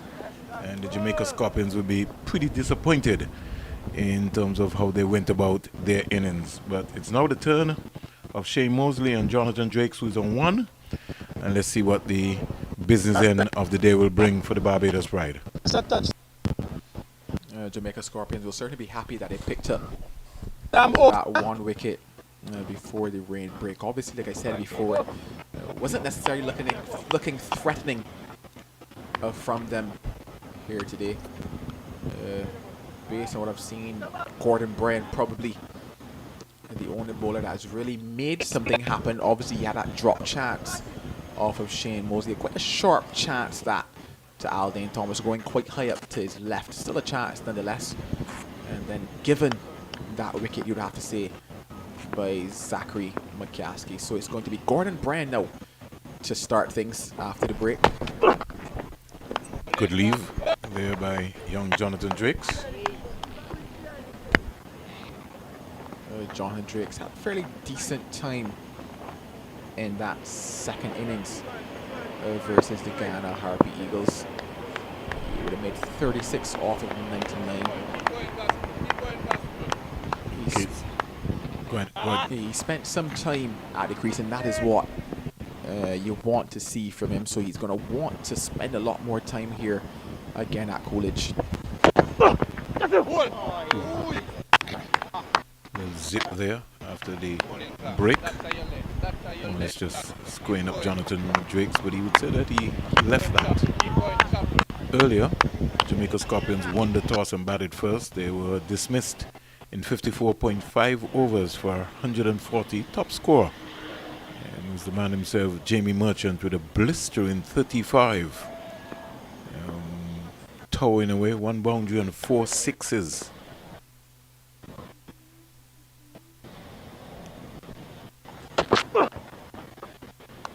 Good carry, good leave once again by young Jonathan Drakes. Wicket takers for the Barbados Pride. Shamar Springer, 9.5 overs, 7 maidens, 11 runs, 3 wickets. Kamari Boyce, 9 overs, 4 maidens, 26 runs, 3 wickets. And Hakeem Jordan really bowled well, 17 overs, 6 maidens, 48 runs, 3 wickets. Supported by Jaya McAllister, 11 overs, 3 maidens, 30 runs, 1 wicket. And Shem Holder didn't pick up any wickets today. 8-23 North. Another delivery. Brilliant movement there on offer from Gordon Bryan. Like I mentioned, to my mind, he looks like the only bowler that has really created chances. Looked like something is going to happen. He's certainly running in, putting some effort into it. He's just not been rewarded. As yet, obviously, that drop chance off of Shane Mosley. He's going to want to pick up his first wicket of this innings. Brilliantly caught by the wicketkeeper in front of first slip. That one squared up Jonathan Drakes. It was a beauty. Touchdown into the right area. Hit the seam. Squared him up completely. Look at that catch. One-handed jack in the box. And Aldane Thomas making up for the lost chance of Shane Mosley. Barbados 41 for 2.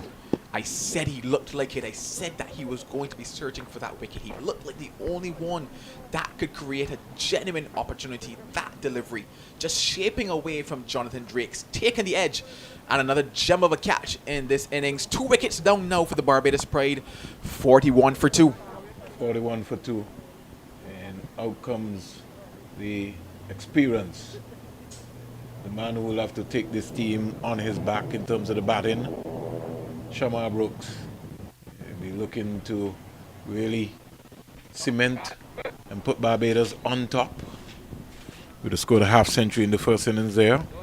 The highest partnership of the match in terms of the Jamaica batting was 44 runs, and Barbados got off to an exciting start, 40 without loss, before they lost McCaskey for 24. He will be very, very disappointed with himself, and now Jonathan Drake's for 1. So after the rain break, loss of a wicket, but the composure of Shamar Brooks, who always looked so easy, so calm at the crease, and a riled up Gordon Bryan will be very, very, very much excited here. 41 for 2 into over number 16. Barbados trail by 99 runs as Shamar Brooks takes his middle and leg stump guard from umpire Dayton Butler. 2 West Indian players will play test cricket at the crease now, and this would give the Barbados team some confidence. Paul Palmer strengthening his slip area. 3 slips, gully, backward point, cover, mid on, mid off. Deep backward square, peel on the deep backward square boundary. Let's see what's going to be happening here as Gordon Bryan bongs away to Shamar Brooks, and Brooks is just turning this into the mid-on area. Fielder coming around nicely, and the score at the end of over number 16, maiden wicket over for Gordon Bryan. So following in the footsteps of Kamari boys from this end, so there has to be something that is happening from this end. What do you think, Joel? I wouldn't necessarily say the end, given that wants a seamer, wants a left arm spinner, but what I can say is what I mentioned before, in the fact that Gordon Bryan is running in like he wants it. He's running in, he's putting the ball in good areas. I talked about the fact that based on what I've seen so far, he's the only Jamaica Scorpions bowler who has looked like they would create chances. He had a chance dropped off of Shane Mosley, and just as soon as I talked about he's going to be looking for another one, or rather looking for one, his first wicket of this encounter, he put that ball in a good area. There's still some assistance here on offer for the seamers to great advantage of it. That ball just leaving John Drake's, and a brilliant catch, an absolutely fantastic catch by Aldane Thomas. You can now hear the Jamaica Scorpions getting into this contest. They sense that something could potentially be on the verge here as OJ Shields continues. Shields to Mosley. Down the onside, and Aldane Thomas falling to the ground first as the ball dying on him. Mosley 16. Brooks has just faced one delivery. Is maybe just looking, just made a slight adjustment. Is he batting in shades? Yes, indeed he is. Maybe the glare from the sun. Pretty interesting. So Shields is coming around the wicket to bowl to Mosley. I'd like to see him come over the wicket, as Mali said, and Joel has been saying for the days where you're comfortable at. First slip is Jamaican captain Paul Palmer. Leroy Lugg at second slip. He go down, and he's driving, squeezing this one through cover. We'll get a couple of runs here. You know, he sort of turned blind, but had to scurry back into his crease, so he only got 1 run in the process. OJ Shields working up some pace. Shamar Brooks will get an opportunity to face his first delivery. Shields so far with figures of 1 for 25. I have to say that he was gifted that one by Zachary McCaskey, chasing a wide and short one. Greedy cricket, almost, especially given that there was nothing special on offer out there from Jamaica Scorpions. But take nothing away from OJ Shields, that wicket does belong to him, and it's gotten Jamaican Scorpions back in somewhat to this contest. Barbados Pride 42 for 2. Still somewhat of an interesting time, I believe, that we're going to have here in this final session. Brooks waits for Shields. Squared him up completely. That's a beauty. A touchdown into the right area. So since the break, after listening to Coach Andrew Richardson, they would have maybe gone in and did a pitch report. And the Jamaican fast bowlers are now beginning to understand the lengths to bowl on this track here. Things are certainly looking different after that break. Before the break, it was all about Garden. Now OJ Shields has gotten into it, and he's hit a very good area there. He's going to want to follow that up. No, that is what is going to be important. Following up that type of a delivery. Shields to Brooks, in out the boat to Brooks, back of the length, forcing him onto the back foot. But because there's lack of pace here, Brooks is comfortable. 42 for 2. Shane Mosley is still having a torrid time here. He's trying to, maybe the perspiration coming down inside the glasses. He's going back now to give the umpire, or maybe just the cloth that cleans it. Not to Shamar Brooks. Mosley 17 on the non-striker's end. Jamaica 3 slips of gully. Backward point. There's a, just looking to see Mansing. Be exciting to see him anytime soon. Can hear the tapping from Shamar Brooks. Shields into both to Brooks. Brooks is working this. And coming around nicely is the big man, Gordon Bryan. By the time the day is finished, I wonder how much miles he would have put in at the end of the day's play.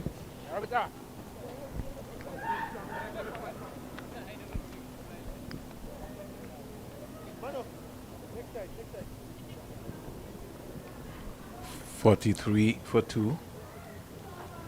Mosley comes in to strike. He's on 17.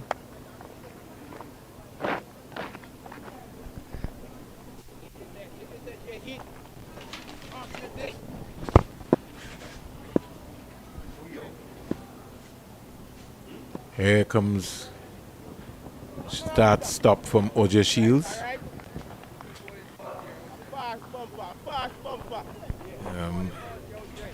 Dead ball signal by umpire Carl Tuckett.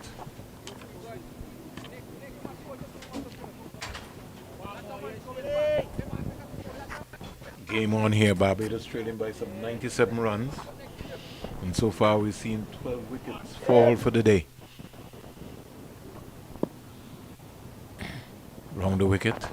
And forced into the leg side area.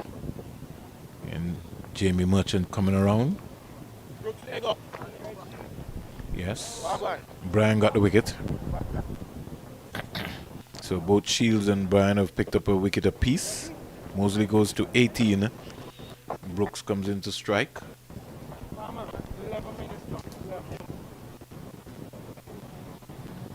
Just checking the bats here, just to maybe just make sure that everything is sorted. You'll be all right. 17 overs bowled.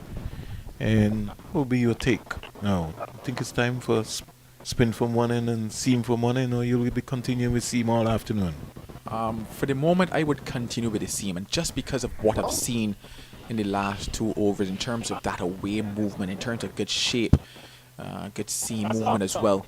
And I would ask my pacers, you had a break. You had a chance to rest your legs a bit. Obviously, before we had the rain interval, things look a bit flat. This is your chance now to redeem yourself. Run in, give me something. If you could take 1 or 2 more here, we're into the Barbados Pride batters. Batters who have to prove themselves. Gordon Bryan, 4 overs, 1 maiden, 12 runs. And he's got 1 wicket so far. This would be his 6th over, 5 overs.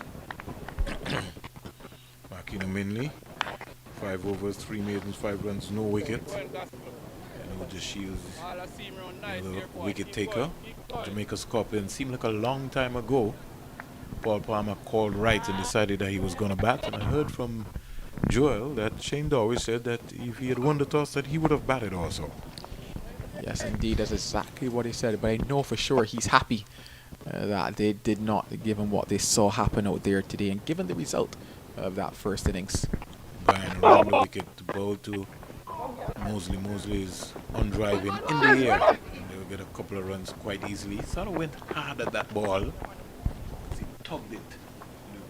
The bottom hand coming into play right there, and he closed the face. Got to be very, very, very careful. Is that a no ball signal by? Yeah, the umpire did Butler? signal a no ball on that particular occasion. That ball just a bit uppish by Shane Mosley, but safe in the end. And I think that we actually had a very interesting period of this match and in this innings. Those 2 wickets going down at the time periods that they did allow now for Jamaica Scorpions to just apply a bit more pressure, a bit of a hand or a toenail back into this match. Forcing him onto the back foot, hitting the links hard, bowling a real heavy ball as you would describe it. John Maynard would tell you that. You got to bowl a heavy ball, you got to hit the deck. We call it an effort ball, more or less. Yeah, a lot of those effort balls will be needed, but if they can prize out even just one more before we get to the end of play. That's why I feel that over the wicket would be a lot more better option for him. Especially the matchup against Mosley. Around the wicket, it's comfort zone. Mosley can do that all day, almost like bowling to Matthew Nandu. You're just going down that line of the off stump. You want to see Gordon Bryan attack Shane Mosley. I just think that at some point in time he falls over. He's almost like a leg before victim. Around the wicket, and he pitches it round into that line there, anywhere between the 4 meter, 2 meter line area. Mosley's hands tend to go 47 for 2. And Brian will tell me he's got another option. Can he produce that option? He's clipping that one beautifully. For 50 up for Team Barbados. And that's why you can't bowl into that area, because the bottom hand is going to come into play. He fancies that shot. The score very quickly goes up to 51 for 2.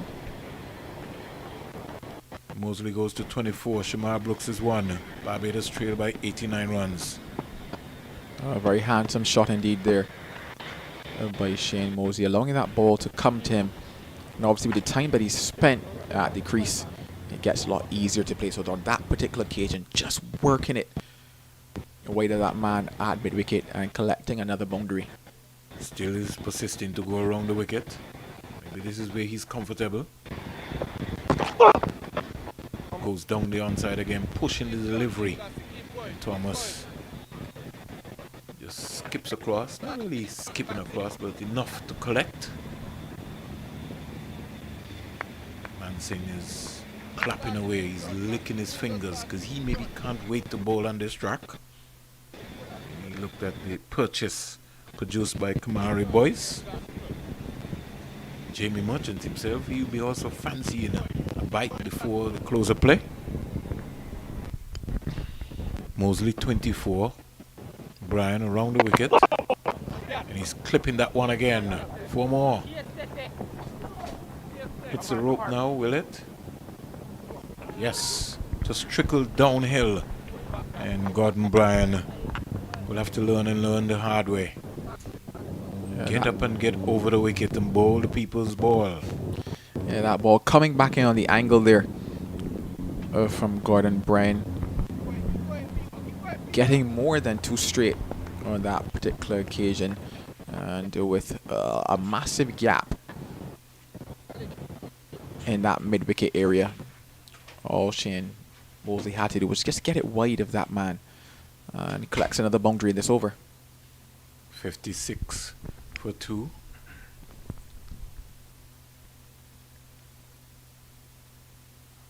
It's driving up to mid-off. Can't score. That's over. So the end of Gordon Bryan's over.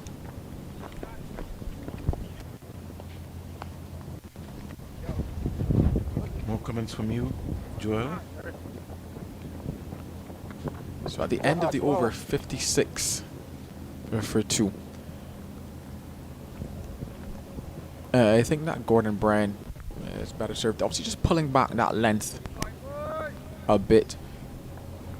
I wouldn't necessarily be too critical of him being around the wicket, especially given how I've seen a couple of these deliveries bunks in terms of the inconsistent bunks. So if he starts, to my mind, probably just wide of that off stump, there is the potential for Shane Mosley probably to just drag one onto his stumps as well as a possible option, given how Shane Mosley bats.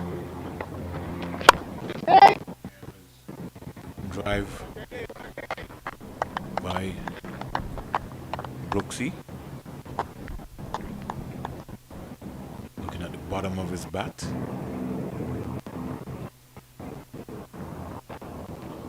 Brooks 1. Mosley's 28 from 52 deliveries. Shields starting his 8th over. So 18 overs left in the day's play. No. Ball stopping, and Brooks is looking for the bounce in the lower part of the bat. Maybe he might be advised to get onto the front foot. Key for him.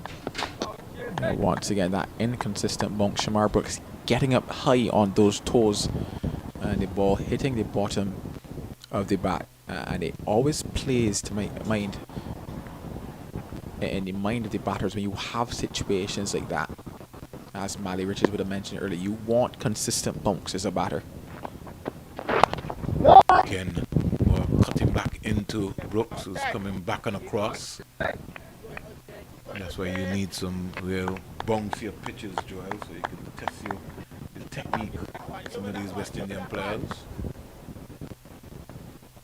I'd love to see a couple of these fast bowlers on the Darwin Sammy track in St. Lucia and see what they have to offer. Got to find out what's happening with the other games around the region. Shields. Arms pumping, pitched up, and Brooks just working it into the mid-on area. And they thought about 2 runs. Well, sloppy there. With the length of time that the fielder had to run, if they were really intense with their running, they could have got 2 runs quite easily there.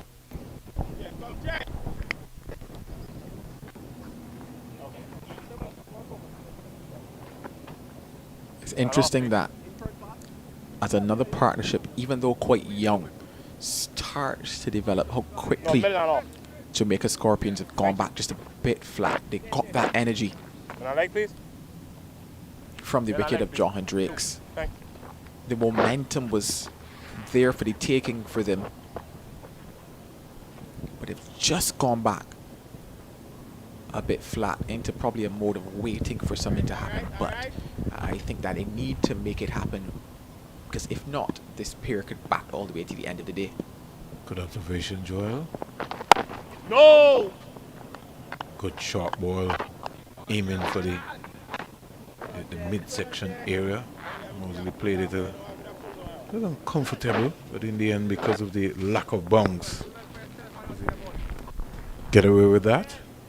57 for 2. Partnership is only 16 so far, so it's early days, as Joel Manning has called it. It's interesting. It's literally now on the mark of 3 overs that this pair has been at the crease. 18 balls. So it's taken 18 balls for the Scorpions just to go back towards being a bit flat. No. Again, back on a course and just turning it into the mid-wicket area. Can't score. Interesting times ahead. Over comes to an end. 19 overs bowled. 57 for 2. Barbados pride. I would certainly say that this is playing into the hands of the Barbados pride. When I look at that scoreboard, Shamar Brooks, Shane Mosley, I have to be telling myself Shamar Brooks is the anchor of this batting lineup. If I can remove that anchor, what are the possibilities for what that total could be? Jamaica Scorpions do not have the biggest of first innings totals. they need to bring that energy. They need to be looking at taking Shamar Brooks before the end of the day. If not, they could find themselves with a massive total to chase now in their second innings. 292 for 8, the Windward Islands. Another dot delivery there coming from Gordon Bryan. Manny Melius. He finished with 100 and... In fact, Alex Atenes finished with 141, 220 balls, 16 boundaries. So he's going in confidence. Ryan John is not out on 50. And he's a decent cricketer. He would have come to the West Indies under 19 ranks. Ryan John.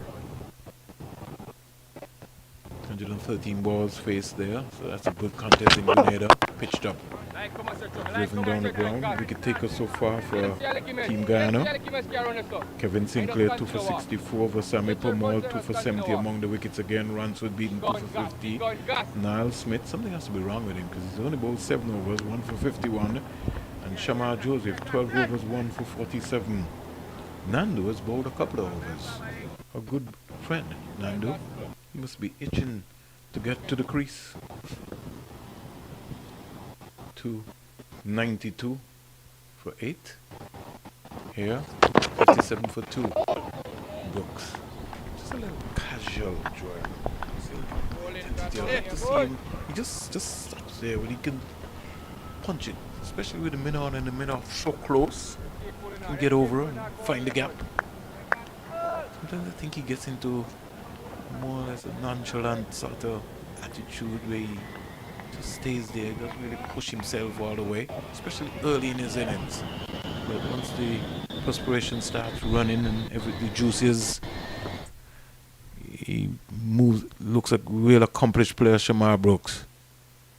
Ooh, one darting back there, inside edge, and going down to the boundary. And he gets 2 runs quite easily. Joel is certainly right. The Jamaicans have just gone flat. Yeah, it's just in that period, like I mentioned before, it was 18 deliveries at that point in time. And it took them just to lose their intensity. You saw the extra effort that was being put in, hence why I said I would keep these pacers on because it looked as if something could happen. But Brooks and Mosley have stood up, and because of that, Brooks back and across and just playing it up to Mansingh at the short middle-wicket area. The West Indies women team, they would have won by some 46 runs in their warm-up game. 4-wicket win in their warm-up game against Sri Lanka. Everyone will be hoping that the women's team can create some history again and come up with a spark. Matthews scoring 46. Hayley Matthews, West Indies women's captain. Brooks squeezing this one past the gully area and down to the vacant boundary for 4. Hits the rope now. Brooks goes to 8 and the score goes to 63 for 2. just opening the face on that one there, Shamar Brooks. In control of that one entirely. And that trickles away into the boundary for his first 4 of this inning. So that takes the Barbados Pride up to 63 for 2 now after 20 overs. Chanel Henry continuing her good all-round form, hitting 16 not out of 14 balls to lift the tempo as the victory came with 2 balls to spare. So interesting times ahead for the West Indies women team.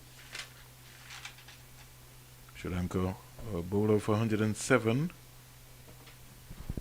Afi Fletcher 2 for 12. Matthews finished with 3 for 17. The West Indies will start on Saturday. Their first game. The 2 teams are in Group 2 alongside England, India, Pakistan and Ireland. Big group. A big group and a big challenge on their hands. The West Indies women in that World Cup. A challenge on their hands here for the Jamaica Scorpions.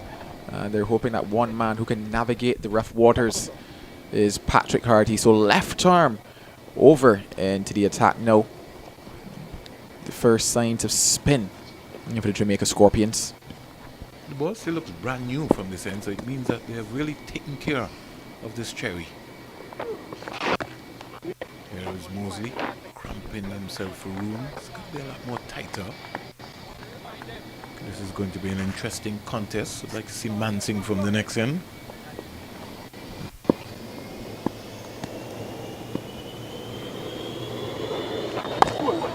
Mosley squeezing this one past first left. It's running their way down to the third man area. And Kurt McKenzie chasing for all his worth. And they get 2 runs quite easily. Mosley goes up to 30, score goes up to 65 for 2. In fact, it should be 67, but we'll break for a while. Mosley going hard at a nice flighted delivery there from Patrick Harty.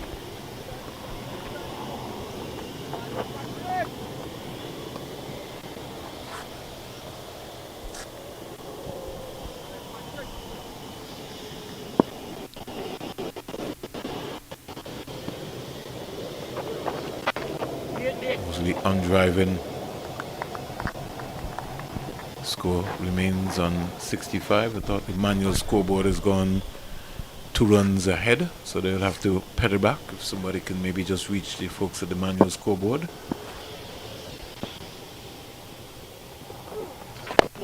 Mosley again searching. He's got to stay low to the ball, Joel. He doesn't stay, especially when he's playing the spinner. He tends to be more upright, but stay as low as possible, a lower base.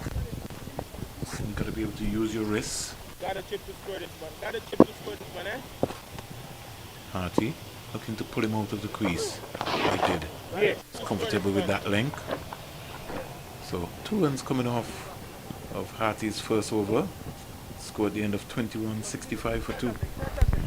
Very interesting to see how Harty goes here. It's never really fair to make comparisons between spinners, but obviously Kamari Boyce for the Barbados spread and the left arm spinner. 2 different ends for them. Kamari Boyce also had the opportunity of bowling to, I don't want to necessarily say the tail, but the lower order batters for the Jamaica Scorpions. Harty obviously having the contest of the upper order. But it will be interesting to see how he goes. He picked up 2 wickets in the second innings of that match, that first round match against the Leeward Islands. So interesting times here as we see another bowling change in the form of Marquino Minley being brought in now, or rather brought back into the attack. His first spell, 5, 3 maidens, not for 5. Here's Brooks, little risky player, just turning this into the square leg area. Jamie Merchant coming off of the boundary. They get an easy single. Score goes up to 66.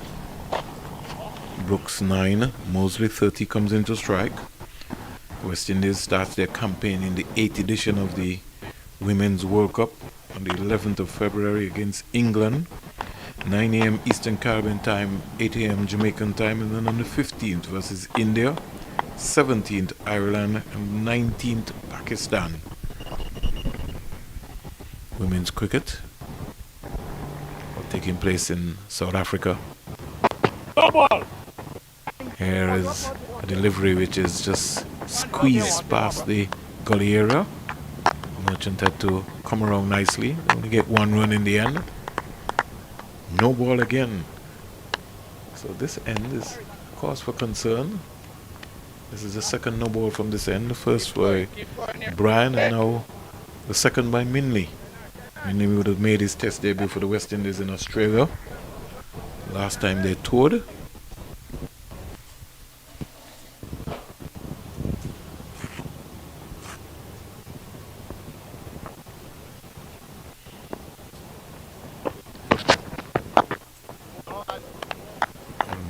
Stopping on him. Didn't get the pitch right out there. Just like to see Brooks just get a little bit more purposeful at the crease. I know that Marquino Minley is not necessarily an express bowler, but he's definitely like a touch slower with these first 2 deliveries that he's bowled here today. Again, back of the leg delivery. Again, can't score.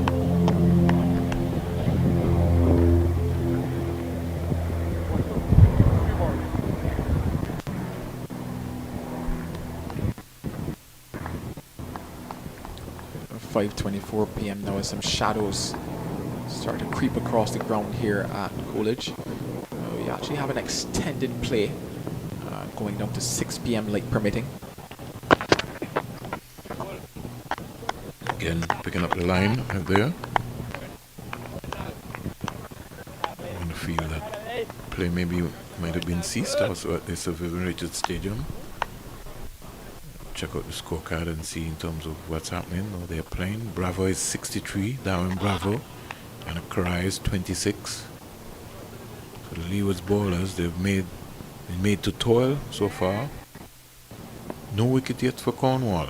He's into his 16th over, not for 35. Bang on target is mainly to Brooks, the right-hander. The wicket takers have been Jeremiah Louis, 10 overs, 4 maidens, 19 runs, 2 wickets. Sheena Berridge, 11 overs, 3 maidens, 42 runs, 1 wicket. Colin Archibald, 8 overs, 2 maidens, 30 runs, no wicket. And Hayden Walsh was bowled 2 overs, 1 maiden, 4 runs, no wicket, while Rakim Cornwall is into his 16th over. 4 maidens, not for 36. Trinidad, 135 for 3. Good cricket all around. 8 overs, 8 not for 8 so far, mainly. And the score just quietly moving along, 68 for 2. They're quietly moving along indeed, but Barbados Pride will be happy with how things have gone after losing the wicket pair of Brooks and Mosley. Brooks now facing some 20 deliveries, Shane Mosley 61. As long as this pair can get to the end of play, you would have to say that day one honours belong to the Barbados Pride. As I mentioned, things just looking a bit flat, a bit pedestrian, a bit simple out there from the Scorpions at this point. I think the length is just a little too full for Mosley.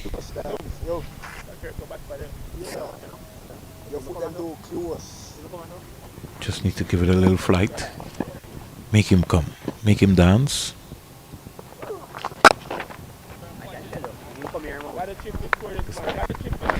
That time he gave it enough time. Mosley concentrating hard. 31 from 62.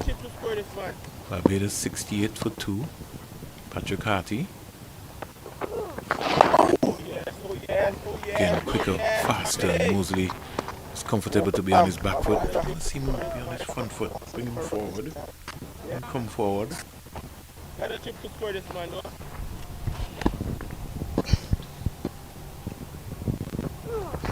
No. Faster again, Harty. This is his second over. Couldn't help but supporting Joel, as he said. Jamaica have gone very, very, very flat. Yeah, bro. One, she's one. Just finding the gap on the offside and getting an easy single, bringing the right-hander. Outside stop, please. Shamar Brooks into strike. Yeah. Jamie Merchant warming up and maybe just saying to the skipper, Thank you. I want to bite at this cherry before closer play.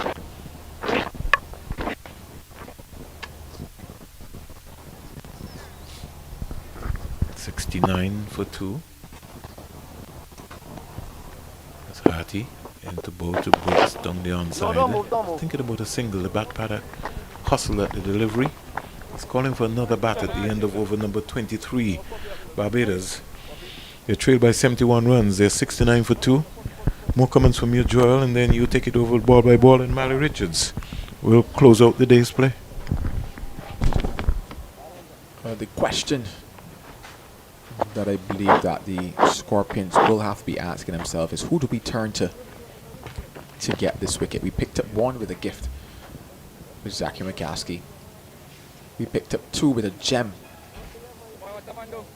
of delivery by Gordon. Where do we go now for the third? As it's going to be Jamie Merchant now, who is going to enter the attack. So it's going to be spin from both ends. Change your bowling right time, bro.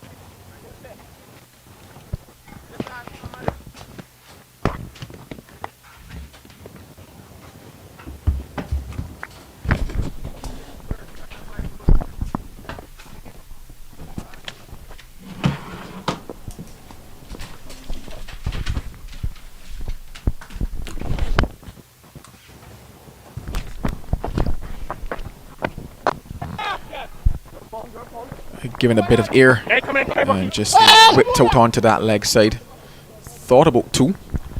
Decide rightly against it as I welcome Mali back into the commentary booth. Mali, what do you make about the position here for the Scorpions?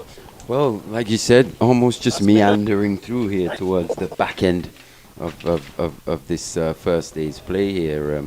They haven't necessarily allowed Barbados to get away, but they haven't been overly threatening in terms of taking wickets. They haven't had a sustained period of pressure, per se.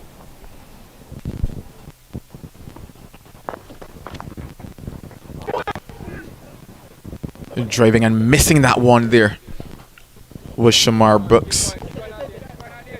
A bit of flight, a bit slower through the air as well from Jamie Merchant.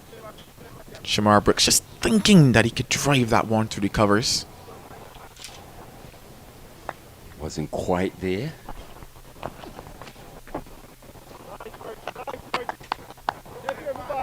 And to be honest, we were discussing this off air, weren't we, Joel, in terms of the importance of Shamar Brooks to this Barbados Pride batting lineup. Player with extensive international experience.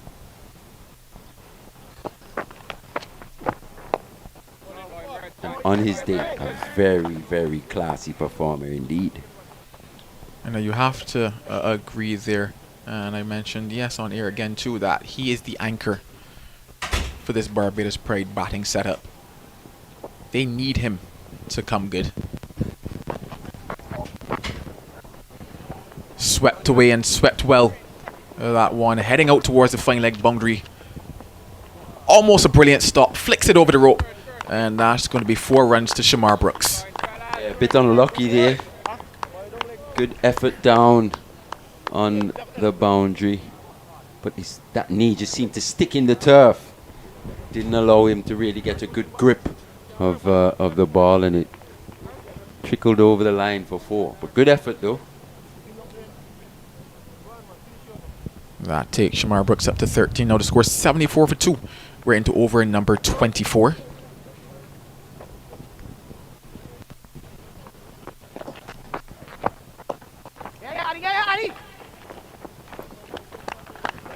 With the conditions that we've seen today, Joel, I think Jamaica would be very disappointed not to maybe take 2 more wickets, to have Barbados Pride maybe 3 or 4 down at the end of play. But still a half an hour or so to go. Maybe it may end up that way, but in terms of the penetration, we haven't seen them be overly penetrative for a sustained period of time.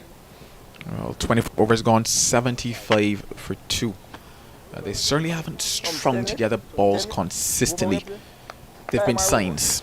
1 or 2 balls here and there have looked like there was effort behind it. Looked like it would take a wicket. And I talked about that when Gordon was on bowling. I think maybe from a body language perspective, you probably wanted to see them come out a bit more hungry, a bit more desperate to really wrest the initiative away from Barbados, considering they had only scored 140 themselves. When Gordon Brand picked up that wicket of Jonathan Drake's, moving away, just taking the edge, I told myself that was the moment. That was the moment they needed to seize if they were going to get back into this game on the end of day one. Especially with the two-pace nature of this pitch, the inconsistent bounce as well.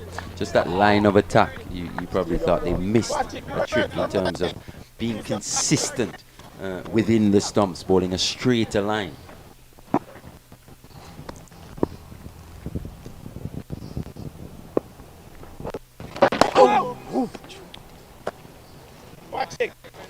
Looks to turn that one, does Brooks. And I think it's fair to say Shamar Brooks, over the years, has struck me as a bit of a slow starter in terms of getting into his innings. He's faced 30 deliveries here. But when he gets in, he can really put the bowlers under pressure. And also at times, he just suffers from maybe a lack of concentration. So something for him to definitely be thinking about. Oh. Let's go. I think I put the curses on him there. If you see that replay there, Shamar Brooks getting back to cut one. That probably slides onto him a lot quicker than he expected. Not there to cut. And burst through the hands of first slip. So another chance down, you'd have to say, for the Jamaica Scorpions. One of the hands of Aldane Thomas now here at first slip. Looks like Leroy Lugg. Yeah, putting that one down. But that was a difficult chance. Joel, he did not barely had time to get his hands up. Lucky he wasn't hit in the face, to be honest. So in the end, almost had to preserve his features with that save.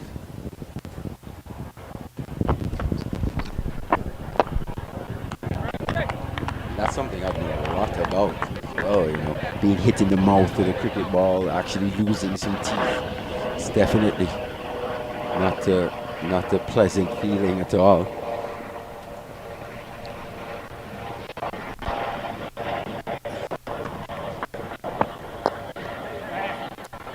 Oh, well, Mali, if it's one thing that you want to be able to do at the end of the day, it is smile. Definitely. Another comfortable single there to Shamar Brooks being at first slip. Scores goes up now to 77 for 2 as we start to get closer to that time whereby it will be the end of play. Jamaica will be hoping for at least one more here to take in with them. The end of play. Merchant on, very experienced in this setup, in this team. He's played 17 first-class matches, into his 17th now.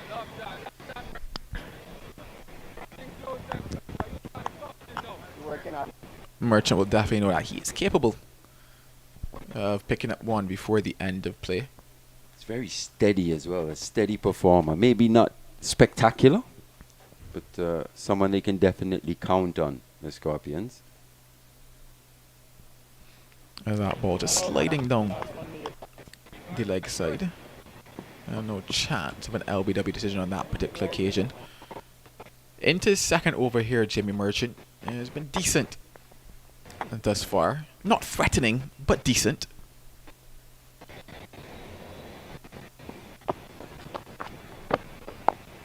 And to be fair, he's never a player that wows you. You know, when he's out there, he does the basics very well. He's not a big turner of the ball, but he's very consistent with his lines and lengths, and he varies his pace very well. That's one of his major strengths, Jamie Merchant.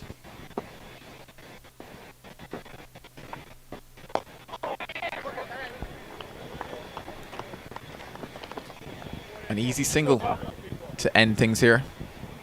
78 for 2. But what he does more than anything, he allows the captain an element of control. He provides an element of control from whatever end he's bowling at, which gives the captain the luxury of rotating bowlers from the other end. So he plays a very, very big role in this Jamaica Scorpions bowling lineup, almost like a holding role. And if wickets come, it's a bit of a bonus. Well, that bonus did come in the first round. He picked up 5 wickets across that match. And even though it's not the same surface that they played on, just to the left of it, he will still know what he had to do here at Coolidge to pick up those wickets as it's Harty to continue. And if you notice as well, he's come on right away from the media centre and Raheem Cornwall picked up all his wickets as well. If I wasn't following the same vein.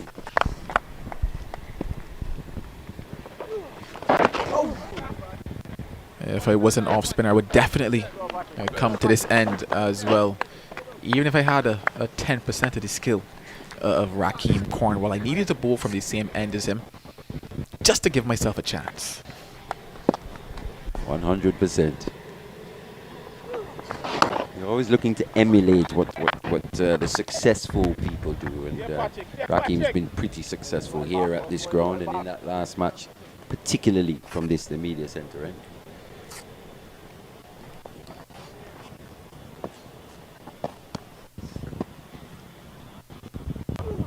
Oh! Tossed up, but mostly can't find a run there.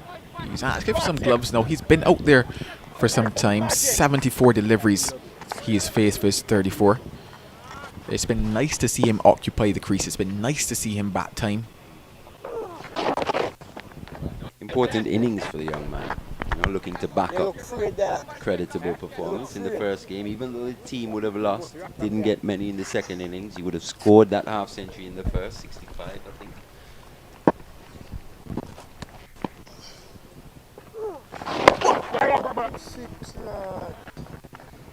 Just works that away. Now moves on to 35. So yet another substantial innings being built here. Can he go all the way though? All the way being 3 figures and further? That's the question.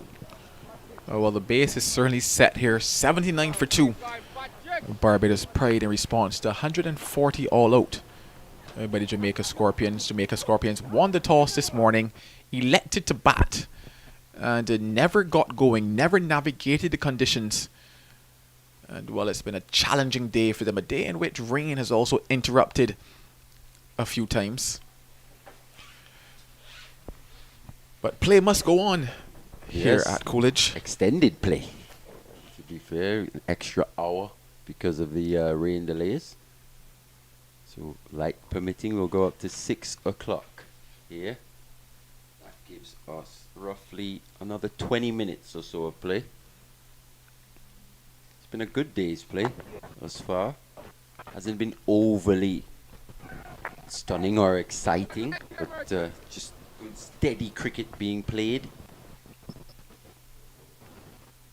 Let's hope it heats up as the days progress.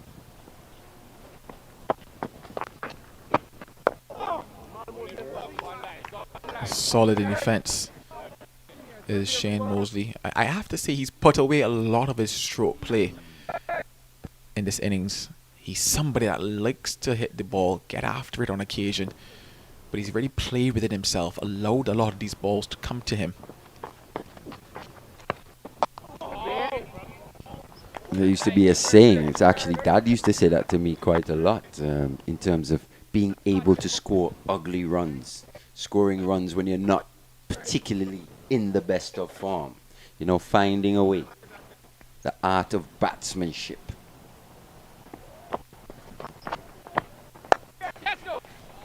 Goes big. And that one is going to run away into the boundary now. So just as soon as we're talking about him, you know, playing it easily, allowing the ball to come to him, that one tossed up on that occasion from Jamie Merchant. He gets to the pitch of it, hits it over that wide mid-on position, and collects another boundary. And I think, to be honest, a straight catching mid-wicket would be an ideal position to the left-handed Shane Mosley. We've just seen him chip a couple in the air through that area.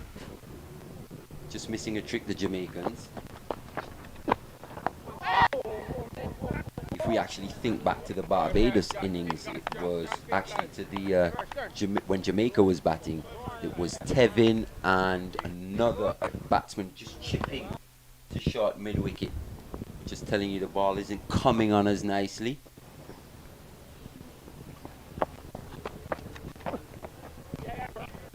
Gets back and punches that one. Does Mosley. It will not get to the boundary. Picks up 2. Which takes him now into the 40s.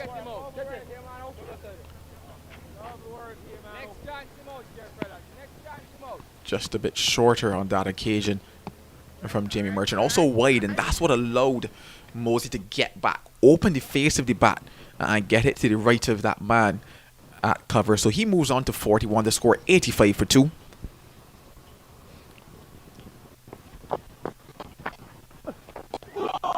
That one keeping low, bringing the conversation about the inconsistent bounce back into the fray.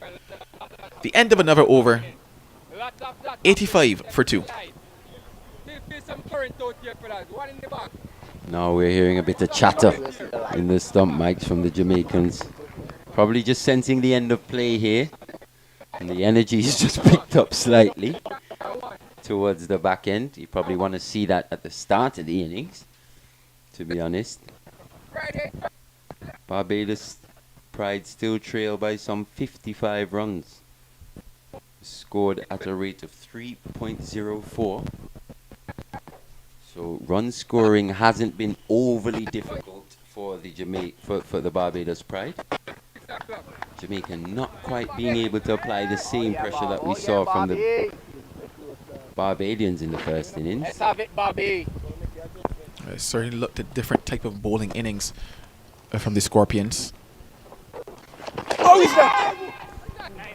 A low appeal, but that one is going to run away down towards the fine leg boundary. It hits the rope right about now. Leroy Lugg can't get there in time. 4 more. And now trail by 51. Barbados Pride swept away. So Shamar Brooks now, he's building quite nicely into his innings. Like we said earlier, he's probably the mainstay of this batting lineup. Oh yes, Bobby. That's it, Bob.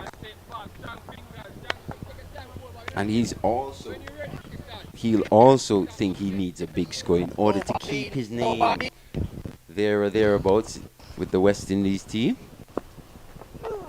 Oh yes, Bobby. Remember, there's going to be a break after this round. So you definitely want to go into that break with a big score, leave your name on the selectors' minds. I can definitely agree here.